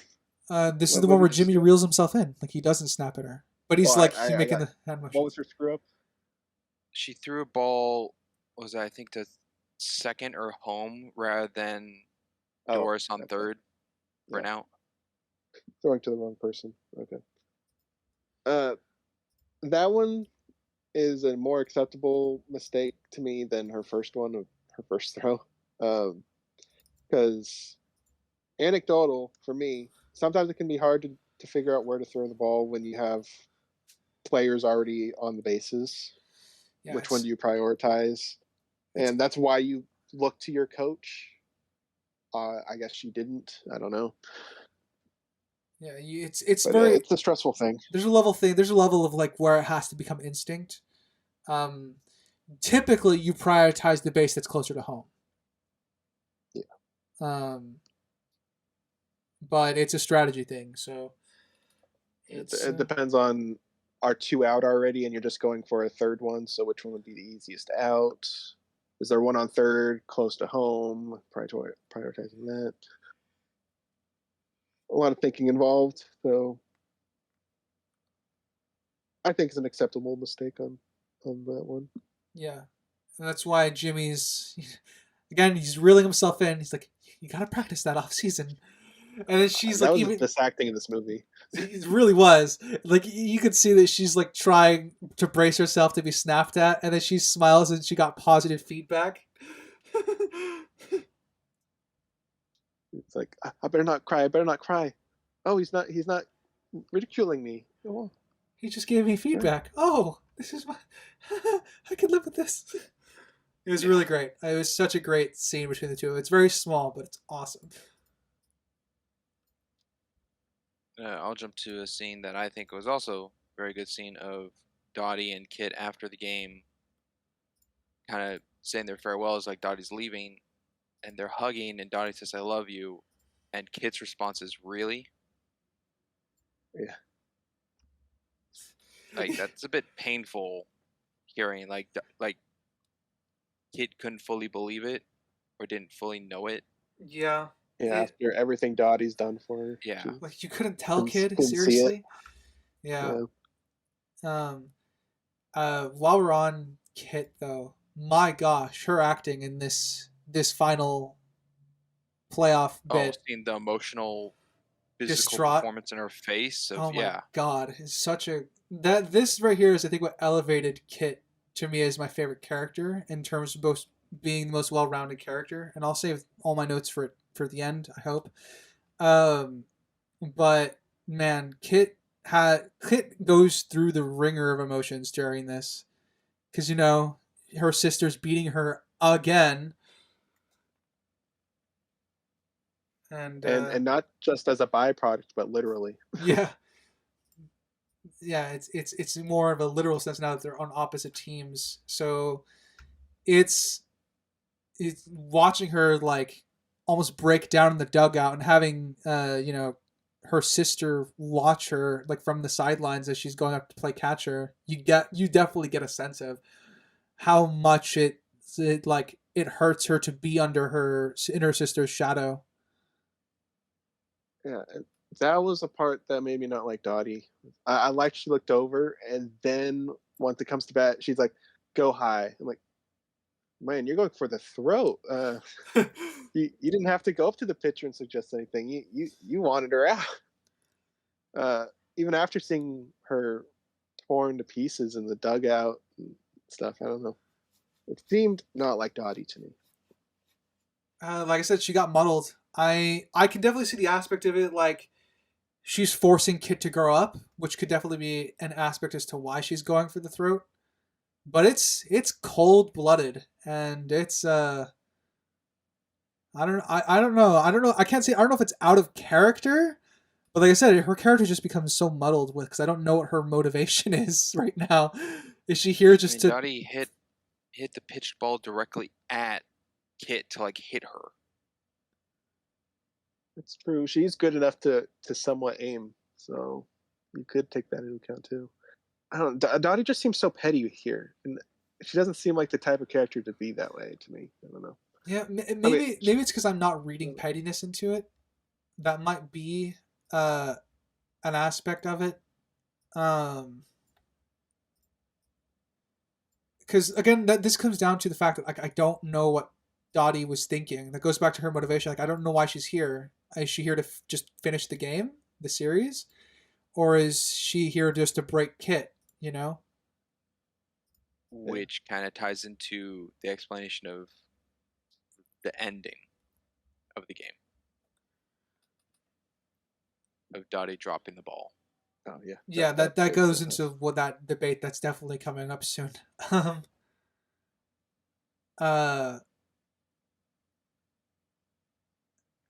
Yeah, like I said, I don't know what Dottie's motivation is, which is why I wish I knew her mental state as to why she came back, as to why she left in the first place. I would like to know her thought process because that would help inform why she might be going for the throat. Like, she sees it as a harsh learning experience for Kit, which would be an aspect that I could buy into, but I get nothing, so I just see it as cold-blooded, like straight up. Yeah, or she's just flat out mad at Kit for not acknowledging all the help she's done because of that Yeah. the talk they had. Which could feed into it too. But the only we don't know. Yeah, we see her crying, it's weird and then we having don't such see. Sorry. a strong emotional scene or interaction between these characters and not knowing why.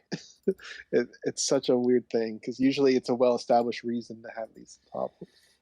The only hint that you get, at least from Kit's point of view, because Kit's the one that's breaking down, is that she didn't know how much her older sister loved her. And he's brought up, Springs, to how much that actually hurts in a way to... I guess that's how much living in her shadow blinded her, almost. But we get nothing on Dottie, which is why I say that she really drops off for me at the end of the film as a well-written character. Because being in her mental state is crucial to understanding all the context of the scenes that are happening right now. Ooh. And you say that plays into a writing thing for the character. Yeah. More so than it could be on the editing floor of cut out. Well, if it's cut out, it's still an issue because that's not the cut we have. So I'll make a quick comparison. The Justice League cut for Justice League, and then obviously the Zack Snyder cut. They are essentially longer versions. One's a much longer version of the film. It adds a bunch of scenes. So you treat them as separate identities almost when you're looking at what the creators had at their disposal, the writing choices they made, the editing choices that they made, what they had to work with, what they added, what they removed. So you work within isolation of what you're given in each film. So for this, there might be a 4-hour cut where all that's added back in, but it's not here. So I have to treat it as it's not here. Because it might be an editing situation that they chose to cut, but I don't know. Like that, the writing could have been there, but it's not here within what I'm working with. We can't just assume something that drastic based off of nothing. Like, if every issue we had with anything we cover, we could just assume maybe they edited that out and have no evidence that they edited it out, then what's the point? But we know every story that's been cut has a script or improv stuff like Blair Witch, whatnot. There's a guideline going on, and that's something we know for certain, that there is a template, so we go off the template, not off what could be cut from the template. Another good comparison for this would be extended version of Lord of the Rings versus the theatrical versions, right? So I treat them as two separate identities. They're essentially telling the same story, but one just adds much more context and world building because that's what the extended scenes allowed them to do. So when those scenes are cut out in the theatrical version, it sucks, but those theatrical versions still tell a coherent story. You're missing bits and pieces, but you're still getting essentially the same thing at its base. Where obviously, I think you should watch the extended versions if you ever get into Lord of the Rings. But what makes even the theatrical versions still strong in isolation is that they're still telling a well-written story. You're missing scenes in context for Boromir, for example, but it's enough of it still there for you to get the important bits. You're just getting more context in the extended work. Okay, the Dottie thing's a writing issue. Yep. From what we see, from what we see, be editing, but we won't know unless that's confirmed. So. Yeah, so the editing could be a factor, but from what I'm given with this, it's a writing issue for sure. Which is a damn shame. Because their dynamic is one of the strongest things about the film. So being left on kind of the wayside of it, just as an audience member, really affected my view of the end of the film. We're talking it dropped points here. Writer. Yeah. You've been praising Kit said she's probably your favorite character in this. Does she even compare, though, to Kit in The Willow Show? I'm sorry, you said something in English I didn't understand. You want to say that again? Oh, man. All right. Do you want me to actually answer that question? No, joke. Yeah. This Okay. kid is far better than that kid. Oh yeah, it's not even close. Even though that kid was okay, there was worse in that show. Yeah. I think looking back on that show, was Kit one of the better characters? I think she was still mediocre, so I'm putting better characters in quotes. Yeah, she was mediocre, but there were worse. Yeah. Yeah, one of the things I do like, it's very small. I like that the other Bells are trying to help calm Kit down on the sideline. Like the person behind her is like, you have to get over it. It's not like, touchy feely, but they're still trying to support her, which I appreciate. It's very small. Like it's clear that. Sorry, I interrupted you. No, I interrupted you. It adds to the team that she's a part of now, that they aren't just nobodies that don't care about her. They are a new team now, because they've been together for presumably months or some span of time, at least weeks. Yeah. I don't know. Really adds to the showdown. At least just seeing Kit's expressions before she goes out to bat, because obviously, Dottie batted on her and got a hit in and gave them points and gave them the lead. So it's so good. I love all of Kit's scenes here at the end. Something I find could be an editing thing afterwards of filming, or it could be a camera issue that occurred during filming. But on Kit's final run to home plate, there's a good part of, I think, second to third base and a little after of a use of slow motion that looks very well. But then when Kit gets to the home and her and Dottie fall over, it's a bad look of slow motion. When they're falling over? Yes. It's very choppy. Yeah, I suppose so. It didn't take me out of it, but I guess that it is a lesser slow-mo.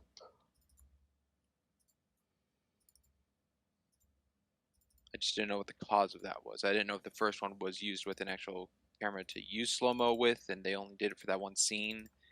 And editing, they thought, hey, it would be better if we did it slow-mo here, but they had to use the footage that they had, which is why it's so choppy looking. So I don't know. Yeah, potentially. Or they had the camera set to a certain frame rate and realized that going slower would be better, so they artificially slowed footage down more. Well, but there's probably something there. I do like the authenticity of her run, because we did debate whether or not they had some sort of baseball camp or training going into this, and we also discussed how Kit probably did based off her pitching. Yeah, the pitching looked like was the only thing she was really trained on, and yeah. And her running the bases looked pretty good to me. She was running inside base, like just stepping on the corners of the bases. She's not aiming for the middle.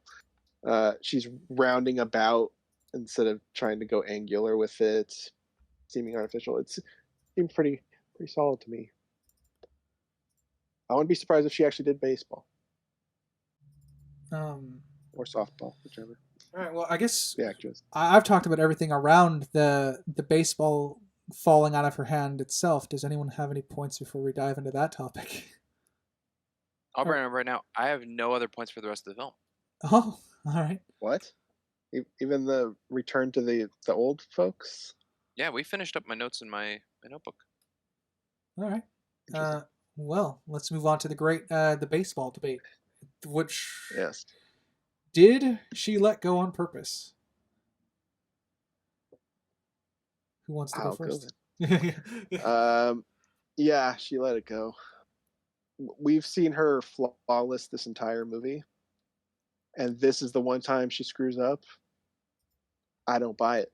So I think she dropped it on purpose. It's a fair We read. even see her get shoulder bashed onto the ground in an earlier game and held onto the ball.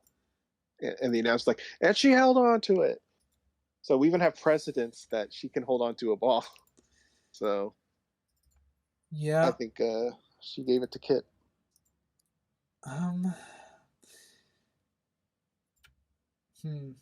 Yeah, I get that. I think the only God, I wish I knew what her mental state was. I'm the same way. Yeah. I think the only thing that we have disputing that is the fact that she gave the directions for her sister to for the pitcher to just aim high because she loves to swing at him but can't hit him for shit. Going for the throat. We have that. We have her going for the throat, so that would be kind of incongruent with what she's going for. In isolation, but once she sees Kit hit the ball, a whole new flood of emotions could be hitting her with that. Like being proud of her sister for overcoming one of her shortcomings, and she's really earned this. She cares about it more than I do. She's obviously trained on it. Yeah, I'll admit the main reason I don't want it to be purposeful is because it gives her perfect character a bit of a believable flaw. And I've had my fill of Rey Skywalkers. I'm sorry, Rey Palpatines. So I totally understand. I just don't know if there's enough to say it was an actual screw up. That's fair. You have any insight on this, Sprinks, for your opinion? I think you dropped it on purpose. Yeah. I don't know if it's a thought that the whole game of going through the throat and everything was a test on her checking Kit how much she wanted to win, how much she wanted this to be her credit for baseball to be as big as her sister in the paper or to be recognized. And I think there's a possibility that she watched so much emotion that Kit was going through, not just like of empathy, like because it's her sister and that she's causing this pain on her, but seeing that she's still so engraved in it that she did it for Kit when she very well and had the capability of holding it to make the Peaches win. Yeah, I am. To be clear, I am also. I think I'm on the she let it go slide. I don't want to be, because I think it's better if she didn't purposely let go. But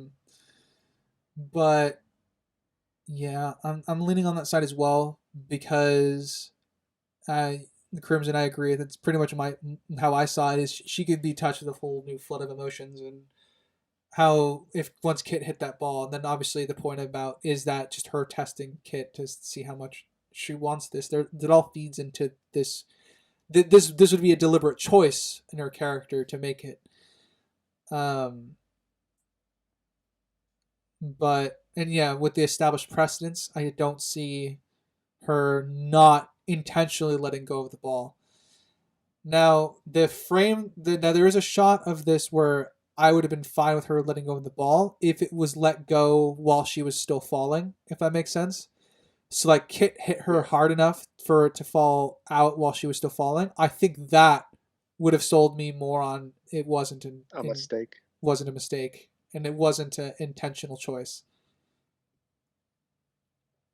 I can agree because she's already laying on the ground and then it just rolls out of her hand. Yeah.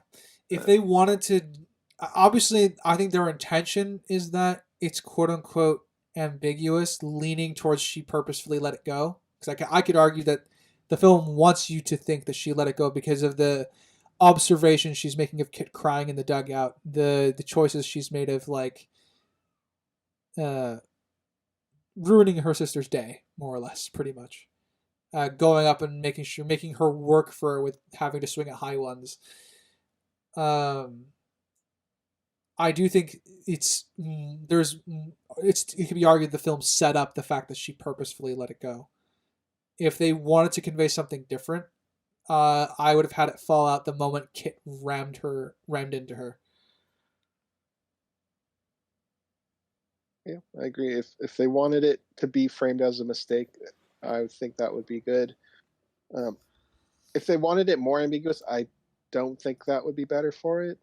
Because I feel that leans more towards the mistake than ambiguity.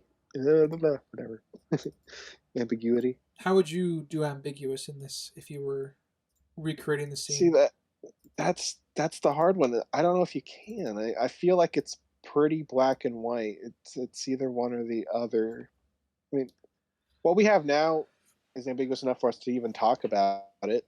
I think it would be on the same level but inverse. Like this is clearly leaning to me towards she's she did it on purpose, but someone could read it as it was an accident. And if we did it the other way, I think it would be leaning towards a mistake, but it could be intentional. So I don't think there's a middle. It's either way is going to lean in. I think I don't. That's a lame answer. That is. Yeah, because it's very hard to it was very hard to get ambiguity out of this because if in the recreated scenario where it's an accident slash mistake, like she was trying to win and Kit just happened to hit her the right way to knock it out, and it was falling out of her grasp while they were both falling to the floor. That obviously would lean more to me that she was trying to win than more so than and Kit trying to earn her win more so than her intentionally letting the ball go. What do you think, Sprinks? Is there a middle you could strike? I don't think so. I think anything that's coming to mind would just be too corny looking. Like if it cut between like the eyes of like Dottie looking at the ball, like if the ball went up in the air and she had to catch it, or if like Oh, okay, yeah. Dottie had to roll over Kit, like if she's like visualizing the ball coming down, whether to grab it or not, situation, and just no, I don't think there's anything that could have been stronger than what we got.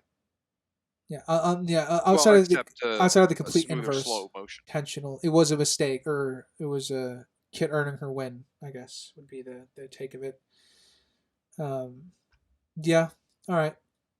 So I guess the great ball debate is over because we were all agreed. Yeah. What a debate. The debate ended up how would we make it ambiguous?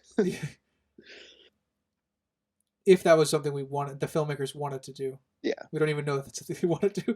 Yeah, we don't know the intent.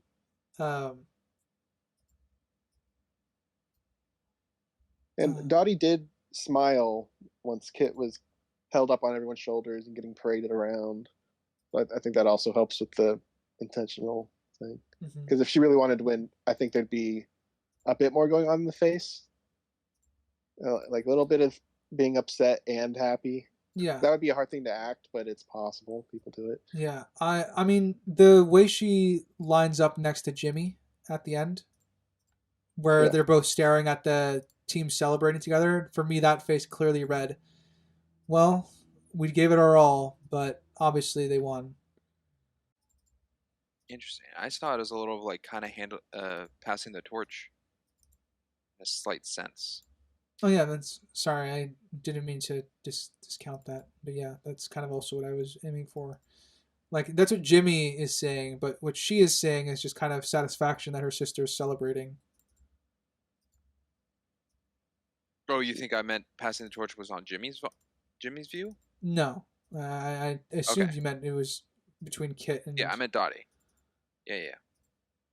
Dottie passed the torch of recognition and limelight onto Kit, so now Kit's kind of the main cover girl situation of the girls' baseball. So, kind of gives Dottie a little more of like I can walk away. And unfortunately, since we all agree that it was intentional, it adds an element to Dottie I don't like that much of at this point is her disregard for her team. Because we don't really see her thoughts of her consequences she would receive from the team. When we no one really blamed her either. No one got mad at her. Not even what's her face that got on Kit? Doris. Doris didn't even snap at her or make a joke towards her. So she didn't really get any consequences if it was intentional. Yeah, And because get to they see her even thinking about, I just screwed over the entire team. I've known these girls for months. I'm friends with them, and I disregarded all of them for my sister. We don't get anything like that. yeah, it would be in character for her to do that, I think, just to give it all up for her sister. But we don't really see that contemplation at all. It's just very, again, it's very stoic. I don't know what she's thinking. And there's a thing, is a trick to writing characters who are stoic. You still have to give them stuff to work with, you know? Mm. Um, we're quickly reaching the end of my notes as well. I think well, you brought up Springs the important line with, you really love me kind of thing. I really liked it. It was nice. Um, and I don't think I have anything more on this scene in particular, though, beyond that. I like how I mean, Kit interacted with her fans or the Yeah. kids. Get yeah, dirty. I think it kind of helps with the love thing, the between Dottie and Kit. That even though Kit won, maybe it's because she's so high on the win right now, like her mind, that she didn't process that the possibility of Dottie doing it on purpose for her. Because again, that's Dottie's whole argument to Kit of like, you don't know how much I've done for you. Yeah. Yeah, I can agree with that. Which, I don't, would that be in Kit's character? I guess is an interesting question, because To she's always wonder. hyper Think on it. focused. Yeah, she's hyper focused on everything that Dottie does in relation to her. So the idea that it didn't even cross her mind is interesting. I think it should be a little more on her mind because of how close the game was. It wasn't like the Bells were so far ahead. It was on that one catch for the win, the make it or break it It might have situation. So it might have been the high fastballs that convinced her that it wasn't her sister's doing, because she knows that's her weakness, and what else would her sister tell the pitcher about that? Maybe. So I was thinking like Kate could be like, we won, but her head could be like, we won because Dottie dropped the ball. It's like, I don't know if that would go into the thought process of, did she do it on purpose? Am I just better? Was it a luck thing? Was it? But I don't I think that's think even Kid in is just her I head. think Kid is just happy to have the win. Yeah. That's kind of what it comes across to me as. And also Dottie's being a very well older sister to not just rub it in her face either. Not like, I dropped the ball, like not to cement Yeah, she either wouldn't or. rub it in her face, but yeah, I get what you mean. Uh, Also, I don't know if either of you caught it. It was a weird little thing that Kit does. She does like a salute, but her fingers are above her head. Either of you two notice that? Maybe When Dottie and her are talking? that's And the two fingers salute above the head is very normal. So I don't. Oh, okay. I wouldn't say it's weird. It's not normal with baseball. It's just normal in life. A lot of people do that. what aspect do you think was weird about that, Springs? I don't know. It's just something Kit never does. Like they've been hugging and thanking, and then she just does that to Dottie. When they're parting ways. Yeah. Like a farewell. Yeah, I assumed it was just a Could just gesture of be, farewell. yeah. Okay. And we have to remember, it could also really, she is technically in a military family because of Dottie's husband, so it could be because of that too. Because they talked about him, whether she wants Could to be. ride back with them. So there's something else that's there if you want to read that into it, if you have a problem with it. But I never took a problem with it because I did the two fingers salute all the time, and I guess I'm not technically a military family member despite my obsession with military history. My side obsession with military history. And we get a decent Jimmy send off, I guess. I felt Jimmy's ending was a little lackluster, but it's serviceable for Agreed. Yeah, I don't know what I would want for an ending with Jimmy, to be honest. maybe just thanking all the peaches I for the season. I was offered a job, declined it. I got a team, and then He's got a job. that's mostly it. Yeah. I don't know what I would replace it with, but it just seemed lackluster to me. Yeah, yeah, I'm kind of in the same. Like, I don't know what else I would want with it, but I understand like why you would want something more. Is that Jimmy Bob and Gotti on and and Dottie have a little chat, but it just seems like run of the mill chat. It doesn't seem like they had this whole relationship throughout the whole film. It seems like they could have been with any character in any movie. It didn't feel unique to these characters. It seemed like, Yeah. all right, we got to wrap it up. Yeah, Let's say our goodbyes. there's no respect for, like, they're not passing on respect for each other. They're not there's nothing to be gained from that scene, unfortunately, which is why it's lame on the lamer side. But I'm not sure what else I would do for a Jimmy's ending.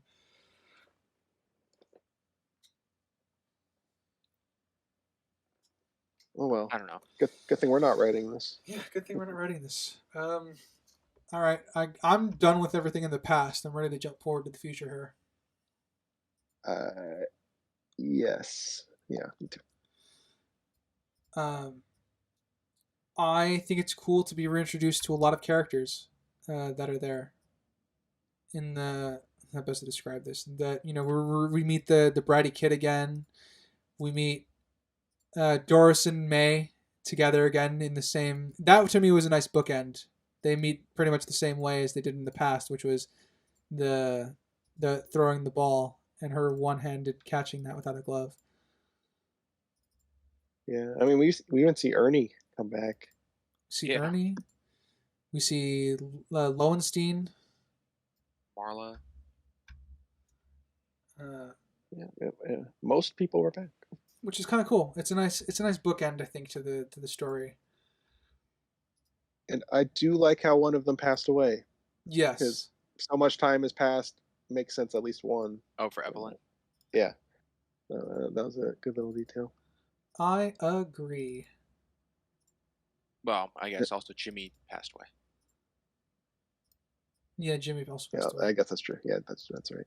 And Bob, I couldn't understand what she said. What happened to Bob? Bob passed away over the winter. Yeah. Okay, he passed away. I couldn't. It's weird. Yeah. I played it back 3 times and I couldn't hear what she said. That was the gist of what she said. I agree. The dialogue was a little flubbed there because I had a hard time hearing it as well. Yeah. Okay. Then Sprinks, I have a question. How do you feel about another character named Bob being in this? Because Bob was the one that was going to cut the rope. Oh, like the original guy who was going to cut it? Yeah, the original guy before Doris is like, this doesn't feel right. Lewenstein should do it. Yeah, that guy's name was Bob. No difference to me. It's fine. Oh, Could be a real like person. something that would bug you. Okay. No, could be a real person based on real events. What if that guy's name was Bob? All right. Okay. What if it wasn't there was no history backing, this was all creative freedom? Would you still just be fine with another Bob? It's a little odd. Okay. I don't know that about you. I would have figured you would be like, out of all the names in the world, why would you double up on another name? I thought that would be that an plays issue into you'd have. if it's the historical accuracy of what it's based on, no problem whatsoever. Like, anyone could be named Bob. There could be 20 Bobs in one room. Doesn't matter. I mean, it's to that. If it's creative liberty and they're like, oh, we'll just name this guy Bob. The only other Bob in the film is connected to Dottie's husband who just passed that was brought up. So it's a weird thing to do for then that Bob to be turned down of an honorable thing to do for someone else to take over. Like, that's a weird choice to make then creatively. So I just see it as it's just the actual guy who was going to do it was Bob. Yeah. Okay. That's fair. I don't know, so I have I nothing to counter it because I yeah, don't know. So. yeah, we don't know. Like the same could be played of like his name wasn't Bob. What if that's Jimmy? Like this is just a guy named Jimmy. It's like that's also kind of weird. Actually, that's a little less weird than Bob because someone close to the name of Jimmy cutting the rope. Because Jimmy Dugan had more to the baseball than Bob did. Bob probably is in there though. Like, Dottie left the game to go with her loving husband Bob. Oh, probably written somewhere. Yeah.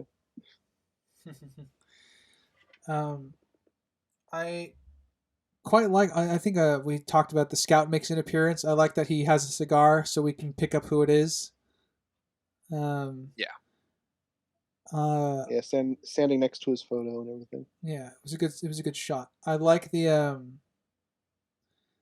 I like that all the girls remember the song still, and they start singing it together. And then we kind of see like Dottie mouthing along, because I think the arc for older Dottie is it kind of accepting the important role she played in history. Like she didn't fully comprehend the moment. For me, the importance of older Dottie is that she didn't fully comprehend the importance of what she did. Um, and this is kind of her coming around and accepting that it was an important part of my life. Yeah. I know it's towards the end of the movie and they're just trying to wrap things up at this point, but I would have liked to see Dottie, maybe not jealous, but have some thoughts towards Kit having this whole big family. Because one of the last things they were saying was Kit's like, you should still play baseball. You can have kids later. You're still young and all that. And she's like, no, I want to settle down and have kids with Bob, be a good wife. And then Kit does the baseball thing and gets the family, does both. I don't think they could really shoehorn that into the end here, but I still would have liked to see something like that. Yeah, that would have been interesting, but it would definitely have been misplaced here if they added it at the end. Yeah. Because I mean, Dottie has her daughter that we meet and has two grandkids, so she has a family. We just don't know how big it is. Presumably beyond those characters. Yeah, the jealousy would just be the missing out on playing baseball. Yeah, that her sister managed to do both. Yeah. Yeah. Wasn't it touched on earlier that Evelyn was the one who wrote the song? Practicing on her ukulele? I think so. Yes. She And then it's says touching that. she says that she's writing the song on the bus for them to sing. Yeah. Yeah. Then it's touching that they seen it. Kind of, it's just a thing they all know, but also in honor of her. Yeah, in memory. Yeah. Which is really sweet. I liked it. It's good. Yeah. Good note. Now, this is a fact I didn't look up, so I don't know. But is the old versions of Dottie and Kit played by the same actresses? I looked that up. Or is the resemblance just that close? I was going to bring this up earlier, but I'm like, I'll save it to the end. Because I think this is the best example I've seen in a movie or show of aging up actors. These are different actors. These are not makeup. Everybody looks like they would old. They all have good eyes, the postures. Damn, that is some good casting. Dude, yeah, everybody looks like Kit and Dottie. Holy shit, that's amazing. If that's like, Doris looks like and it's not Doris. Family. It's not like that's their grandparents. I didn't look if they're related. I did not look that. But they are different actresses. Marla looks like what Marla would be old. It's just like they all look perfect. Even the kid. Still well. Yeah. I mean, he looks. The only like one I think who doesn't look good is Ernie. The scouter, yeah, sure, yeah. He looks the most strange, but you still get the cigar, which helps a lot. Yeah, I mean, even Lewenstein, I can never. Even he looks good. On point, great casting. And I like that when they introduce Lowenstein, it's the round glasses that they introduce him with. So like you see the articles that were very characteristic of them, Yeah, that's very helpful. But that I still agree that is incredible casting. Top notch. Top notch. I guess the last thing I have was while Dottie's walking around looking at photos, there was one photo that I'm pretty sure is off the original team because I didn't recognize any of them. So I think it was just a nod to the historical team. Yeah. Nice addition. Yeah. Not to mention the ending credits that Frank's brought up was actually them. Yes. That's cool. Yeah, I agree. And I don't believe I have anything else. Neither do I. Crimson? Nope, that's it. All right. Well, with that, we'll go into our ratings and summaries. I think we're gonna start. Let's start with Crimson. Crimson, you give us your ratings first. Okie dokie. I will say right out the gate here, both my ratings changed. Wow. Yeah. Going into this, I had a 7-ish because, like I said, I've seen it before, and I had it logged in my letterbox. I think at 3.5. So I was expecting like a 7 energy going into it. On subjective. I enjoyed it on subjective, and I enjoyed it more. I don't know if I've changed. I mislogged it originally. I don't know. Probably just I've grown up, I guess. But I thoroughly enjoy it. Most of the humor stuck with me, or hit me, I guess. I agree with Ryder. Kit is a pretty solid character, and Dottie, I liked her to a point. Unfortunately, I didn't dislike her by the end or anything, but she definitely was less entertaining or enjoyable to watch. So it is at an 8. It has gone up. Objectively, it has gone down. Well, give and take here. So Marla's dad. Wait, what? Man, I had my whole conclusion, and now I'm confused on that part. I'll skip that part. Oh, don't want to touch on Marla's dad? Okay. No, I'll swing around to it. So the Jimmy taking too long thing, we talked about it. I haven't been swayed, so I'm putting that as a negative on my objective list. I think he took a bit too long, considering weeks, potentially a month, we said, could have gone by, and he had to have seen how good they were. And it just seemed too long for how passionate of a baseball fan he was. The confession booth, fully believe can be cut. Doesn't add anything to me other than a joke that can be cut because it doesn't really add to our characters or the story. Don't need it. I'll cut it. We have 2 instances of hurt catching, like catching and it hurts. The palm catching, I guess. And I think they're both not great, considering they're supposed to be really good players. I brought up the second one was more egregious. You guys seem to agree more on that one. But it's an issue. It's a minor issue, very small, but I'm bringing it up. I'll talk about some positives. Casting for the old people, like I said, top tier. I haven't seen anything better. That looked really good. I think they did a good job making it look like the 40s, the feel of the 40s.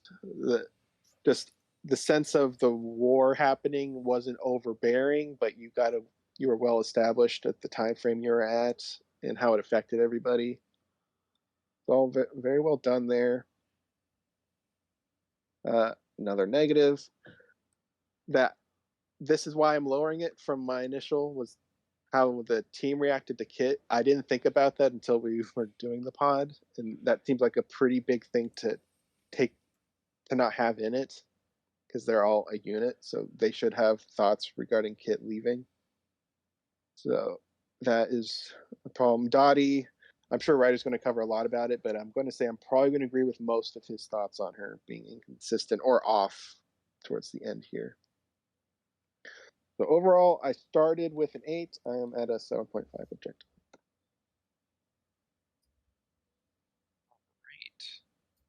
I'll go next. We'll save Ryder for the end because I'm sure he has a lot to talk about. My objective went down half a point. I'll say that. My subjective did not change. Let's see. I think the acting is very well done above everyone. I think Tom Hanks and, unfortunately, the actress who plays Kit, I think those are the top best actors in the film. I think the casting, especially for the old versions of them at the end, were incredible. Even if those old depictions of them are the actual players from the game, and they cast, the Dottie and Kit, the younger Dottie and Kit, off of the older ones, that'd be incredible. Or even the whole casting, for that matter. If all the young ones were cast off of the actual players present at the end of the film, that'd be incredible. Then that's top-notch casting.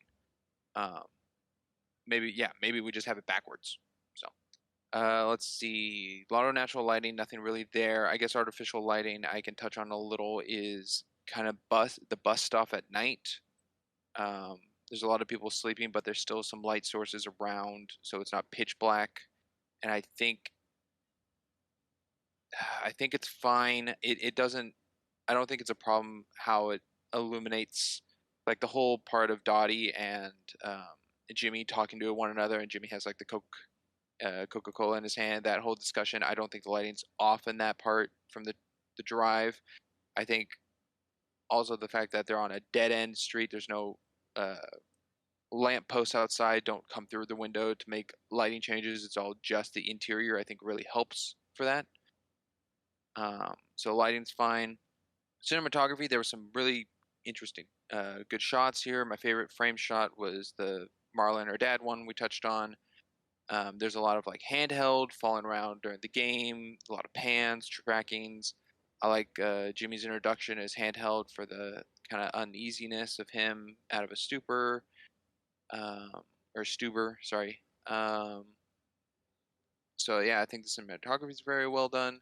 The editing, I think, is fairly fine. Nothing necessarily bad in the editing, I would say. A lot of the slide transitions, which I noticed a lot more, or side swipe transitions, which it's not as harsh or as a, how do I describe this? As a, not a character, but as its own distinctive look. For an example of like Harry Potter 3 and the Prisoner of Azkaban, of all the fade in, fade outs. I don't think it got to that point, but it's close. I think a big difference is, to me, Prisoner of Azkaban only focused on those, and this one also, in League of Their Own, also had some normal fades, had some transitional movements. There's one at the World Series, which is a slide, but a guy walks by in camera, and the transition follows the guy as he's walking to then go inside the stadium, which I think is right after Doris's dad is outside, and he's like, "Oh, we're gonna have a steak dinner." I think that's where it is. So transitions are good.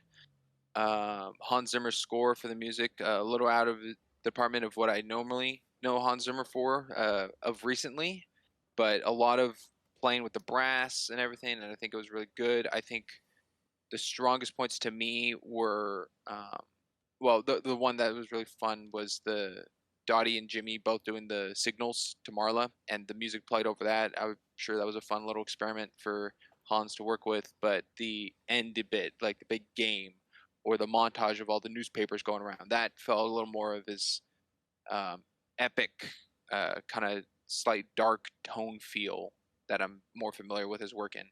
So I think he was really good.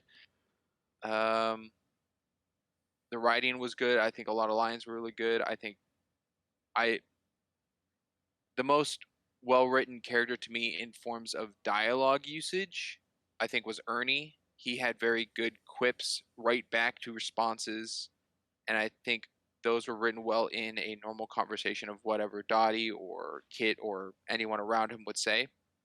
Overall, I think all the characters were in fairly well. The whole Dottie thing we touched on, I realize I'm rambling now, touching about everything. I want to save some stuff for Writer, so I'll drop it there. Yeah, overall, I give it an 8 objectively, dropped half a point. Subjectively, I also give it an 8. It's a very fun film, really good. I gave Sandlot an 8.5, and I think the reason Sandlot is a little above for me, and the difference of these two scores, is rose-tinted glasses. Sandlot for me was more of a childhood film that I've seen a lot more times, so it kind of resonates with a younger version of me. As for this film, even though I've seen a good amount of times, was a little later in life, even though it's still a very great film. With that, Ryder, the floor is yours. Wow, we're gonna hear some echoes on numbers, I think, here today. All right. So I'll start with my subjective. Um, I, as I said at the beginning of this, I don't remember too much about. I didn't remember that much about the film, but I know I had seen it. I had remembered seeing differently and stuff like that. But I think I enjoyed the film more than I thought I was going to. I was coming into this thinking it was going to be probably in the range of 6 or 7. I the reason I got so picky on Dottie towards the end is because I actually loved what they were doing with the story, and I was enjoying myself far more than I would, no, far more than I thought I would, which is why I guess that took me out of more than I wished it did. Um, but subjectively, yeah, this movie's good. I recommend it. I would watch it again. I'm at a solid 8, I think, as well, to match everybody's here. Um, Now get into the long one. uh, Objectively, I guess I'll start with the world building. Um, it takes place squarely in our world for the most part, and as far as I can tell, as a layman, when it comes to sports history, this is fairly well contextualized within the film, and the other things like the amount of sexism that can be pulled from the script, I think, is appropriate for the 1940s when it's taking place. I think a majority of the film taking place is showing how a majority of it's kind of showing how a majority of predominantly male businesses and sports were run in the absence of a lot of young men having to go off and fight the Great War to Electric Boogaloo. The newspapers, obviously, the black and white footage, the announcements during the tryouts, the advertising accomplishes often two things. It catches up on the state of the country at the time, and also shows us the lens at which all the girls is being perceived is towards the like from the public, and it also shows the contrast to how our characters act outside of those advertisements, those war footage kind of flashbacks and advertisements. So it lends itself to a very, very particularly strong facet of the world building that's whether it's real or fictionalized, it's contextualized extremely well within the film. Um, that being said, I think I'm happy that I watched this with a real baseballer, um, person who watches baseball regularly, because I would not have been able to tell that there were issues with, I guess, the choreography when it comes to the baseball scenes outside of Kit's pitching. And I think, having thought on it, I do think the Soundlot crew looked better when playing baseball. And I think the 2 weeks at camp really, really showed that. Um, I'm not really tacking this on as a fact of the world building. I'm just saying I think it took it being pointed out for me to really notice the issue. Um, so I guess for the tone on terms of world building, it's daring towards almost whimsy at times, but it never really quite crosses that line, which I think strengthens the film's more quiet scenes. Obviously, I think it's brought up. My favorite scene is the telegram scene, and I'd argue the lighthearted tone of the majority of the film really makes that scene have more of an impact. Um, and it stands as one of my favorite scenes because of it. Um, the plot for this one is pretty simple. They're going from game to game, trying to live a good life in between all of that. Um, the I think maybe one of the plot's weaker elements might be the more character related plot points. Marla just kind of disappears after getting married. We don't really get any conclusion with her, and we talked about how the absence of her father, and we would have liked to see that because of the close connection they have at the start of their journey. I think there, while a lot of the transitional montages that it might detract from the plot's pacing a little bit, I'm not sure about that. I'm not positive about that, so I'm kind of neutral on that. But they break. But most of the time, they're there to break up passages of time in his recurrence of the plot. So they're not only adding to the world building, but they're showing passages of time with our characters. I think probably the weaker elements of the plot are when it ties to Dottie at the end, and that's kind of what leads to a lot of issues that I might have. We don't know why she wants to be there. It's just that the plot felt like it intrinsically tied her. And that's obviously has to do with the lack of, I don't know what the frame for mind of her character is. So unfortunately that ties into the plot a little bit. And I guess from there I'll move on to the characters. I'm not going to cover all of the peaches. I'm just covering the major ones, and I'm going to cover the major characters that I viewed them, the important ones that pushed the plot along or had important and significant roles in the film. Bob was probably the weakest character that I covered, but in the sense that he's just archetypal. I kind of already I've read my summary verbatim earlier, so I'm not going to go heavily into that. But let's go into Lowenstein. Lowenstein is the one that's trying to keep the Women's League going and expand its reach, turn it into a success. Every choice and decision he makes is for that goal. He's well characterized and doesn't really do anything against that particular interest, even as far as going to stick his neck out to his boss, recognizing the success story as he sees it, and also him missing cues from Dottie about what she actually wants, being traded herself rather than Kit. His singular focus on to that thing of wanting to keep the American Women's Baseball League going is what characterizes him. Scouter, Ernie is likewise also extremely well characterized, overly blunt perhaps and very crass in his harsh, sarcastic demeanor. But ultimately he does relent to Marta coming along and Kit coming along for one reason or another, and the fact that, partly because it was the sisters sticking up for Marla, and partly because the father makes a good emotional appeal, Marla's father, that he does listen to it. And the reason I am focusing so much on this is it's really hard to see a well-rounded, demeaning character nowadays. It's a very hard character to write. He's very crass with his observations. It could be to the point of being read as demeaning or sexist, but there's enough there that it rounds out his character, so that's not the only trait that you can attribute to him. And by the end of his story, he has a place on this list because he's the one that brought our main characters into the plot, more or less. Marla is probably the simplest character on the Peaches. She is characterized by 4 things. She's not typically beautiful. She's good at baseball. She loves her dad, and she sings while she's drunk. There's not really more to that, but she also is the one that got married, I believe. The movie doesn't really expand on her, and I don't think it really needed to, outside of what we all agree that we wanted, which was we would have wanted a stronger presence of a parent showing up for someone there, and how if Marla wasn't there in history, how we could have transferred the potential from that to Doris. I think having someone there outside of Bob supporting someone that they love at the game would have been a really nice touch at the end. I guess I'll move on to Doris. Doris likes to be a trickster, a jokester. She is characterized by being May's friend, as the two of them have a long history together before we meet them in the film.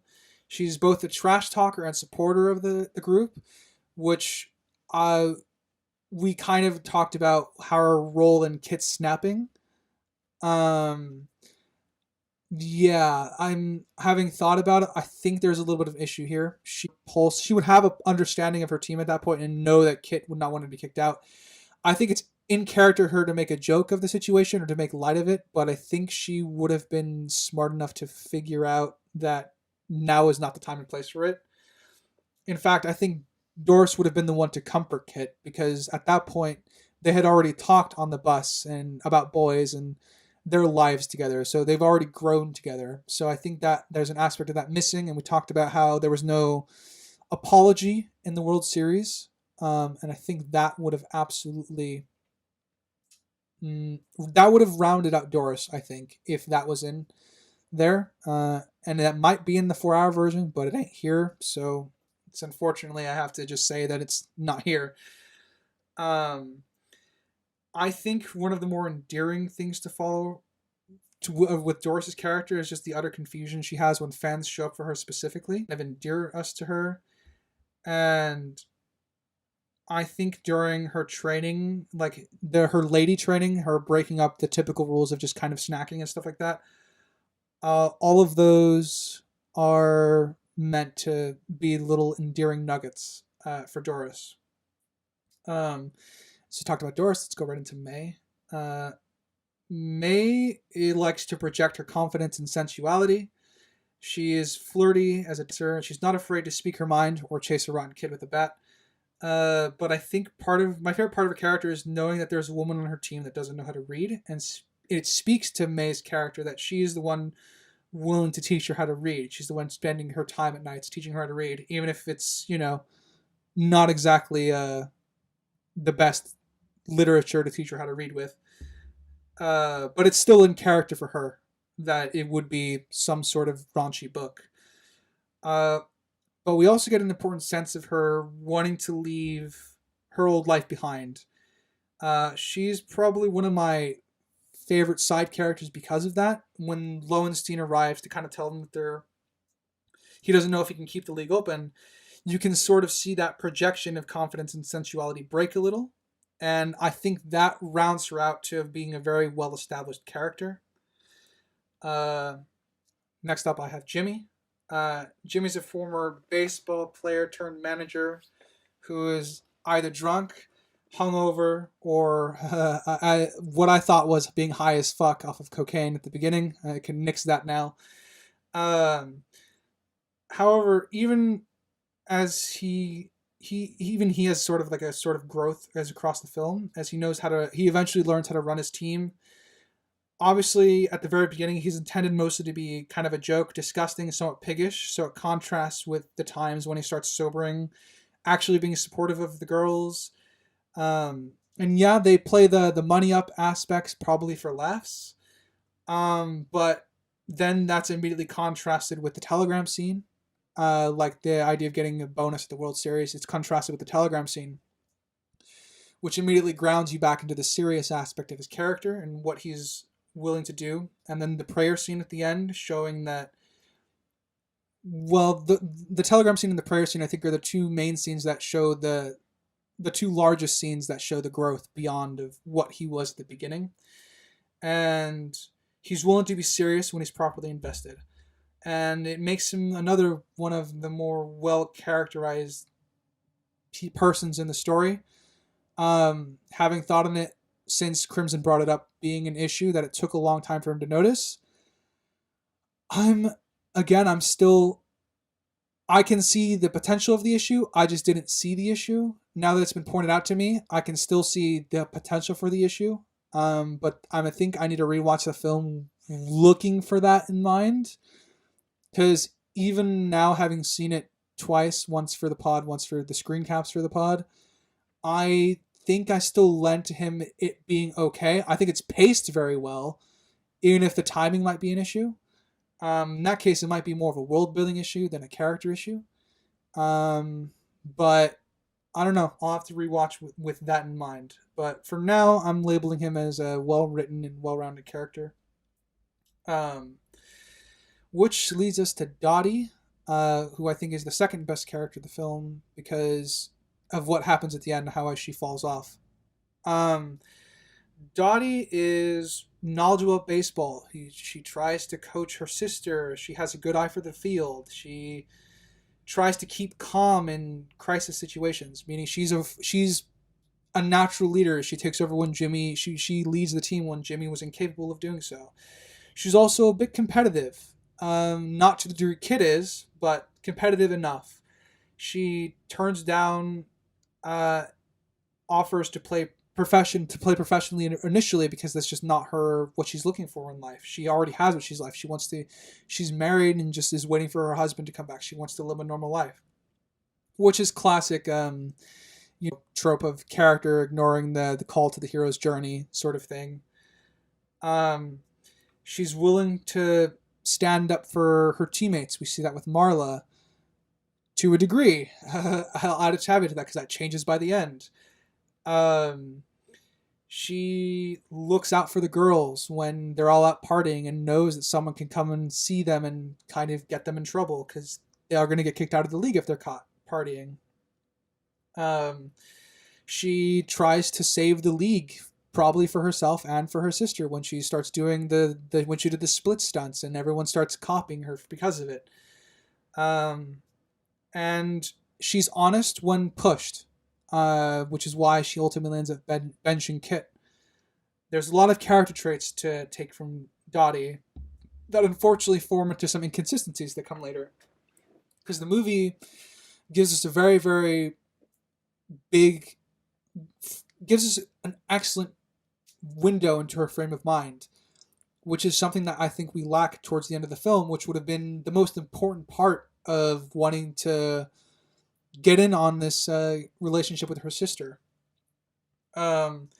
She is cold-hearted at times during that, gives away her sister's weakness for high fast balls, but at the same time, we are getting lingering glances of her watching Kit cry in the dugout, which is all of this contrasts, and we all agree that she is the one that she ultimately ended up letting go of the ball. But because we don't know the state of mind of her character, that's a potential problem that we're missing out on. Because to understand her choice and decision making in that scene would have made it more impactful. And I guess that's it for her. I'll move on to Kit. Kit has a textbook Napoleon complex. She will swing at bad balls because she wants to. She's not. She's constantly feels like she's living under her sister's shadow. She's jealous. She's by far the most competitive person on the team, rubbing her nerves the wrong way. She's very persistent. A lot of her wanting to leave the farm is just she wants more out of life because she didn't have that. Her sister was overshadowing her at the farm, and she proceeded to overshadow her still at the baseball diamond. Dottie's honestly would put her as the pitcher because that's what she specializes in. So that was kind of her driving force to leave the farm. Is she just didn't want to get stuck there. She didn't want to be overshadowed. And she definitely is very egotistical, and her ego is bruised when she gets benched by both Jimmy and her sister. And obviously she didn't take being kicked off the team well. She still blames Dottie even then that she got kicked off the team, and Dottie does slap back a little bit. But, it never gets to the point where it's like vitriol.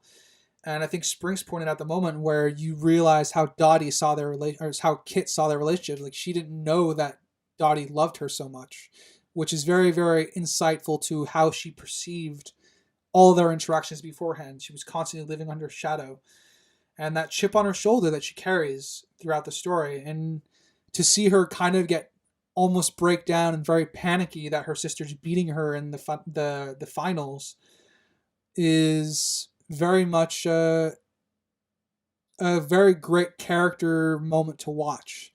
And I think it's all that makes Kit probably my favorite character of the show. That was a lot. All right. I think objectively, I am at an 8. That is a lot of 8s.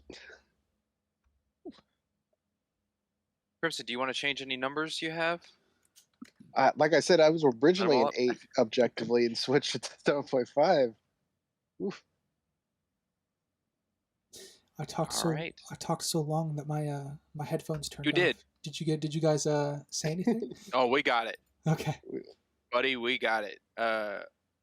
You did say show at the end. So just for clarification, movie. Okay, I didn't want to. Yeah, my head. I talked for so long, my headphones turned off because my headphones automatically turn off when there's no All good. incoming audio. So, all right. With that, boys, shall I read us out? Go ahead. All right, audience. Thank you for listening. Whether it be Spotify, Anchor, Amazon, Castbox, Google Podcasts, Pocket Casts, and Samsung. And if you're on a visual side of things, be it YouTube or Rumble, thank you for watching. Please feel free to like, comment, subscribe everywhere. Tell us how much you hate our opinions or how much you love them. As always, I have been a Geeky Writer. I'm Chris Maroon. And I'm Springs. And we will catch you next time. Later, everybody. Bye. Toodaloo.